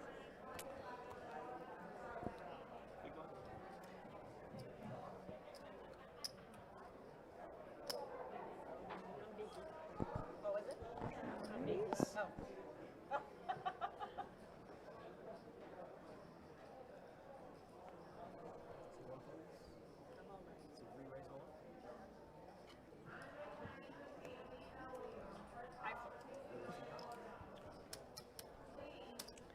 Nice shove with that small pair from Kim.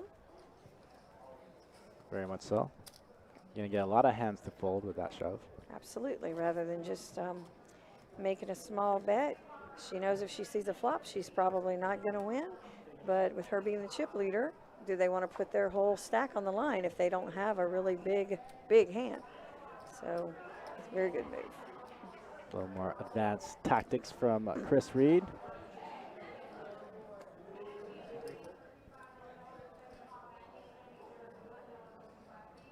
Queen 4 versus Queen 5 in the blinds. Okay. Best hand wins. Did you hear that, Mary? Walk. That was a walk.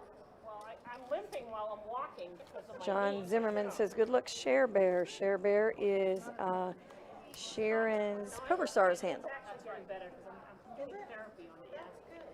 But I've been icing it. I have a During COVID, we got to play a lot online. That's all we had at the beginning.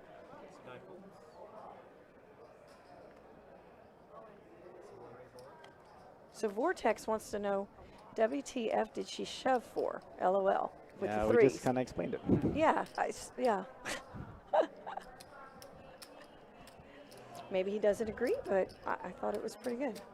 Well, that's kind of what you do playing shorthanded poker, play three-handed for the trophy. Exactly how he explained it is probably the exact way that you should be playing small pocket Small pairs. pocket pair. Yep. Especially when you're chip leader. 100%.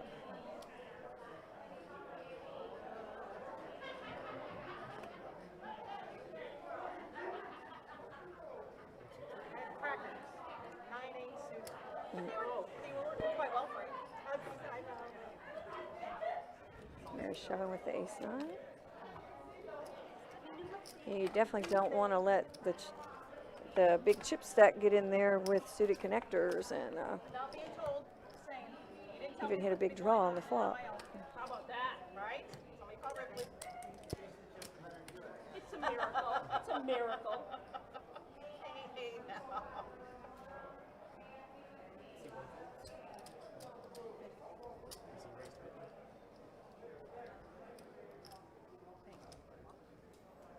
Which is basically the same hand, but this time in the small blind versus the button. Yeah, using her big stack and her advantage, you definitely want to go big with your quality hands playing shorthanded. We can't see what Sharon's hand is, Oh, but no. I'm guessing it's pretty good since she's shoving. Yeah, it's the call from Kim. Looks like we're going to go heads up now. Sharon is at risk. What does she have? She has pocket nines. Looking pretty good. Way ahead. Only one over. Screwed if she doubles up. Yep. That was a correct statement. Very good. All right, Sharon doubles up to 301,000 neck to neck to Kim.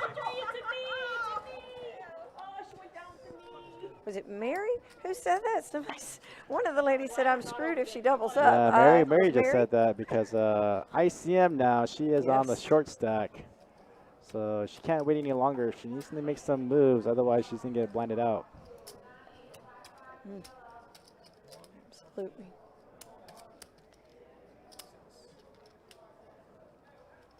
Very nice hand. She definitely needed that three-handed to double up there. So where is she at now in relation to Kim on chip stack? Should be pretty close. So Mary on 10 big blinds. Kim and Sharon pretty close to the chip stacks. So John, you were asking about the ladies event in Vegas. You're asking on October 11th. Typically, we have 1,200, 1,300 players. And I'm really thinking this year, because there was no WSOP last year, they're really thinking they're going to have a really big turnout, hoping they have enough dealers. Some of the events are freeze-outs now because they're thinking they may not have. I mean, that's kind of the case now coming out of post-COVID. Everything's starting to open back up. There's no more policies of, having a limited capacity. Pretty much everything's going to be full on full force. So the only thing hindering any venue right now is their staffing. So. And missing out last year, I think we'll have even more. So I'm going to guess it. I'm going to guess 1,300 ladies, if not more. So it's definitely worth her while if she comes out and plays with us. Yeah, now's the time for a lot of venues to be breaking their personal records. Thank you, John Corbin. I appreciate it.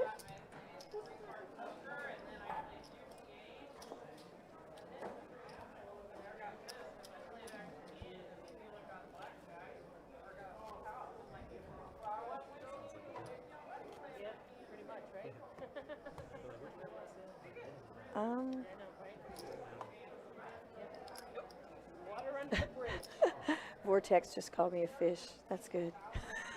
It's okay. We allow some trolls in the chat. It's all good. Little trolls is all right. Oh, no, I think it's funny. I like it.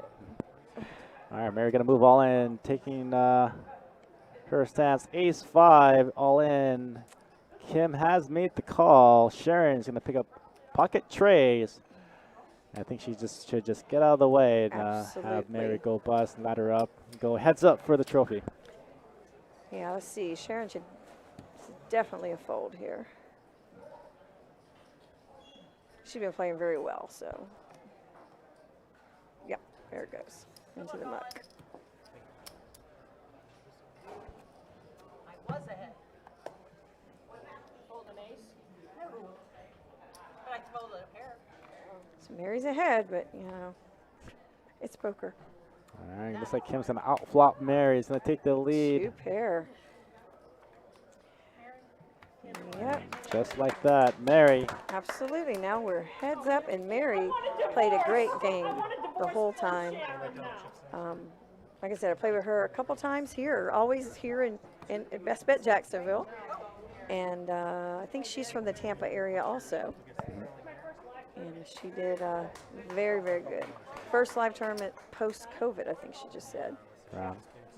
All right, congratulations to Mary, taking third place money for $2,396. We're going heads up against Sharon and Kim.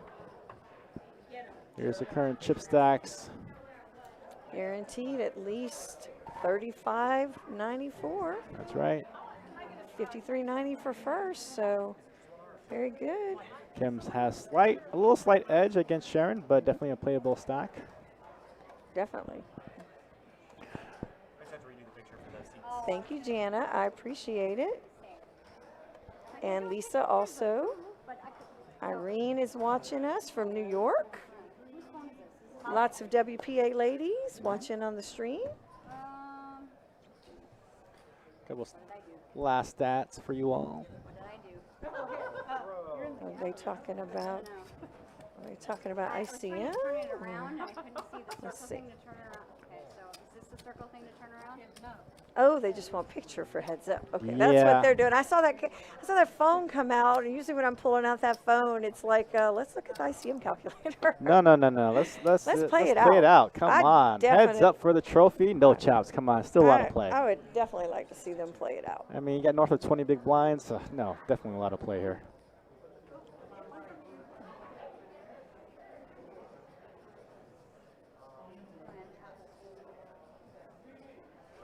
Too bad we started at noon, so we've been playing about 9 hours. We're to heads up.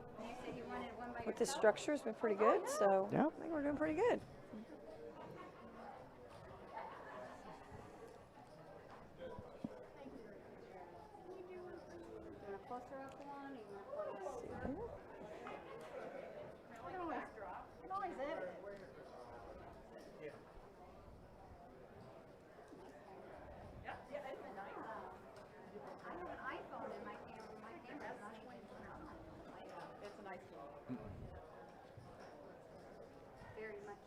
Thank you.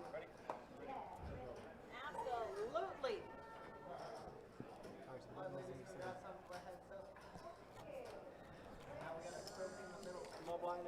Super excited.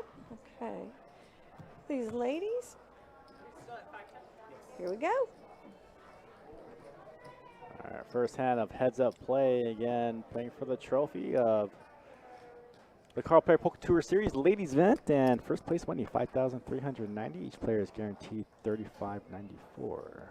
Yeah, I'm very happy they're playing heads up. It's not often that you get to play heads up, so you get that opportunity. It's especially here. It's a pretty damn rare, to yeah, be honest. Exactly. So it's like, yeah, definitely take it and use that experience down the road. So there's about $1,800 difference between first and second. Yeah. Definitely something to play for. And that trophy, and the bracelet, and the bragging rights. That's so. right.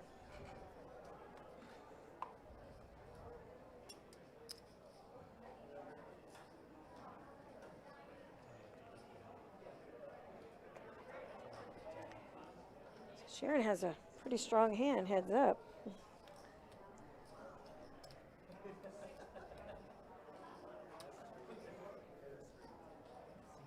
Kim is raising. So going pretty big. Blinds are, what are the blinds right now? Are they 5'10"? Yeah, I believe so. Good, great. I was hoping she would give that a call. Look it up. Yeah, 6-4 is a good hand to see a flop. 6-4 raised, and Sharon defended with the Queen Jack. I'm sorry, she had. So definitely playing heads up. You definitely want to be limping a lot of middle hands. Don't want to be folding too much. Definitely want to be raising with the goods. You can try a setup trap play every now and then. That was very strong from Kim. Like I said, she raised with the 6-4 offsuit. Sharon defended, and she let out the turn and took that down. Yeah, we'll see. Let's see. I see it from Kim. A lot of 3 and 4 bets. We'll see if Sharon kind of does the same, kind of match her. Here's two pretty good hands. Heads up. Let's see what Sharon. She won't raise too big. Yeah, looks a little too big. Yeah. Ah, we're going to get a call. Looks like with the King 10.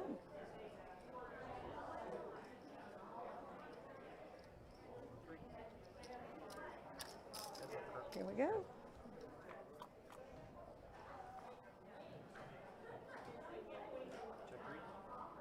Yeah, no reason to play it slow. I think she can just throw in a bet there. There you go. Yep. Very wet board. Hearts out there, straights out there. Picked up 60K there. So I like that sizing if Kim's going to go ahead and call you light. Right.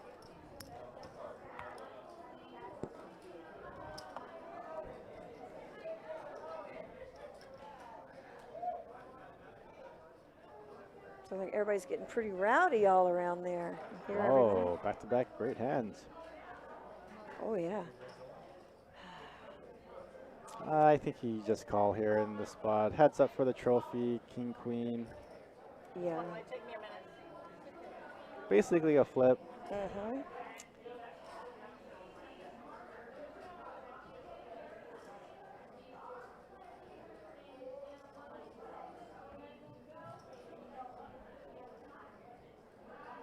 Yeah, because heads up, they're both great hands.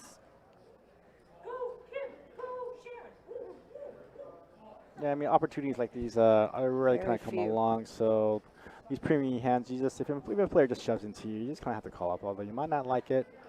Right. But I think these hands kind of play itself in in bigger, more professional terms, playing heads up. Right. Yeah. I don't know that Sharon will call. Yeah, I think she's talking herself out of it. Yeah. She showed. Yeah. Nice bet. And she, yeah, I think very she nice. at least had the ace. Plus, she had all my outs right there.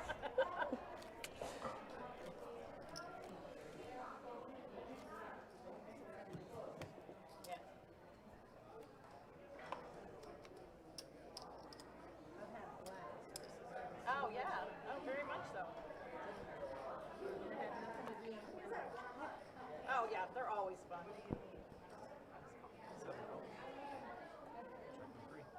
All right, we get to see a flop here.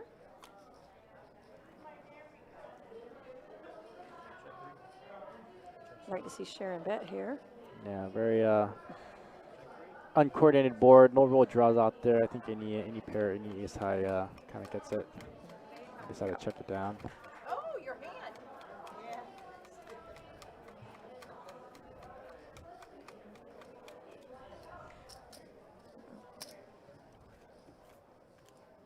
Yeah, with Sharon on the button and Kim checking to her there with no raise pre. Yeah, I think it's a good opportunity for her to pick up the dead money there and just take that pot down after the flop. Absolutely. If anything, betting gives you more information than checking. Right. Even just a small bet, I'm pretty sure Kim would have went away. 20, you know, spots like these, you can only just bet one big blind and usually either gets them off or Right. you know, kind of tells you where you're at. Yeah, 1.5, and then, yeah, doesn't cost you a whole lot. Pick it up.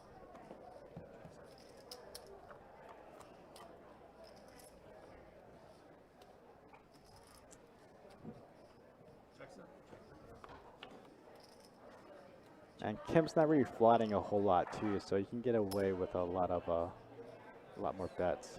Right.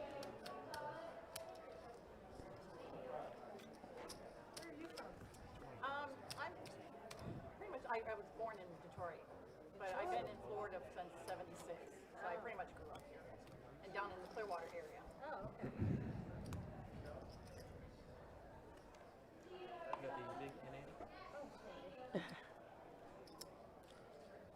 Okay, so Sharon has a king on the button. See if she raises and how big.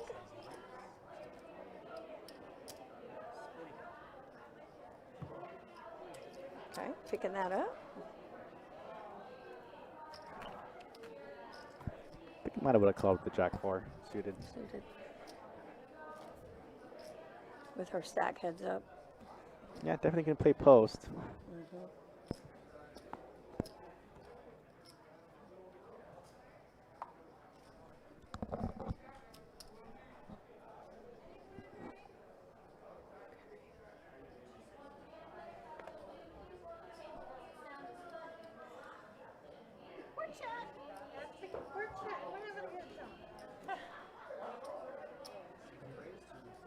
Vortex in the chat, he's funny. Definitely trolling. Let's see here. Suited queen.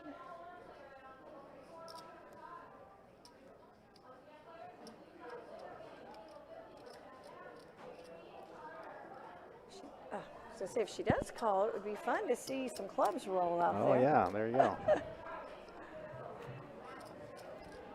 Justin Miner says his heads up may require a cooler.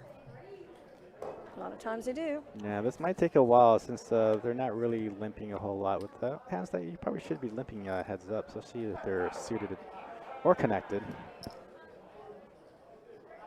You can't really wait for aces, Premiums. kings, aces. Yeah, you can't really No. wait for those kind of hands. You're going to have to just make do with what you get and see if you can outplay each other. We've seen Kim do that once or twice, you know, with the 6 high betting and getting Sharon to fold better hand. First one in to bet is going to win this spot. Absolutely. There we go.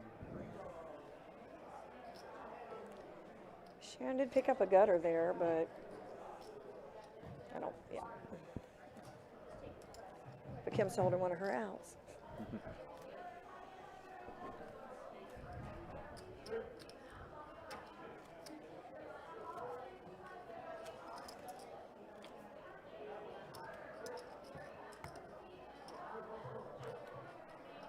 I guess the cash games are picking up out there. I think that's the noise that I hear.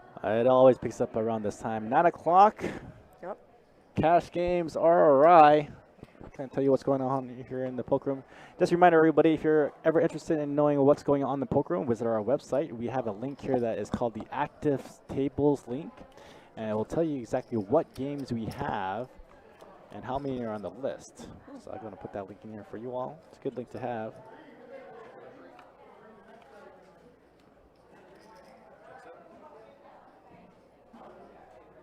Kim picks up a pair.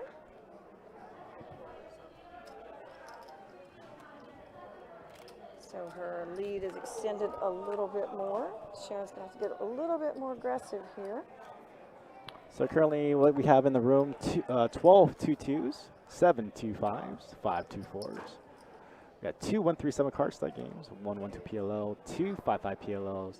Also at Orange Park, 3 2-2 games, 3 2-5 games, and a pretty good list for 5-10, which I'm very interested in. Sharon picks up a pair of 9s on the button.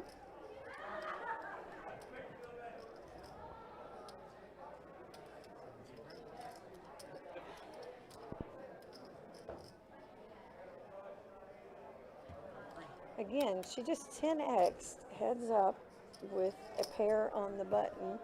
Would like to see her make a 3X bet there to induce and see, you know, heads up. Pocket 9s are very, very strong. He's putting my blinds out for me. It's like he's willing. Yeah, definitely one of those hands that you would like the player to go over the top, just to see where you're at and just get it in. Right. Yeah, so she just 3X is there, and she has, you know, anything good. Maybe she will make a 3-bet, then she can 4-bet shove and pick all that money up. Yeah. Whoa, Sharon with the move. Okay, suited ace, heads up. I like it. That's over half a Kim's stack.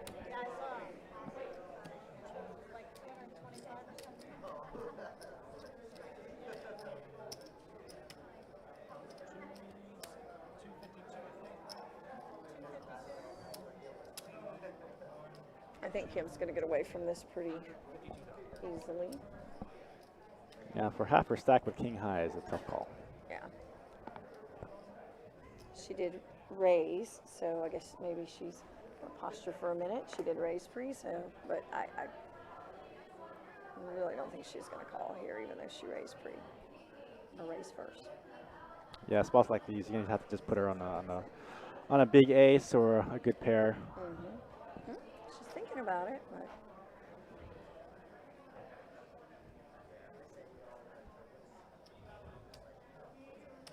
I like the move by Sharon. I really like the 3-bet shove there.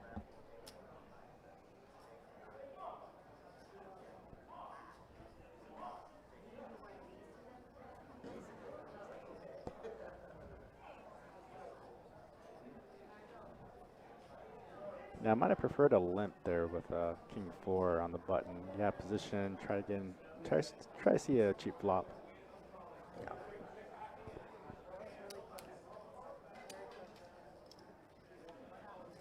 Sorry, I couldn't show you. Huh? I see. Picked up those chips. There we go. All right, blinds are up. We were at 6-12. Thank you. AJ Trigger has a definite point there. 6,000. About the 5,000 taxable threshold. It's only just a little bit over that.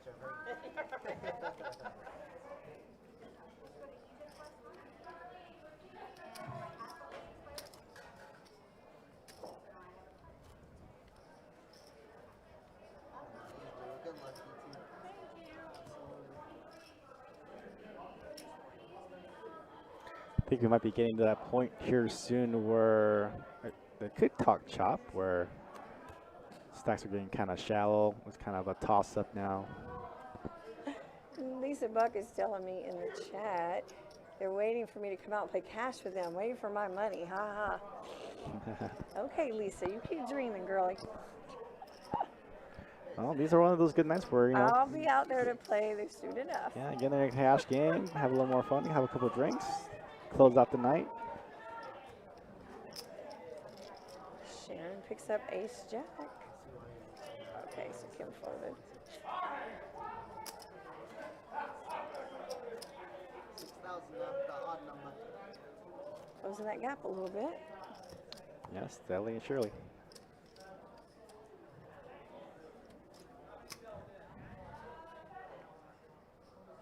So Charlie, to help you out, Kim said earlier that she's not a Phillies fan. She just likes the shirt. She told us that at the table. So if that helps you to be unconflicted, she just said she likes the shirt, but she's not a Phillies fan. So you could probably lean the other way now. Somebody asked her about it at our table. Okay, Kim picking up the flush. Yeah, I would like to bet out of Kim on the turn. Yes. Just so that if she did call, she can check the river just in case. Mine was the wrong river. Yes, for sure. I think she. Is that there? I don't think that Sharon was calling, but yeah, in case she did, she could have picked up some extra value. Oh, yeah, right? Yeah. I'd be good with that. I'd be good. Charlie said that helps. Thanks. You're welcome, Charlie. Glad I could help you. I know, right? I agree with you. Trust me, I would just keep reaching and reaching. This could get interesting. Sharon with a suited ace and Kim with a small pair.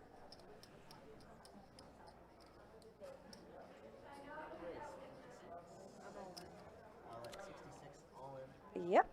Same tactic she did last time with pocket trays. Gonna go and ship it to her face. But this time she had a raise in front of her this time. Another tough spot. Can't really call off the ace deuce, although yes, they are suited, but there's just so many hands that beat you at this point. Yeah, she folded that king queen earlier in that spot. I'm pretty sure she's going to fold this ace deuce. Whoa! Oh, she called. Okay. All right. All right. So Kim's sitting pretty good here, 66%. For all the marbles, maybe. Ace in the window. And Sharon's going to take this chip lead. Absolutely. Yes. Okay. So just like that, it's all flipped. You got really lucky. You had 3 outs. Huh? What did I have? Yeah, Kim told her she had 3 outs. Yep. Yep. Battling it out now. Kim is down to 10 big blinds. Here we go.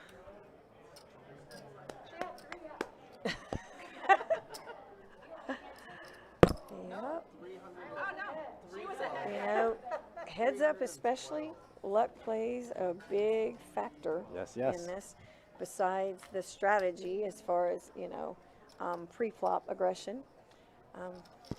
As you said earlier, I've been in this heads-up spot twice here in this same tournament and lost both times. Yep. Definitely need some gambling yet to take some of these tournaments down. Yeah. I was ahead both times, so yeah, it's just, it is what it is. I think they've been playing heads-up for a while, and Sharon's like, I got a suit today, so I'm going with it. Yep, absolutely. I think they've been playing for just about a little less than an hour now. Yep. I think spots like these, because now that Kim is pretty short, she should be Sharon should be leaning every single hand. Yes. Don't give her an opportunity. Just to get back in there. Yep. Anytime And Kim's probably going to do a lot of shoving if Sharon isn't leading. Just not from the Miller Ale House. I had a filet and it was horrible. I think Sharon should be shipping it 100% of the time. Yes. Just a limp. No. Or at least, yeah, if she's not going to ship it, she should at least make it half a Kim stack so she has to fold. Yep, like that. Yep. Pretty much putting her all in.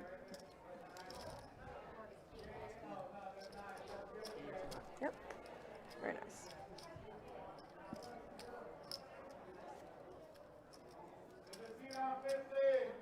Oh, Sharon has a fan. Brandon Stanley said Sharon's hot. Oh. I'll share that with her later, Brandon. She is single. Right? There you go. A little virtual best bet yeah. poker dating site Exactly. in the mix. Sharon should be definitely raising here. Kim definitely should be shipping. And I think she should just call off. Okay. Okay. There we go.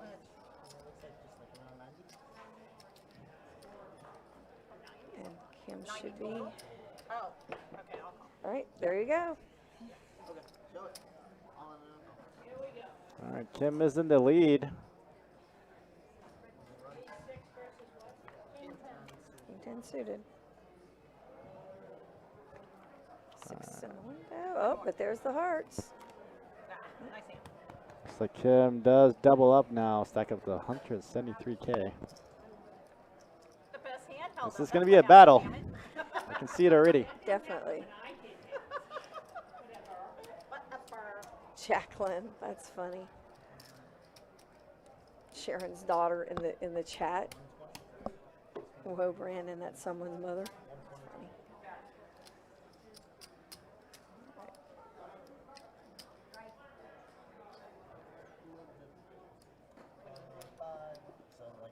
Got Connie in the chat, Connie Kelly, who is one of the awesome dealers here at Best Bet, said that Sharon knocked her out in the pajama party in Vegas.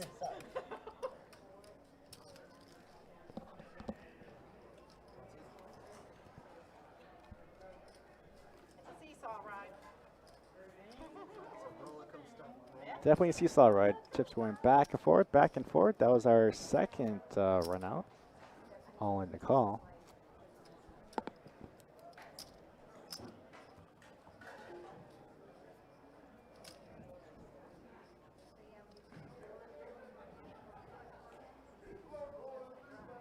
Kim with Jack 10.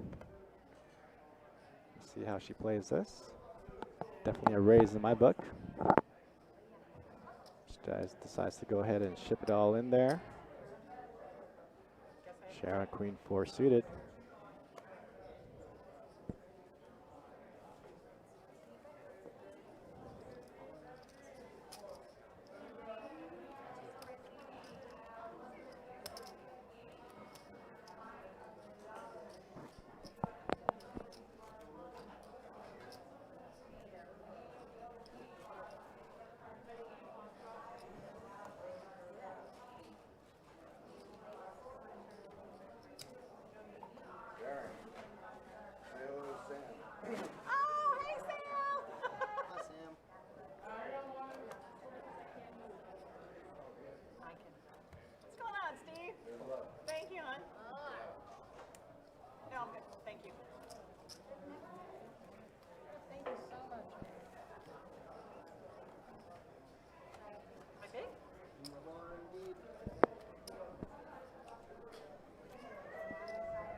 What is Sharon's last name, by the way?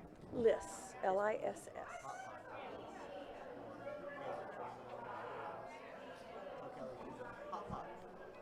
With Kayla and Troy.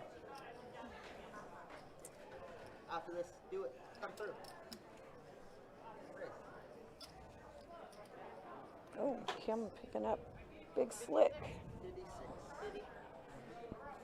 I think spots like this you want kind of induce. Yeah. Made it a little too big there. Right.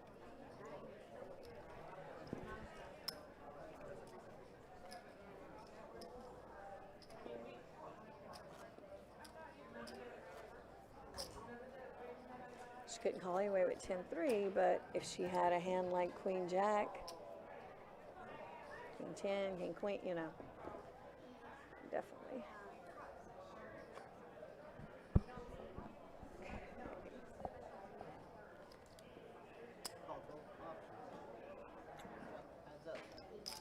We're going to get to see a flop here. Sharon picks up a pair. Would you know Mary's last name? I think she busted third. Mary Duffy. Duffy, Mary Duffy. I know that because she's my friend Bernadette's friend. No, somebody else already claimed that one. I can't take that from. Somebody already said he has that one. Sharon picks this one up. And Kim's last name. I do not know Kim's last name. Anybody in the chat knows Kim's last name? I never played with Kim before. Till today, and she had my number all day long.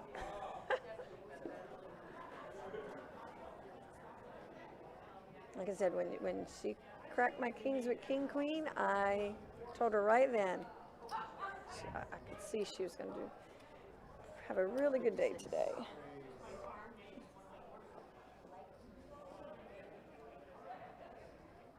Sharon, so there's raise.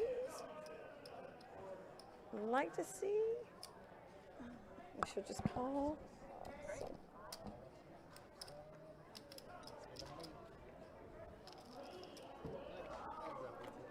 I don't know, John, do you think she should 3-bet there with being the first to lead out after the flop? Yeah, I think so. Yeah, I thought so too. That's a pretty good flop for her. I like the check. Definitely. Let Kim get on the hook here.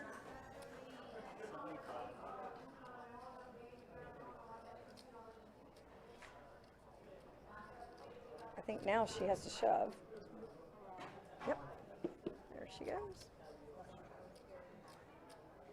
Yeah, I think Kim should be committed here, should be making the call, but just 72 behind, yeah. Just 72 behind. She has a gut shot straight draw. She might let this go.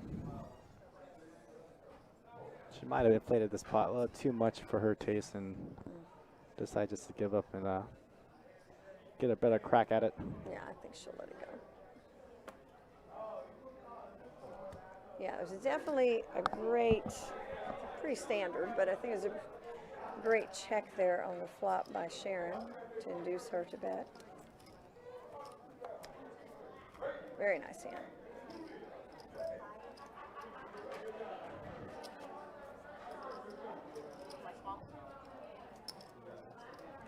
So now Sharon's got 80% of the chips in play, or 85%.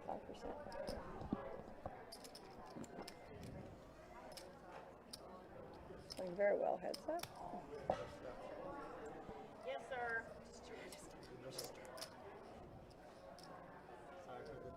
Kim should be shoving here. Oop, doesn't have to.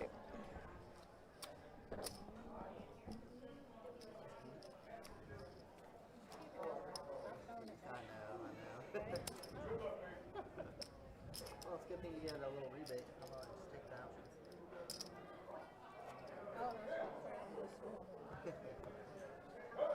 No gal. So because Kim is so short, I think Sharon should just be shoving any hand. I mean, she's got her, what, 3-1 on chips? 4-1 on chips? Yeah, she's probably 85%.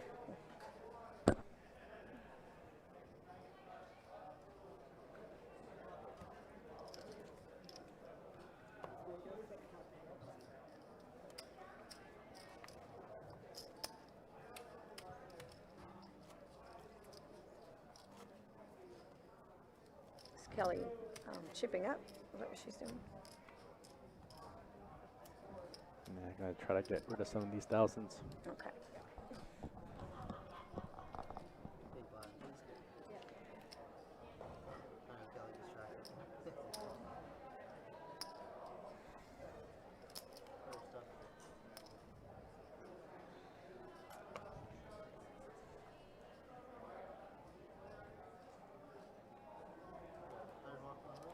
Yeah, she has her 5-1 in chips. Yeah, I mean, she's way ahead. Basically, spots like these, I think you're just wanting to just be live. You do get called, just to end it. Yeah. Because those blinds are going to eat at her away. So like yeah. What's it? 10? It's like 12K blinds right now. Yeah. Mm-hmm.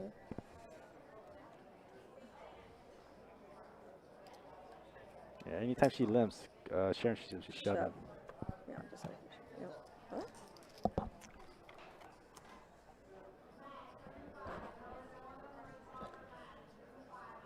Top pair, so. Ooh, that's a call me. That's a call me, call me. It was definitely a call me, call me.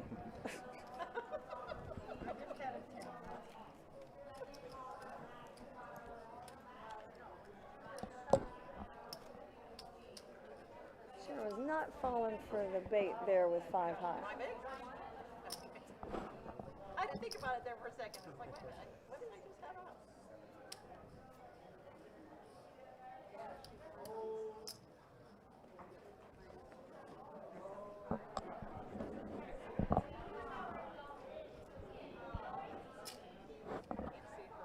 I'm sorry. No, you're fine.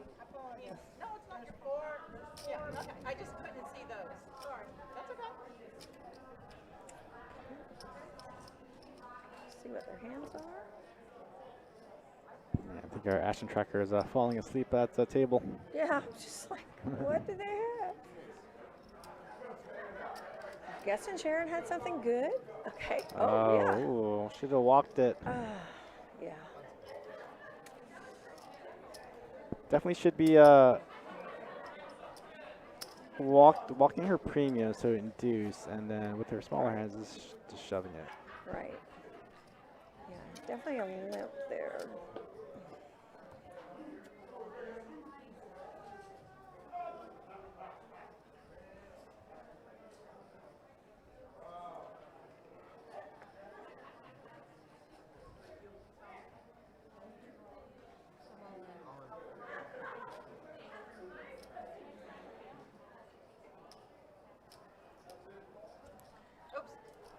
The other one wasn't any better. Well, She's picking up some dead money there, and now she's just like 2/3 of a third. So Yeah, I think she's letting Kim kind of chip up a little too easily.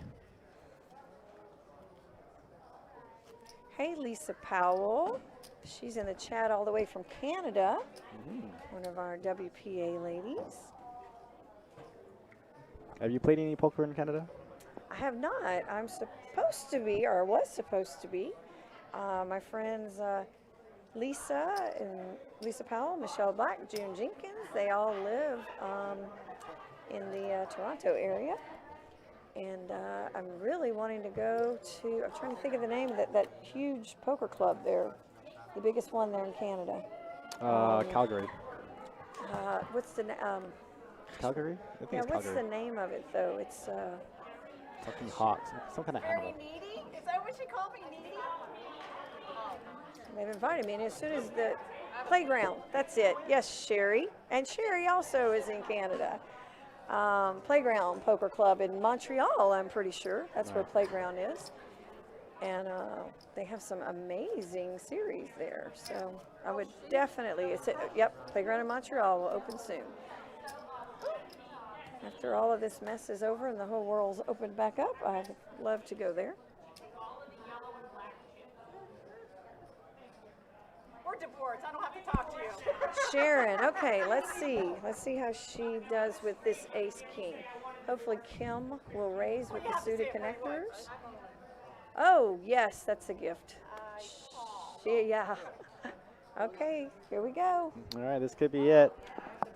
Sharon in the lead against Kim's 9-8 suited. Just 60-40, but that's definitely 6-6-5 flop. Lots of outs now for Kim, and looks like she does get there. just like that. We're flip-flopping again. Yeah. Heads up. So stacks is just about evened out again. I think there's about a 100K difference between the two. It's like we're going for a late one. Yep. Ouch is right, Sherry. Yeah. I've actually sat in the longest heads-up match of all time. Really? Is it like in the Guinness Book of World Records? It is in the Guinness Book of World It Records. is? Yep. I 2019, or was it 18? Tony Miles. Oh, yeah. And John Sin. I was there railing. Yes, and Tony Miles is from here. That's right. And he satellited in or bought some. He bought a package from a player That's that won a satellite seat, won a main event seat from here, and was able to take second place in the WSB main event. Yeah, I wasn't there like you, but I watched the whole thing. I think everybody in Florida watched that final table there. And from Atlanta, but I watched that final table, and it was grueling. Just watching it was grueling. Oh, yeah. I think that final table went heads up for about 14, 15 hours. Yeah, very, very long.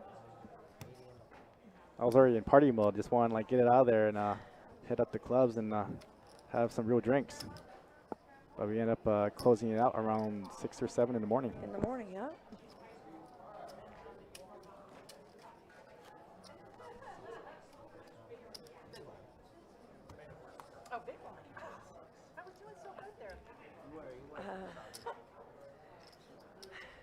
Oh, Vortex. Can you see this? Yeah.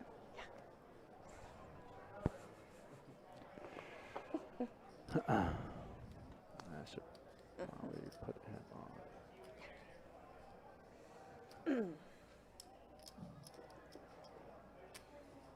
61. Alright. Queen 9 suited, Queen Jack. Looks like Sharon's going to call the raise. She's pretty far behind there. Unless we can get some clubs.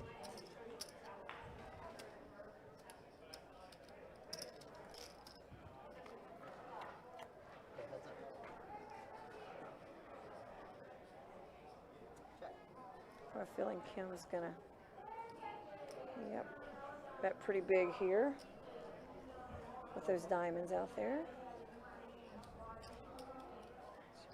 Fold.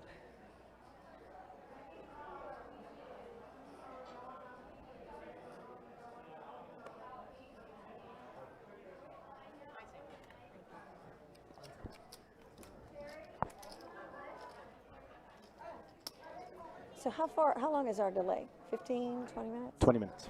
20 minutes, okay. So I'm back here with Johnny, and they're right out there. We can't see them, so I'm hoping nobody gives me any spoilers. I'm not looking at my phone or anything. This has been a lot of fun. Thank you for inviting me back here. Absolutely, always a pleasure. Letting us represent the WPA and all the ladies.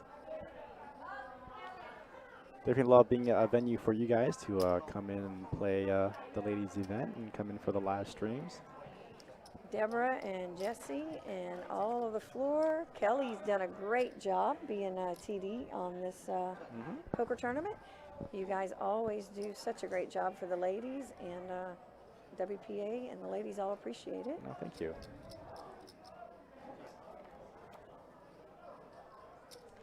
Got lots of them in the stream here as I'm looking at all the comments. That is one thing that the ladies do pretty well, is all support each other. Right. And when somebody's going deep or doing well, not just in ladies events, but in any event, once someone finds that out and it like spreads through social media like wildfire, I always appreciate when the ladies are jumping in and cheering for live streams and running deep.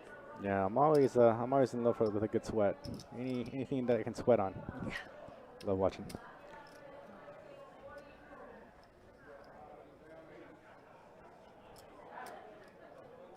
So thanks to all of the viewers out there too, sweating along with us.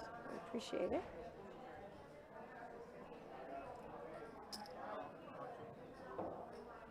Right. Kim makes the call. Hopefully Sharon will make a sizable bet here. There she goes.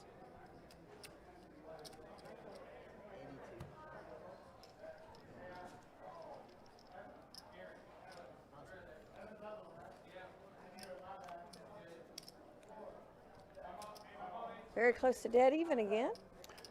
Yeah, they're pretty much dead even now.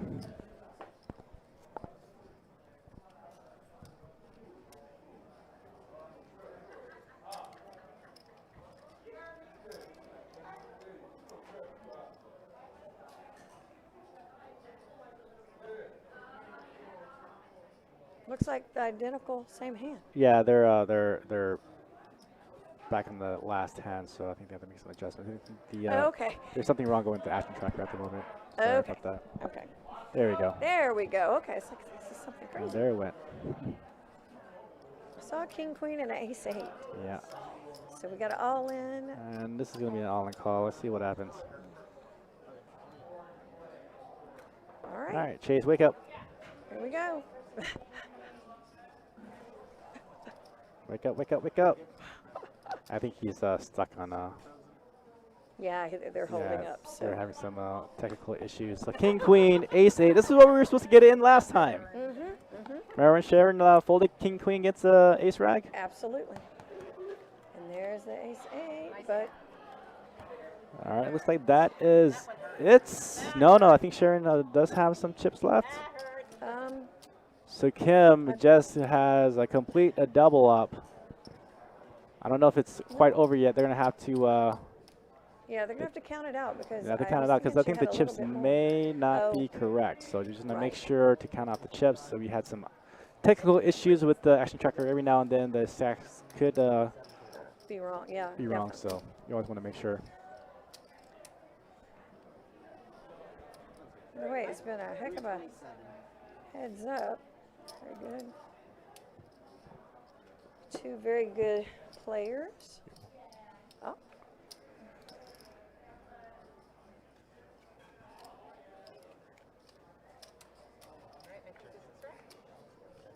All right, in the countdown, Sharon stack now. See if indeed she did cover her. Looks like she will have some chips left. You're right, Jacqueline. Chip in a chair.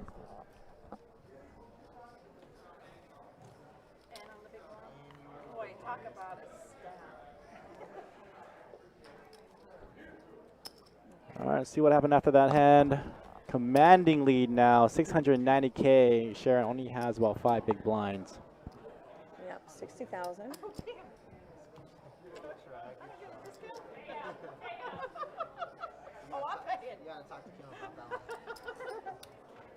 All right, ladies.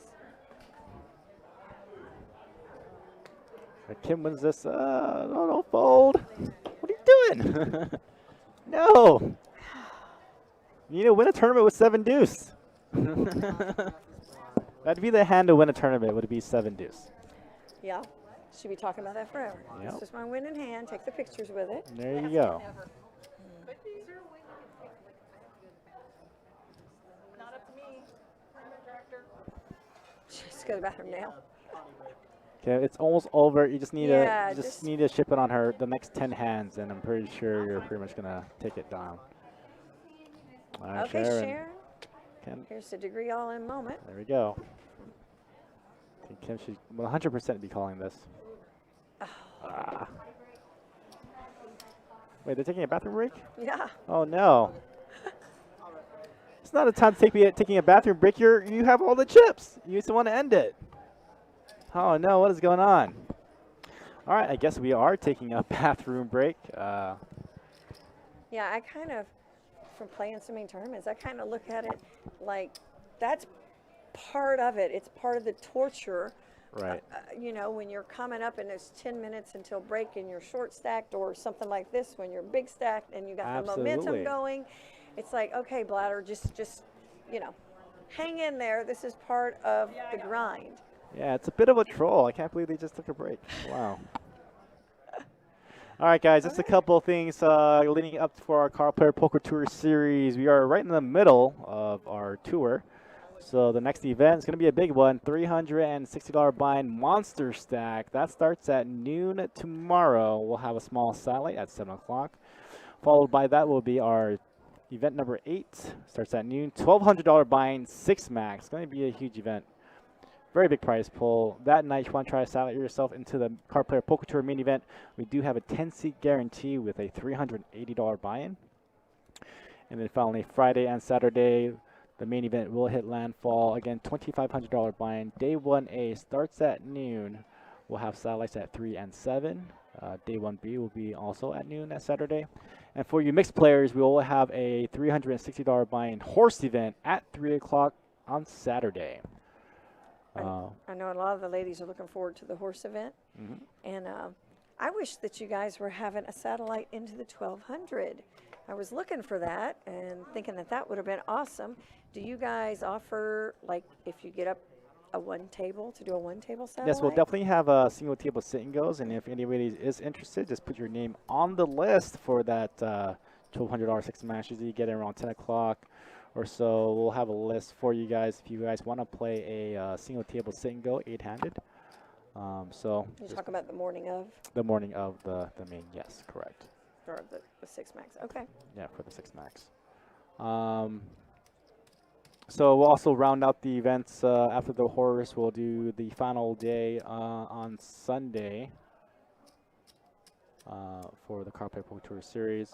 I'm sorry, it's not the final day. It's going to be day 2 on Sunday, and at 1 o'clock we'll have the best bet $500 buy-in. That starts at 1 o'clock, and we'll finish out our Card Player Poker Tour series with the final table, live streaming at 4 o'clock on Monday.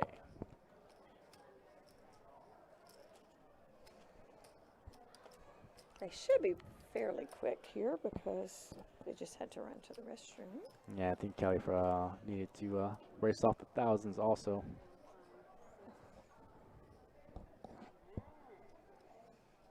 Wait, no, I can't wait to race off the thousands. We're only 8 and 16,000.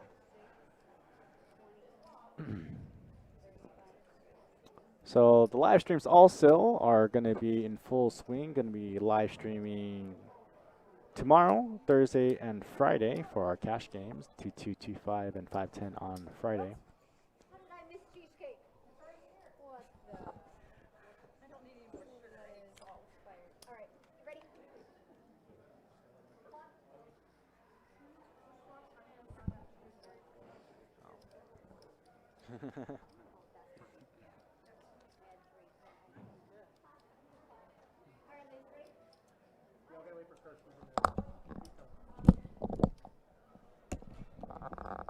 Here we go.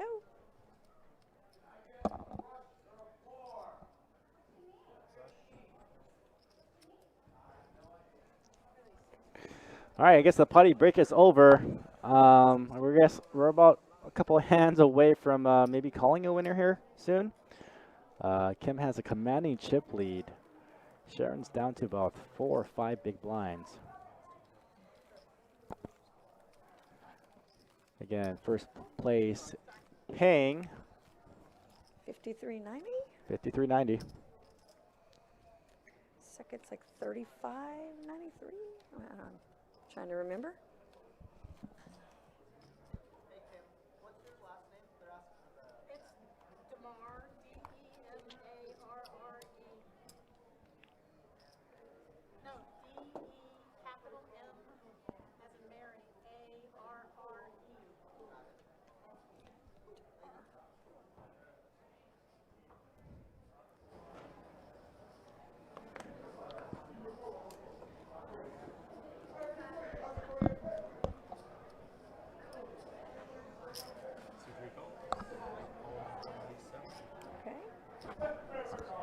Sharon shoving with King Queen. It's a fold from Kim.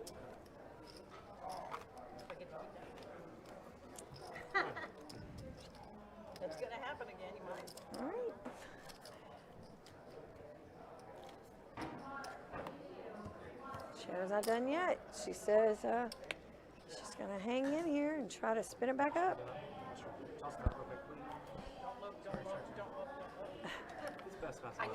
It really is.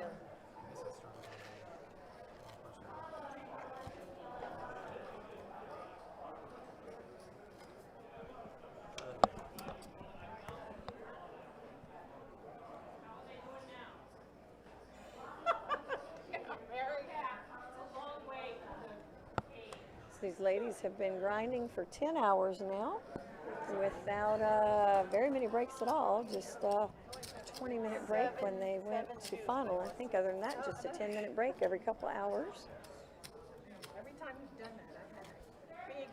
You have no idea. Really? Why couldn't I have done that when I had the king queen?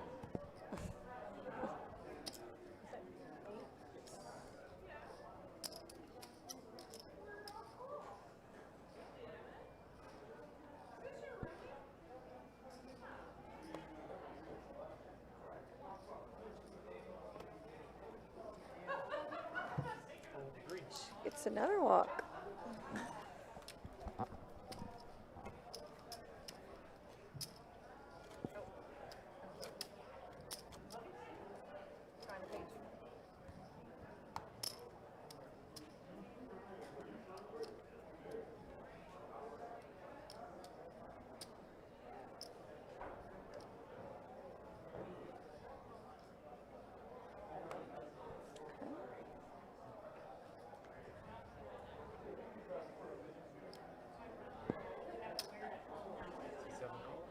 All in.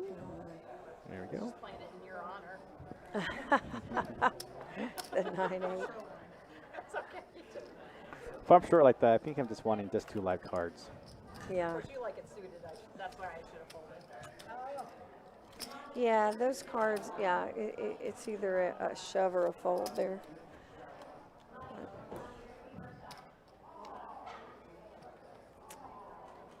These 2 stacks. That's the 3rd opportunity for Kim to bust Sharon with 7 deuce.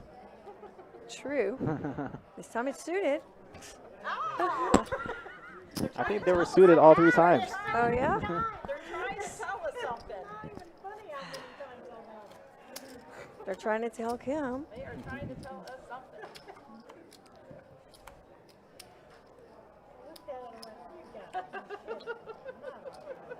I don't know. I think there's some poker players that would love to be holding up those cards with that trophy, the 7 deuce. Yeah. And then others who would just, you know, it would be hard for me. Okay.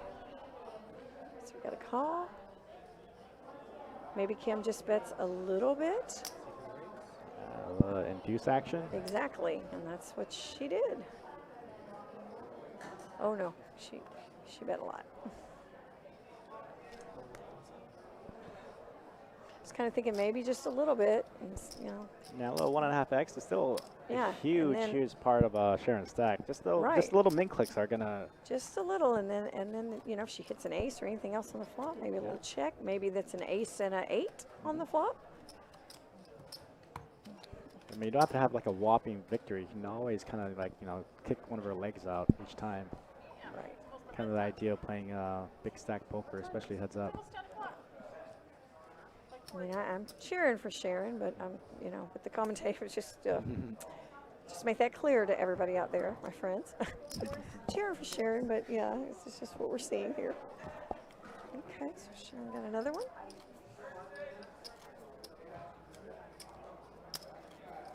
Gets a little grueling trying to commentate heads up for 2 or 3 hours. Not gonna lie. Yeah. And these headphones hurt my ears.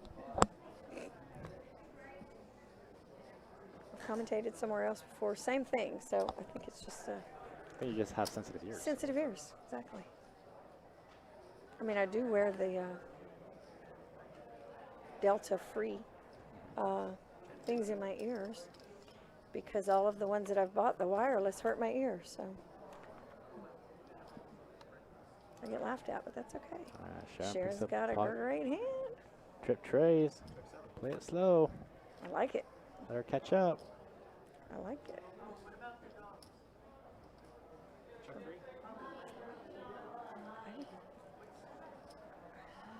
flush draw out there. So, but you know, yeah, there you go. Yep. Kim smelling something funny. She did. I was thinking she might lead out there, but no, she.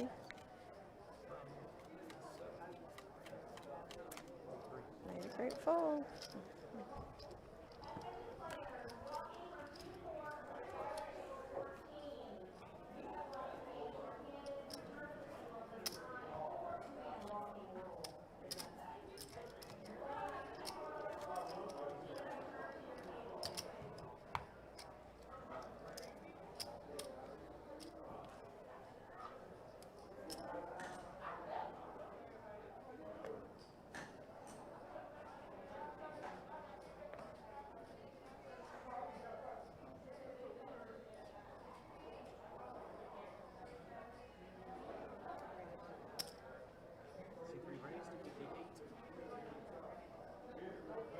Okay.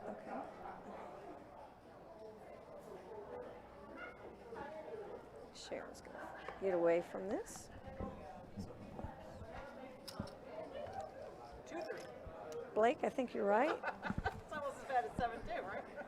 At least it was connected. It was suited. I had to think about it for a second.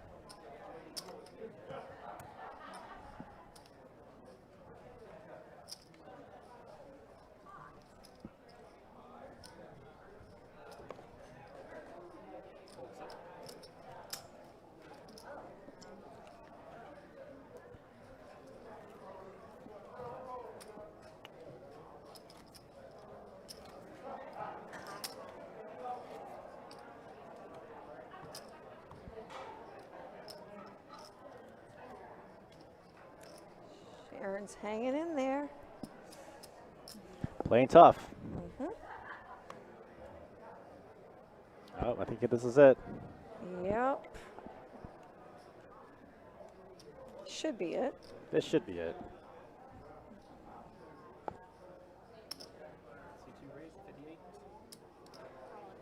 Sharon all in. Yep. That's a All call. in a call. All right, looks like we are now might be seeing the end of this event. Sharon is at risk. Kim is in the lead with the ace-10. Sharon needs a 6 to running hearts. Let's go to the flop. There we go. There's the 6. Sharon does pick up the 6 and the lead. Oh, but there's the 10. The 10 is there Oh, the also. 10. I'm sorry, I didn't see the 10. I only saw the 6. Like I see it. Never mind. That's it. And that is They it. both played awesome. Congratulations, ladies. Congratulations, Kim. She is our new ladies champion. That's right. Congratulations to both Sharon and Kim. Kim gonna be taking down 53.90 and Sharon gonna take down 35.94. Thank you everybody for joining us here at Best Bet Live. I want to thank my co-commentator Chris Reed for joining me here in the booth. I also want to say good night to you all, and we'll see you on the next live stream. Thank you. Night, guys. Thanks.